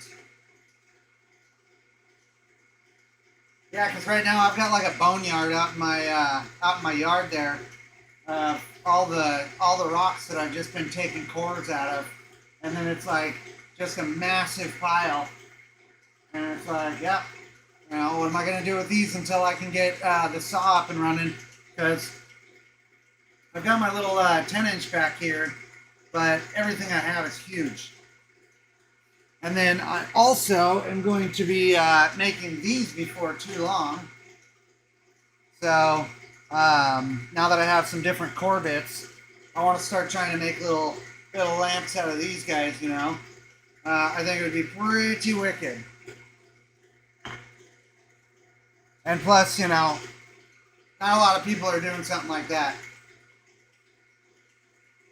Because if I can get them thin enough, then all I got to do is put any kind of LED or something in there and the whole thing glows. Make a sweet nightlight or something, you know.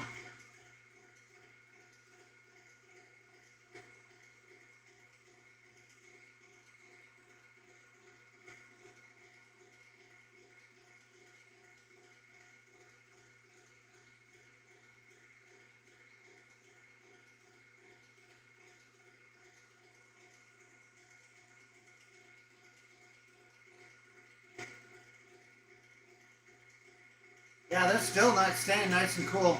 It's good.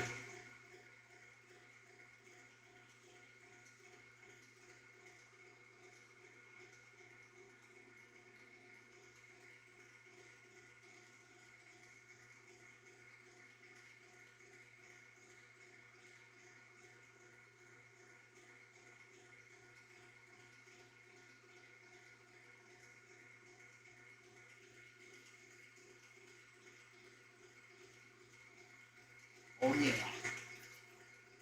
Getting to the final countdown here. I love boneyards, plan to make sculpted bases. That's awesome. Yeah, that's kind of what I was wondering, like, you know, because, you know, you can get like little sphere stands and stuff, but if I'm hand making these things, it's going to be a lot cooler if I make like a little stand to go with it, you know? More unique, more like artistic, you know?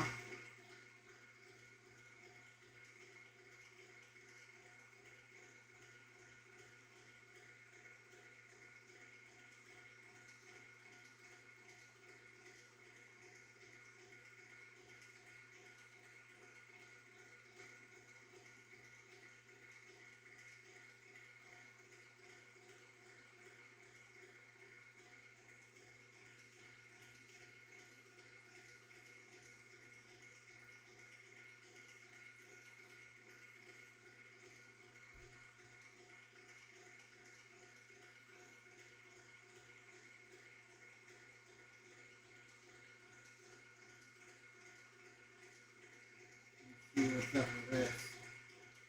With some major dripping. Is really what I want to see here. When I increase the water here is what I'm trying to do is get my cups, this part of the cup, to kind of fill up with water. So then when it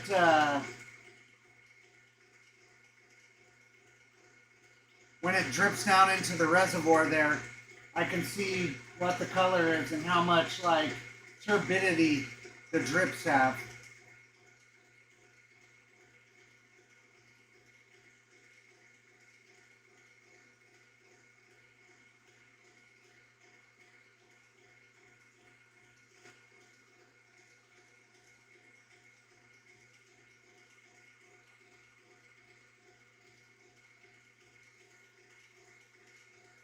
Yeah, the driftwood. So I've thought about that one too because every time I go to the beach I collect driftwood, you know, and a stick.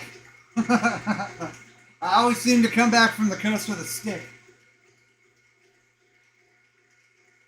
But I mean, you gotta have a walking stick on the beach. I mean, that's just normal.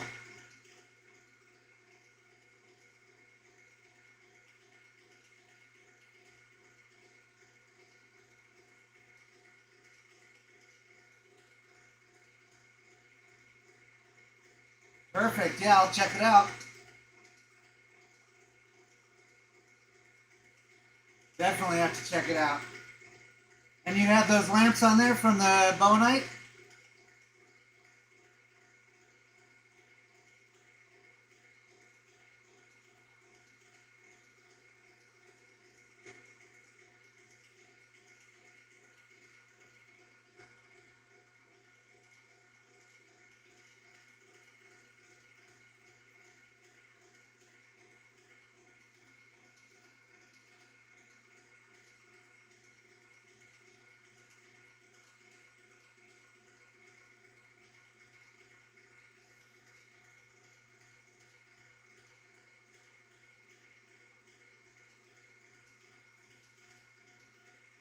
Ooh, and the window hangers. Sweet.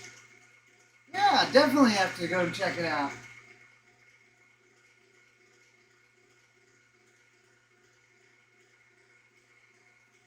Yeah, my brother loves the stuff too.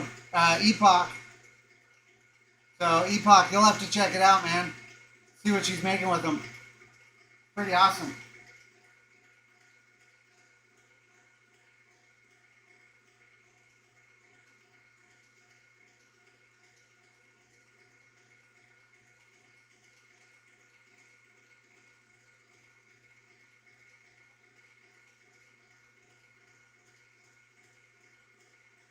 Oh yeah.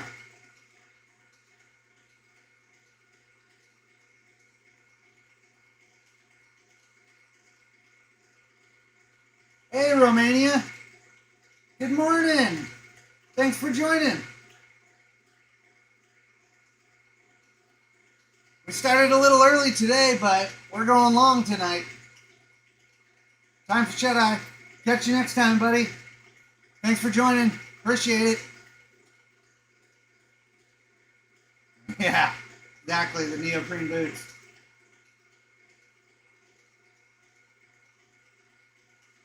The wellies, buddy.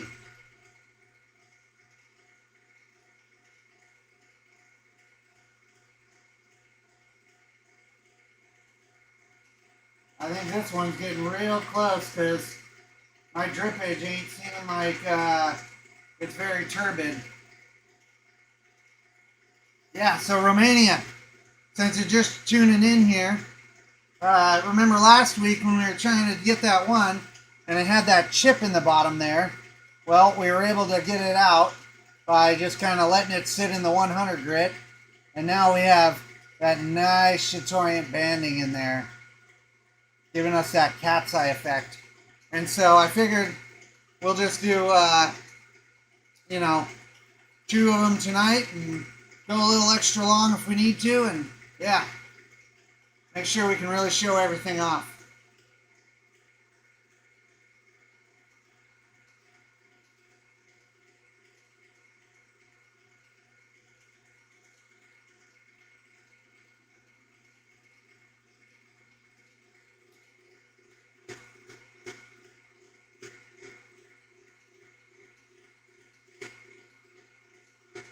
Alright, let's get this guy cleaned up a little bit. Unleash the drippage.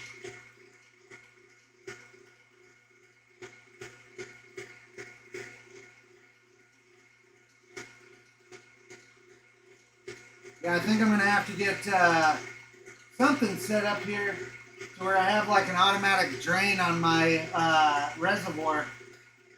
It's nice to have it. And I'd like to get it to where once it gets up to a certain height, it just has a natural overflow into like a bucket that's easy to clear out.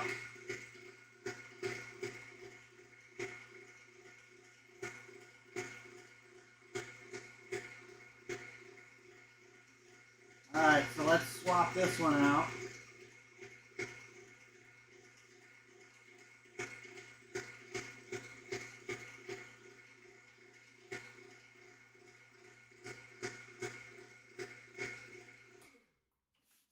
Yeah, I think this one's going to be good. Yeah, because I ain't seeing barely anything for drips there.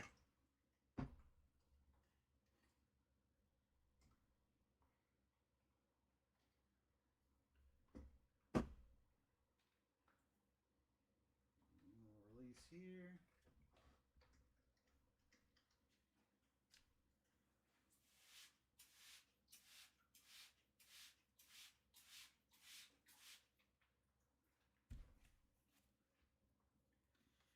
This one cleaned up.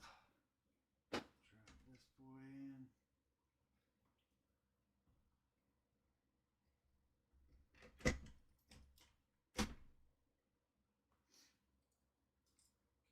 That on the second link. This one's on the first link. Okay.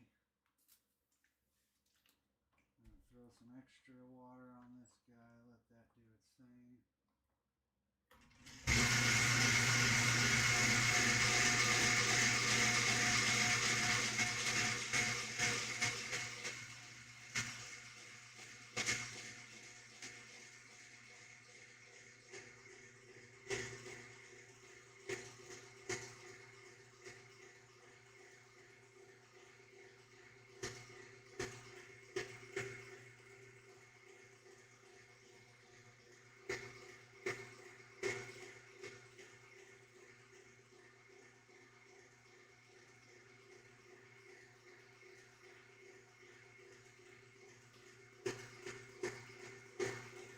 Okay, it looks like it's got a good pattern.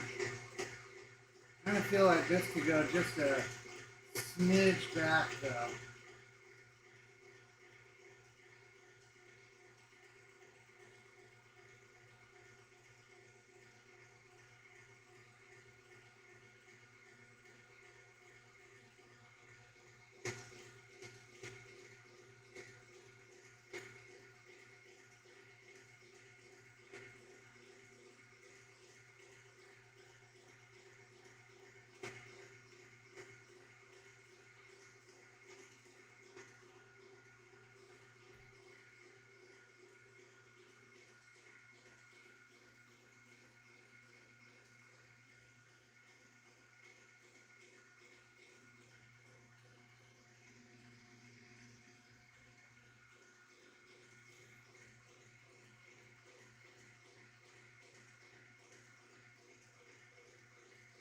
There we go.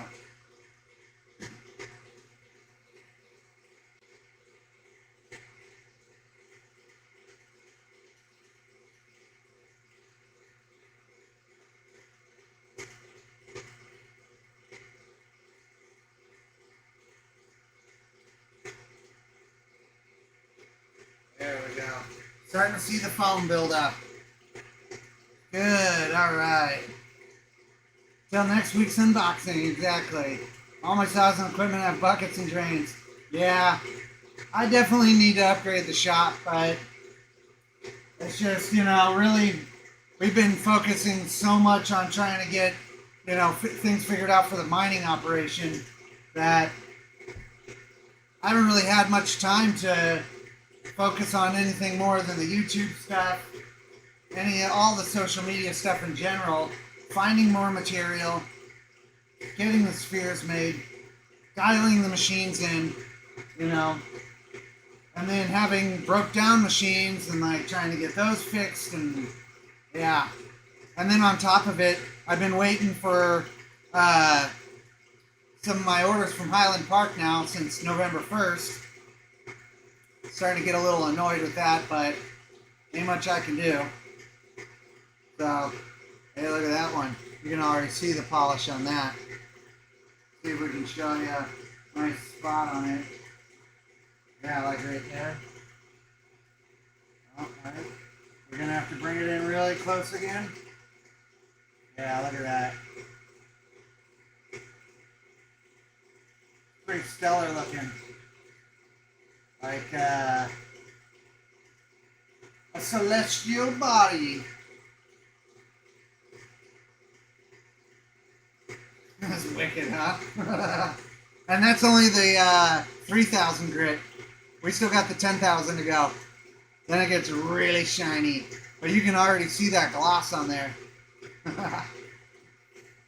I love it. Sending you a small box. You can't send me a box. You're not allowed to. I'm only going to send you boxes. Thanks, Debbie. Glad you like it. Wait till you see this one, though. It's going to be next level. Back this off just a little bit. Because we actually do want it to be a little dry. Well, relatively dry compared to what we were doing.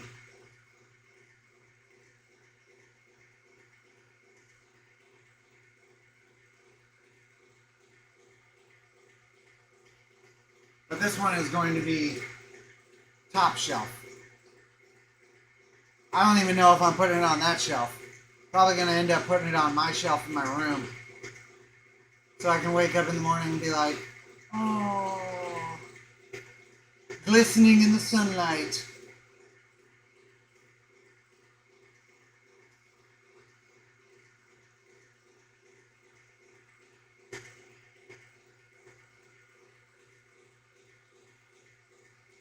Oh yeah, this heater. It's really helping. It's surprisingly cold in here, but I've got like a window right here off to the side, and so yeah, it's like definitely gets a little brisk. Yeah, it's a little wonky, Romania, but it's working, you know. It's definitely better than just doing a squirt bottle, I'll tell you that. And then we actually got a bunch more getting ready for tomorrow. I've been spending all week just core drilling and core drilling and core drilling, so yeah, hopefully here soon we'll have a whole load of spheres ready for the big rock show that's coming up in March.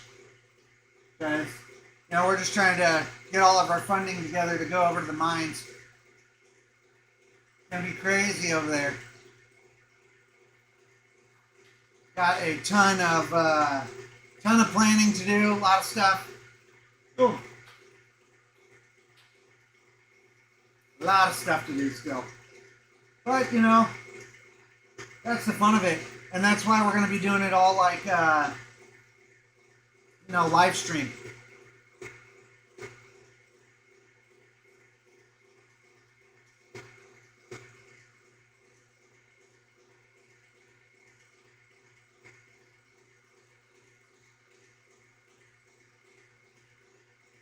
Cut this one off just a bit. So one thing about this bow that I've noticed is that if you do your last stages a little bit drier, and I mean like dry, you actually will get a higher polish. Like you can get a super fine polish on it. Not to say that, you know, 3,000 or 10,000 grit isn't going to get a super fine polish, but yeah, if you run your pads just a little drier than you would normally, yeah, it's worth it. And I actually know guys that work with this stuff, and they'll run it on the very finest that they can get, completely dry, no water at all. I'm like, man, you're crazy on that. I'm not doing that. But they swear by it. Like, I got a buddy who makes knives out of it. Like the blade and all. It's pretty awesome.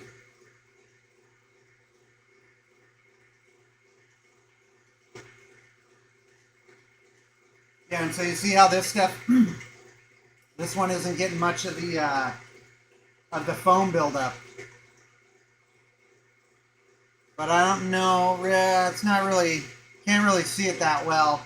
But in between the pads here, you can see just the slightest amount of like the kind of grayish colored foam. And so that's where I'm trying to have this be as light as possible. So then really what it's doing is it's just using the moisture that's already in there and not much else.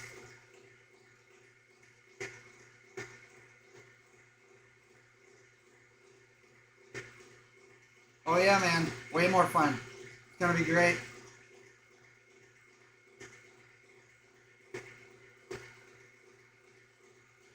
Yep, exactly. Definitely works on the agates and jaspers there.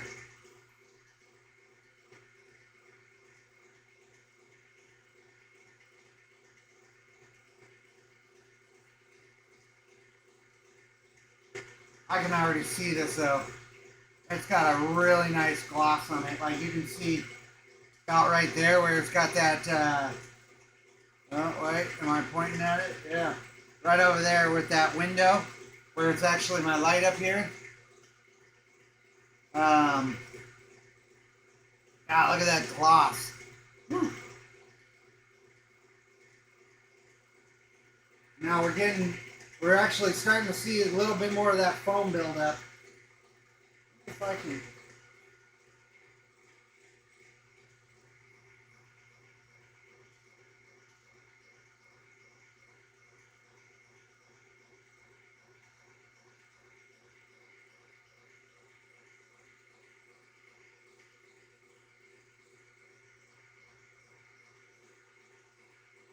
Man, such a finicky little machine. The slightest just millimeter sometimes, half a millimeter. And that's why you'll see me sometimes I'll put like a little bit of pressure on it just to see if it adjusts the rotation at all. Because yeah, it will. Bizarre.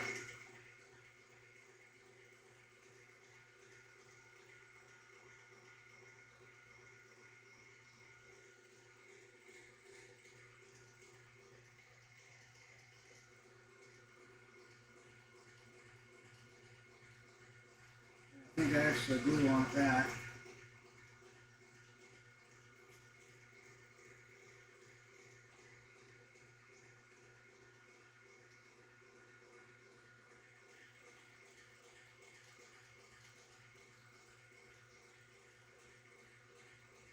Yeah, looks like we got a little bit more foam buildup now. Just that tiny little adjustment helps.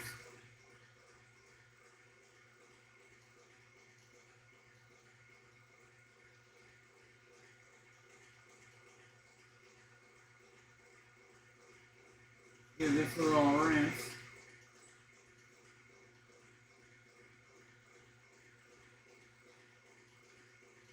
See how she's looking.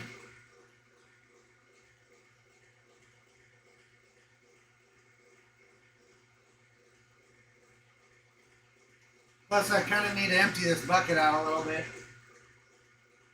Pain in the butt to try to empty it. And it's about, I don't know, a third of the way full. I always figure I'm going to use more water, you know? I know. These shims have saved me so much.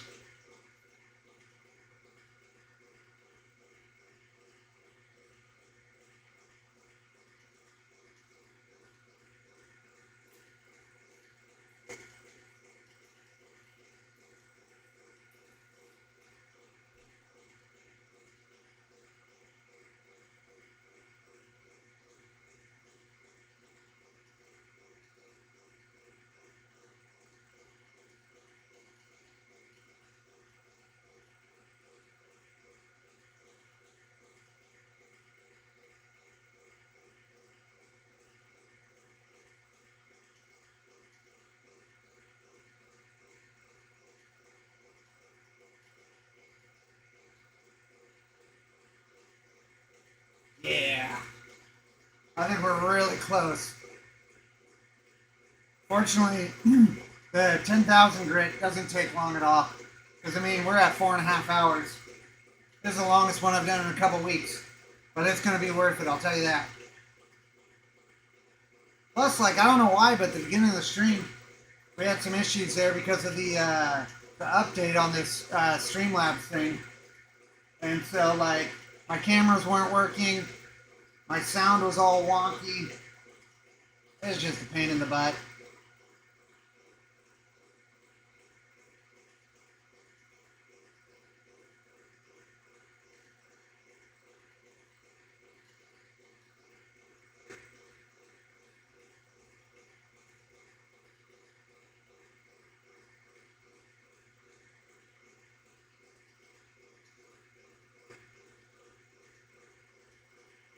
Alright, we're going to do a little rinse.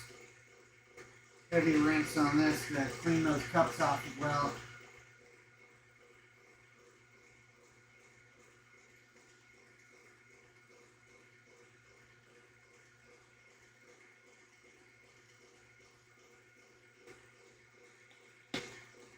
Man, look at that gloss.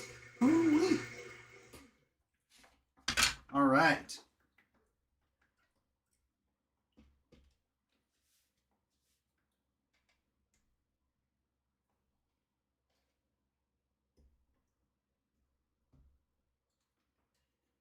On to the 10,000. Get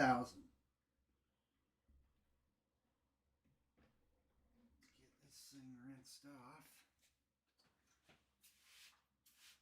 Even though it's not really exactly what you'd call dirty.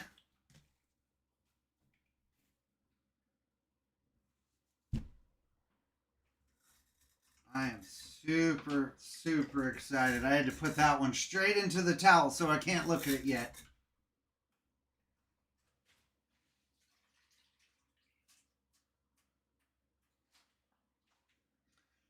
$10,000.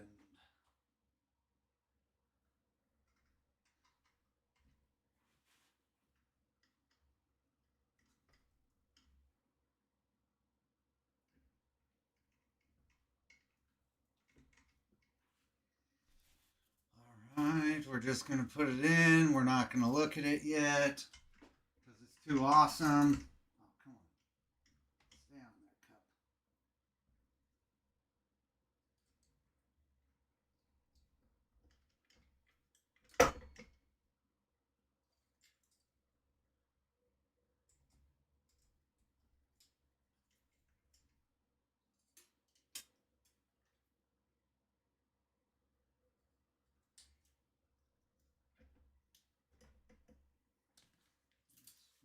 We'll give this a little drip to get us started. Make sure these are tight.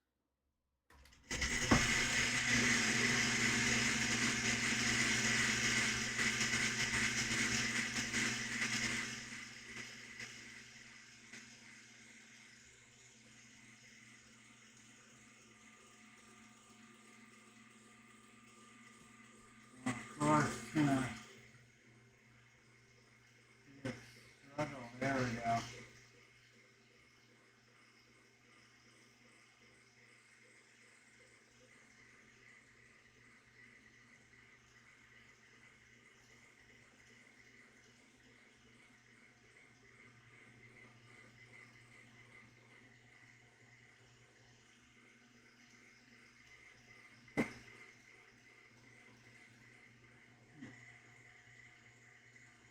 Why are you being all weird now, machine?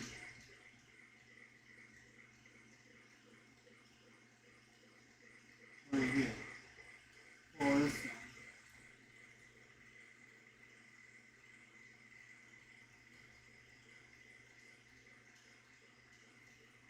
We'll get this loosened up a little bit.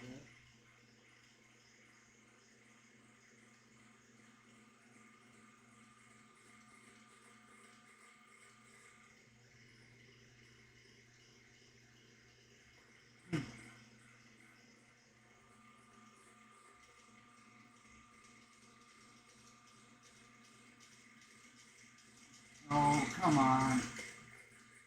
Quit fighting me. There we go.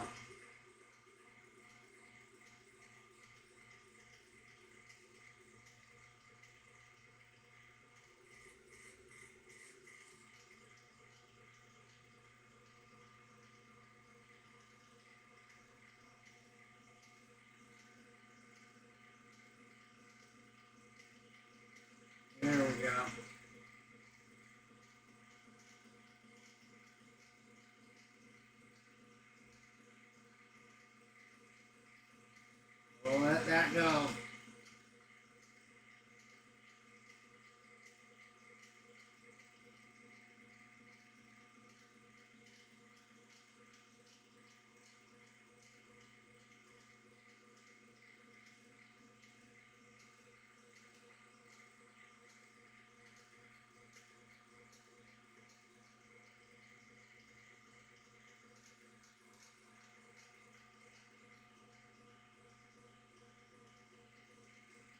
Save it. Call it good.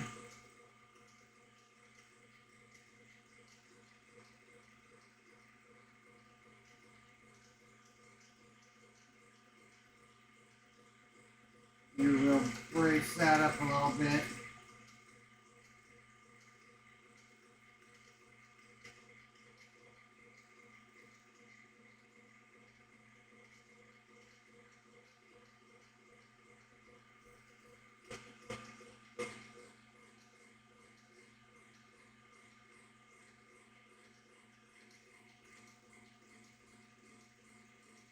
Alright, I think we're looking good on that.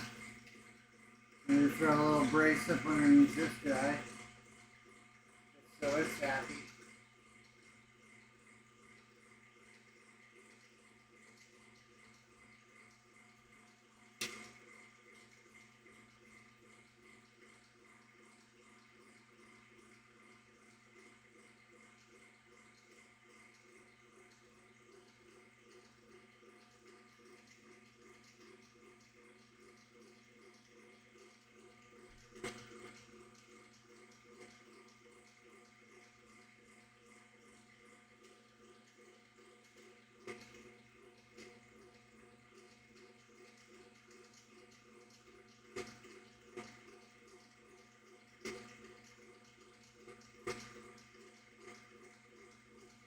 I think I might need to throw a little brace on this back one too.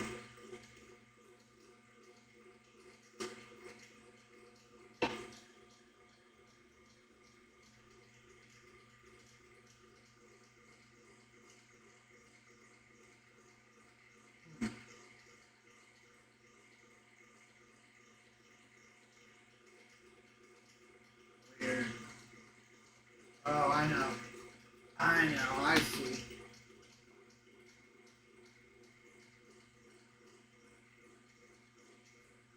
There we go. A little bit more random of a pattern there.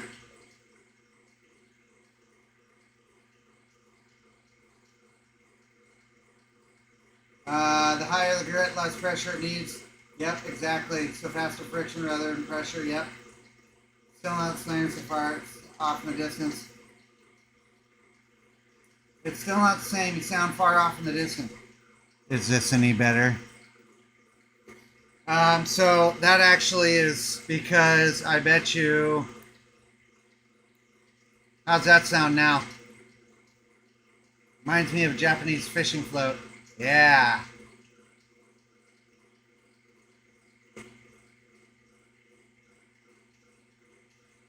Does my sound normal there now, Epoch?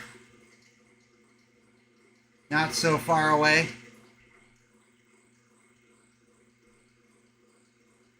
Yeah, so because I had that the roughing machine going, I had to bring down the what is that, the gain? So yeah. Forgot to turn it back up.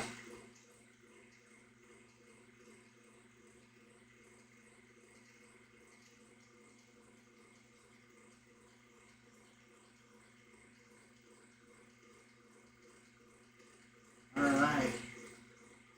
So we'll kill the water on that one and just let it kind of do its thing for a minute. Then we'll swap the balls out. And yeah, because I mean this one's already got a really nice polish on it. So I'm thinking that it'll be a pretty quick one as well. But I mean, you can see it's not even building up that the bubbles or anything, so it's really smooth already. How'd you do it with the sound? So I have this down here. I can adjust the audio a little bit and just turn up the gain a little bit through the program. So like right now, I've got it at negative 16.5 because yeah, when I have this thing going, it's loud. So I had to figure something out. All on the fly too, because it's like I don't have a way to like test. You know, I can't like put little earphones in and be like, oh, okay, how's it sound? Kind of one of the only crappy parts about doing doing this solo. You know, like if I had like a moderator or something, you know, they could be like, you know, talk to them on the phone or whatever. Oh yeah, turn it up, turn the gain down. Yep, do this, do that, and it's like, okay, we're all good. Picture's good, sounds good. Yep, okay, good. But I'll figure it out one day. Yeah, exactly. Well, actually, you know, eventually, that's probably what I'll end up having you do, Epoch, is help me out with that kind of stuff.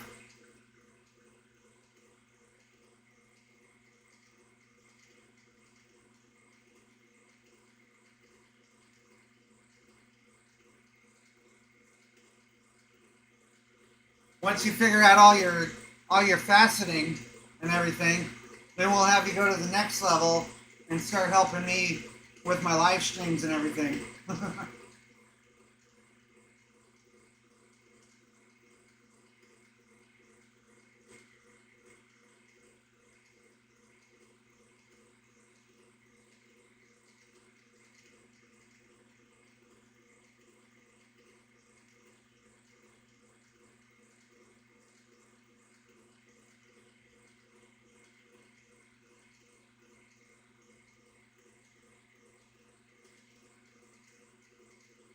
Oh, hey, Jason. Carnelian agate sphere. Nope, not yet. I've mostly just been doing this antigerite. Um, Eventually, I'll end up switching up some materials and dropping in every once in a while with something new, but for the most part, yeah. Just agate and petrified wood and all that stuff is so much harder. It's like a 7. This stuff's only like a 5, but it still takes a nice polish. Well, 5, 5.5, you know, in that range.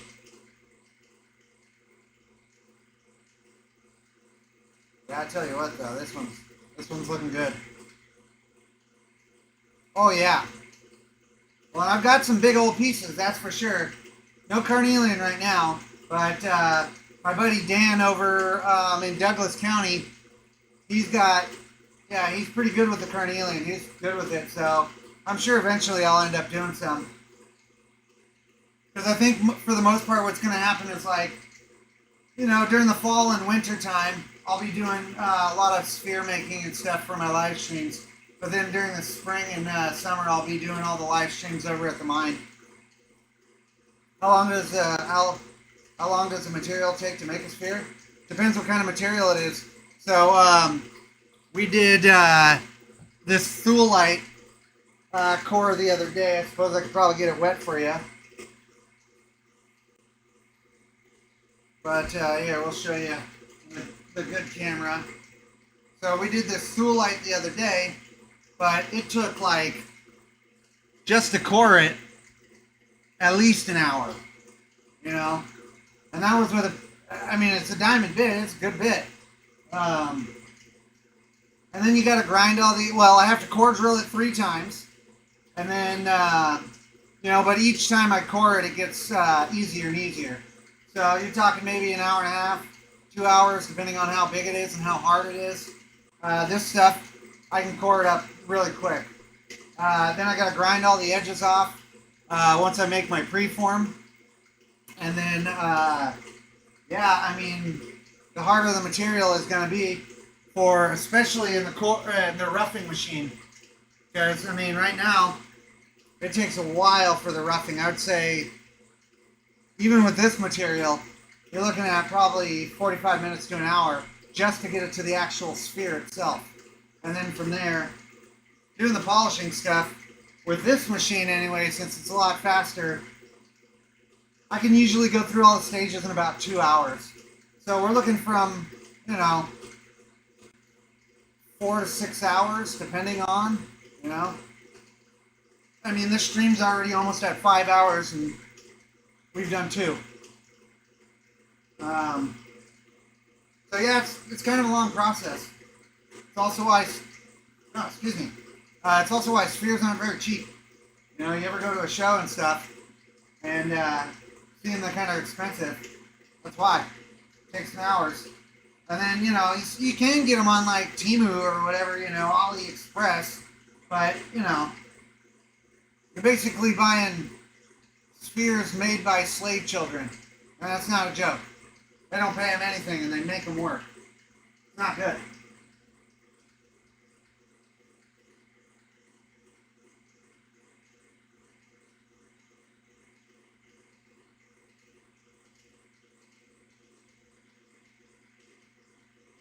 Go a little bit longer.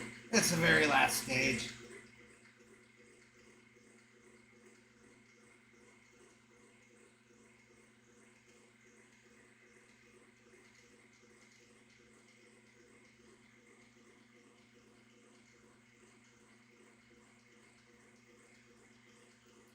You know, but if I was doing something like, you know, a little 2.5 inch or something like that, these can go a lot faster.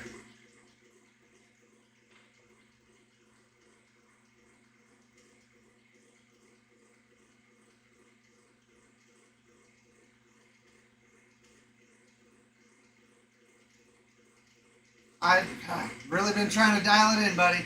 It does take a long time, but oh yeah, and of course the tumbling is just brutally slow.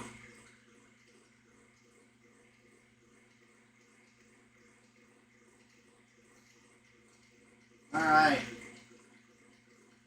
I'm thinking this guy's ready. Let's get this cleaned up, and we'll throw this next one in, and then we shall call it a night.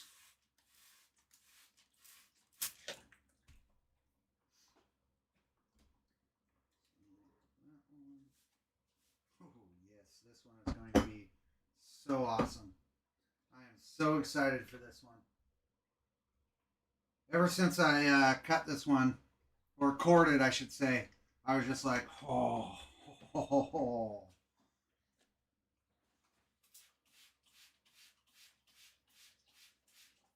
God, jeez. Into the mud bucket.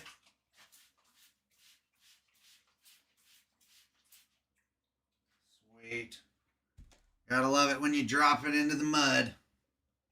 It's alright. We'll get it all washed off and ready. Throw this bad boy in there. Get her all set.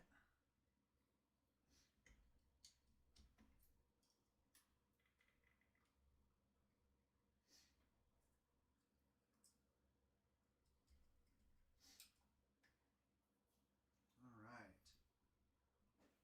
Get this guy. Water just beads off of it.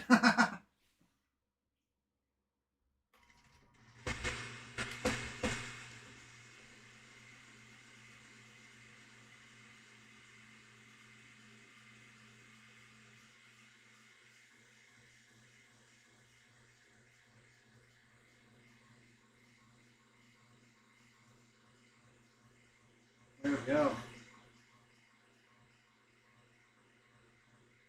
Yeah, the motors are starting to finally get warm though, after 5 hours of continuous running.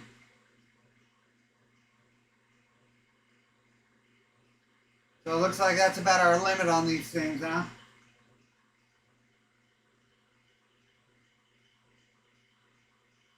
Let's give it a little bit of this.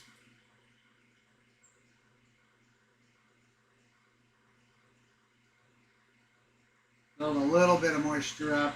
Just kind of moist our cups up, you know. That should be good. Let's get this guy. See how we're looking. Clean it all. Make sure we get all that little mud out from our bucket. Oh, jeez. That's a nice one. Oh, yeah. Yeah, we're at 4 hours and 55 minutes right now. Started at 6 o'clock my time. Oh no! What happened? Look at that. I don't know what's going on there. Look at those scratches. Huh. We're gonna have to mess around with that one. I'm gonna fix this thing. This ball. I've got to fix this thing so many times now. I'm gonna throw a little juice on this. Maybe see if that was our issue. Huh. What in the heck?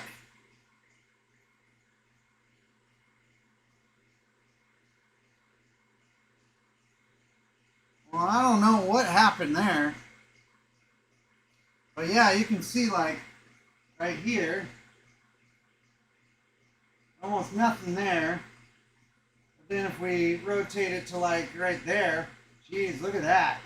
What the heck is up with that? I wonder if I got like a little bit of contamination or something.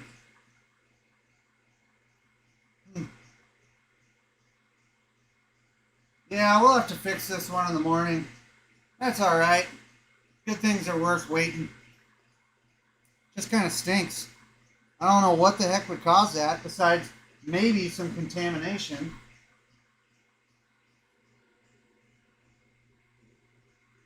And now this thing's just being weird.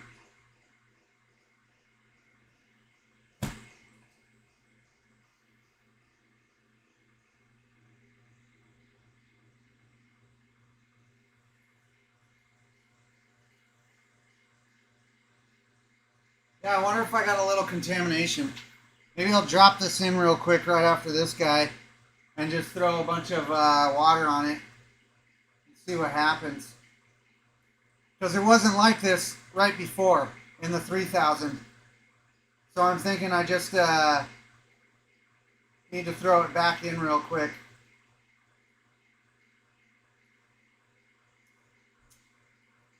Yeah.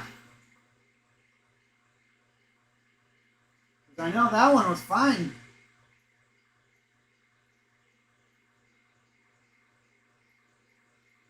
Maybe these cups had a little contamination and didn't rinse it enough. Yeah, what do, you know? This is why I do it all live, though.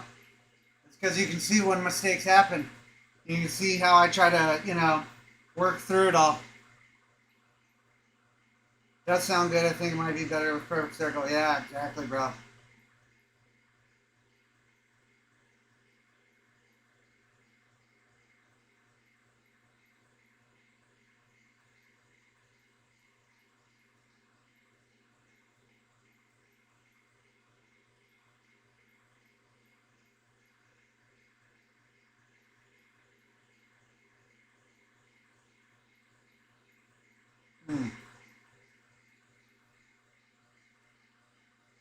We'll let this one do a little bit.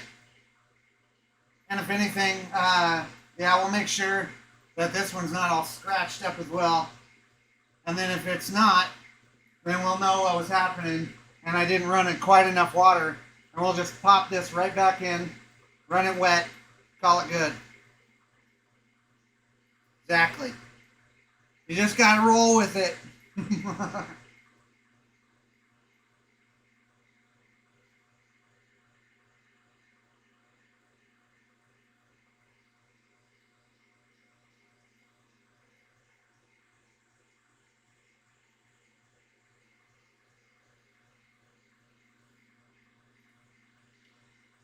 See, got a little rinsey poo here.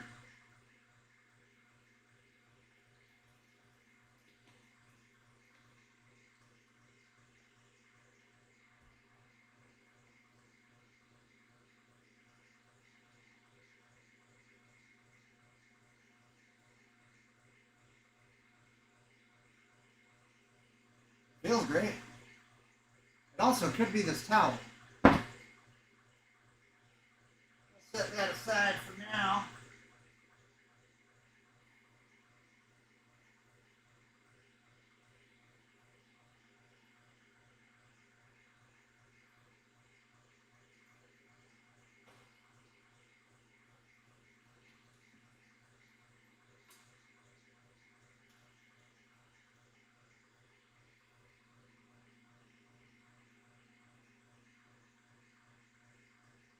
Yeah, hopefully I just need to pop it back in.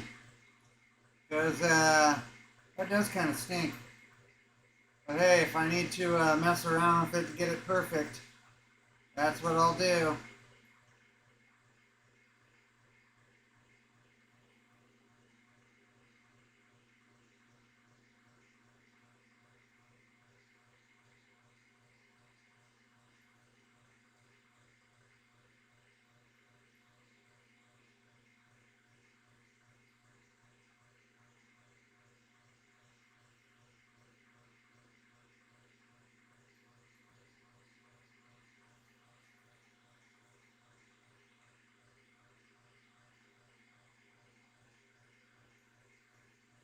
Looks like my drips are all clear though, so doesn't really look like, I don't think we should be having any problems with it. We'll see though. Not the towel, the pattern of the scratches tell, yeah, it's from the pads, exactly. It's all star shaped, you know.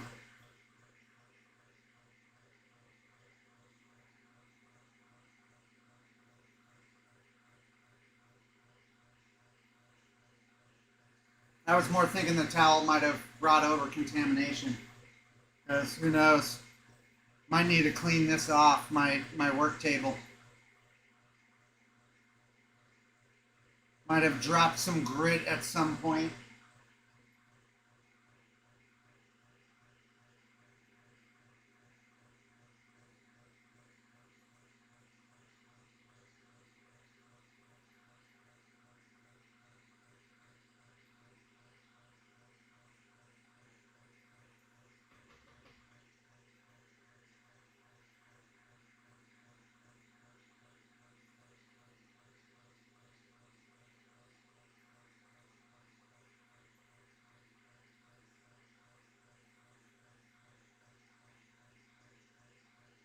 Alright, let's give this a little look-see.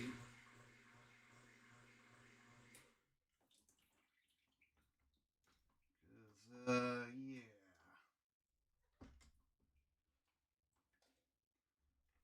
Don't want to have to try to fix two.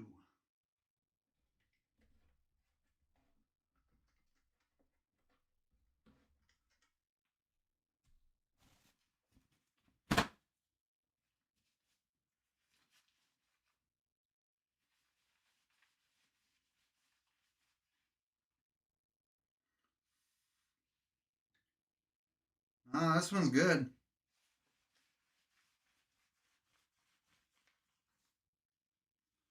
Yeah.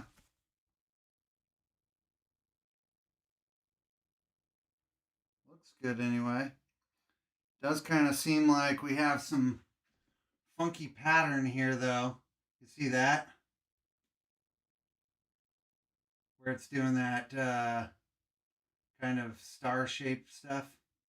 So yeah, might have to mess around with it a little bit. I'm wondering. Let me investigate real quick.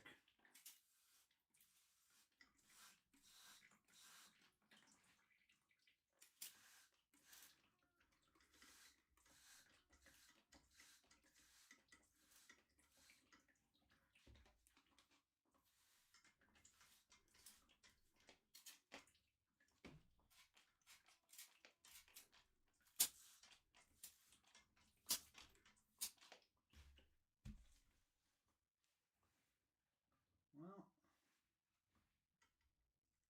looks clean. Let's try popping this back in real quick. See if we can maybe get an idea of what's up with that.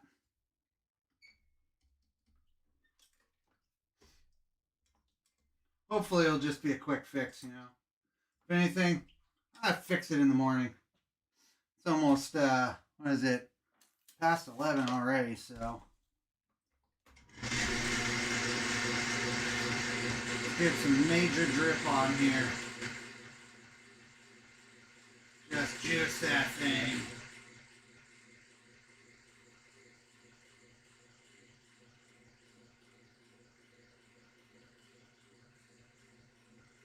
Got a good rotation though, so should be all right.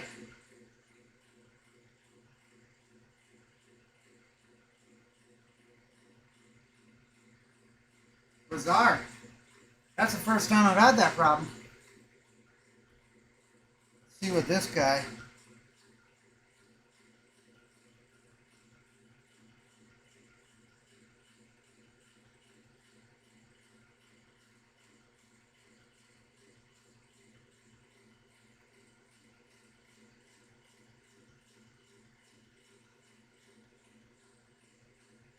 Yeah, definitely might have to run it with a little more water. That's what I'm thinking is the issue.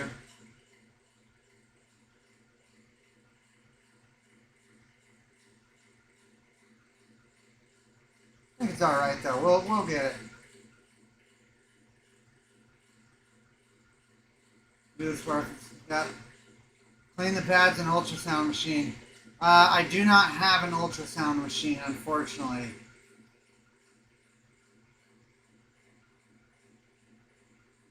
Let's see. Some gloss there. Let's see if I can show you guys. Oh, come on. So I mean, it's pretty nice, but I do think I'm gonna have to probably pop it back in. We'll just have to see. But if anything, I'll do that in the morning because I want to see if this one's good. And if anything, I'm probably gonna have to grab my textile gun and clean my cups off, clean my pads, stuff like that. Make sure they're all super clean, and then we'll go from there. But it's just, it's super late. Exactly, and that's why I was like, oh yeah, maybe there was a little bit of contamination in there, you know. That's what I'm really thinking it was.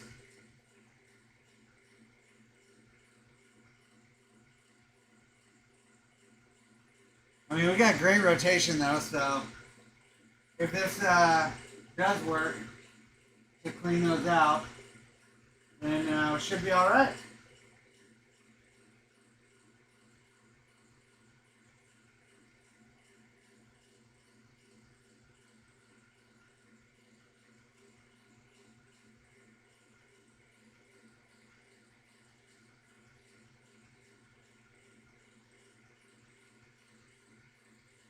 Not too bad.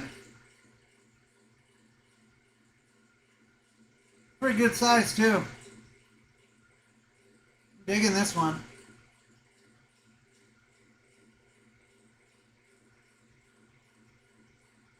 Even though it looks like it needs a little bit of work just to get that polish up, it's still nice. Yeah, the textile gun works great. It's such a good tool. Worth every penny.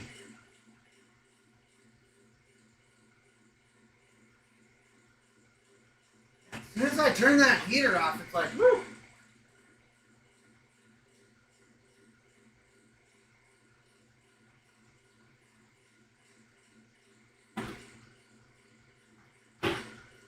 Gotta get my coat.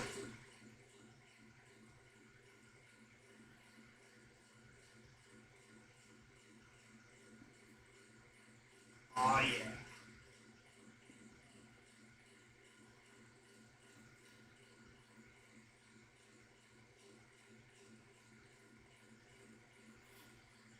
There we go. Hey, look, I got a nice clean towel in my pocket too.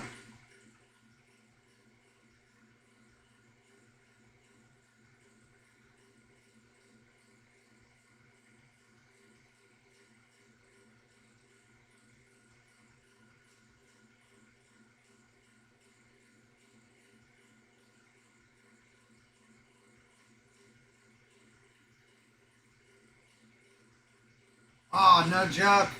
Up there in Willamette, huh? Awesome.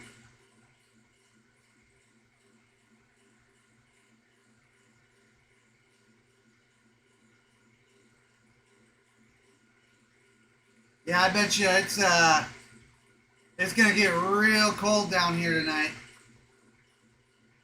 15 in salmon? Woo! Jeez. Yeah, I used to have a little thermometer right outside my window here, but I think I took it off when I was fixing that window last. I need to get it back up so I can see the outside temperature. Yeah, we had that ice fog too for days. It wouldn't even get, I mean, it was like frozen fog until like 2 p.m. I couldn't get any work done. It was terrible because I needed to core drill. And it's like, yep, this stinks. I don't want to deal with that.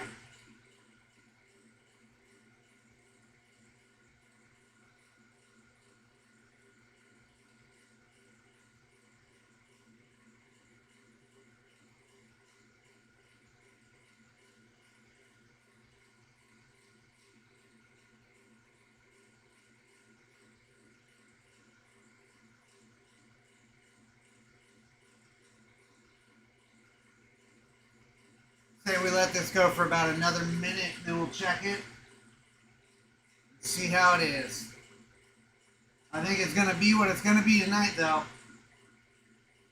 Because it is definitely going long tonight.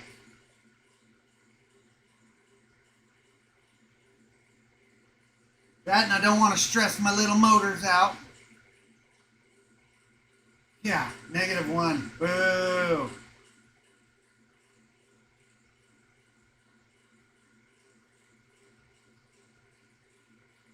Yeah, exactly, Bach. Don't want to mess around with that. Fortunately, I got it warm enough in here that it shouldn't freeze overnight. Not in here.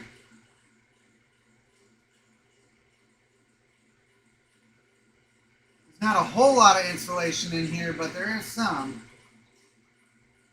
Really, the main culprit is this window over here. And then I do have, like, you know, big old attic space up there.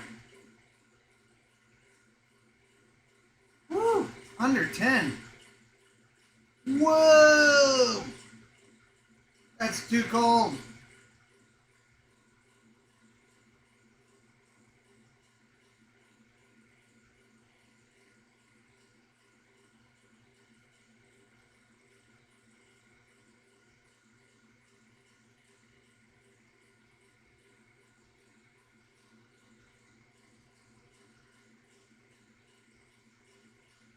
Smells something funny.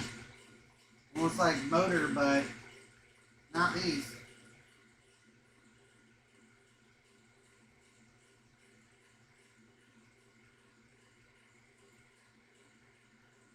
Alright, let's check this out.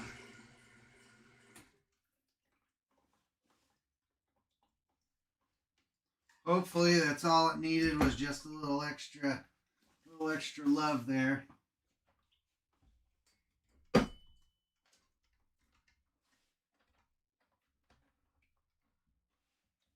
Already looks better.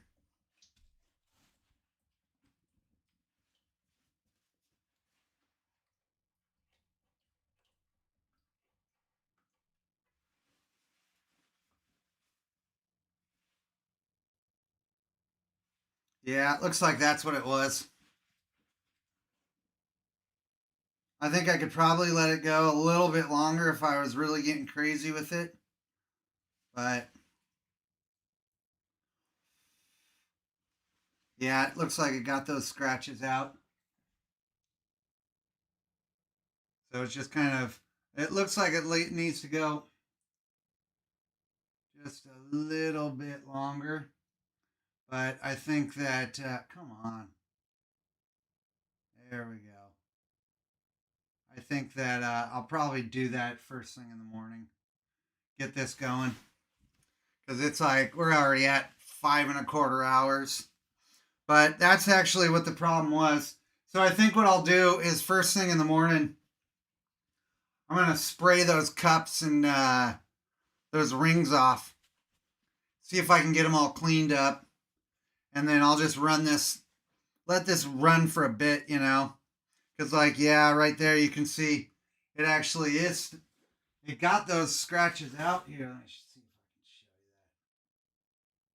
you that. Oh, where was it? Anyway. Ooh, look at that chatoyancy. Ooh-wee, huh? That's bad. So, yeah, it's not, the scratches aren't really there anymore. But they definitely, I mean, I should probably let this thing sit in those 10,000 for probably like, I don't know, like another 5 minutes or so. But I mean, right now we're already at over 5.25 hours. So I think I'm just going to call it tonight, everybody. I definitely appreciate you joining. And I hope to see you next time. And I hope you have a great weekend. And yeah, if you could, make sure you hit that like button for me, because it definitely helps the channel out and everything.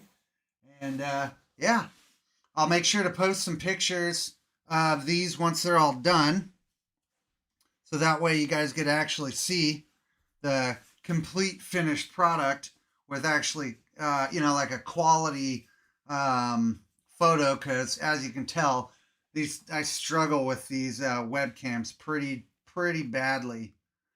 So yeah, like maybe right there I could show you. Maybe. No, this camera sucks too. That's all right. We'll get it. So, thank you all for joining. Thank you all for being part of the cool club, and we'll see you next weekend, huh? Have a great night.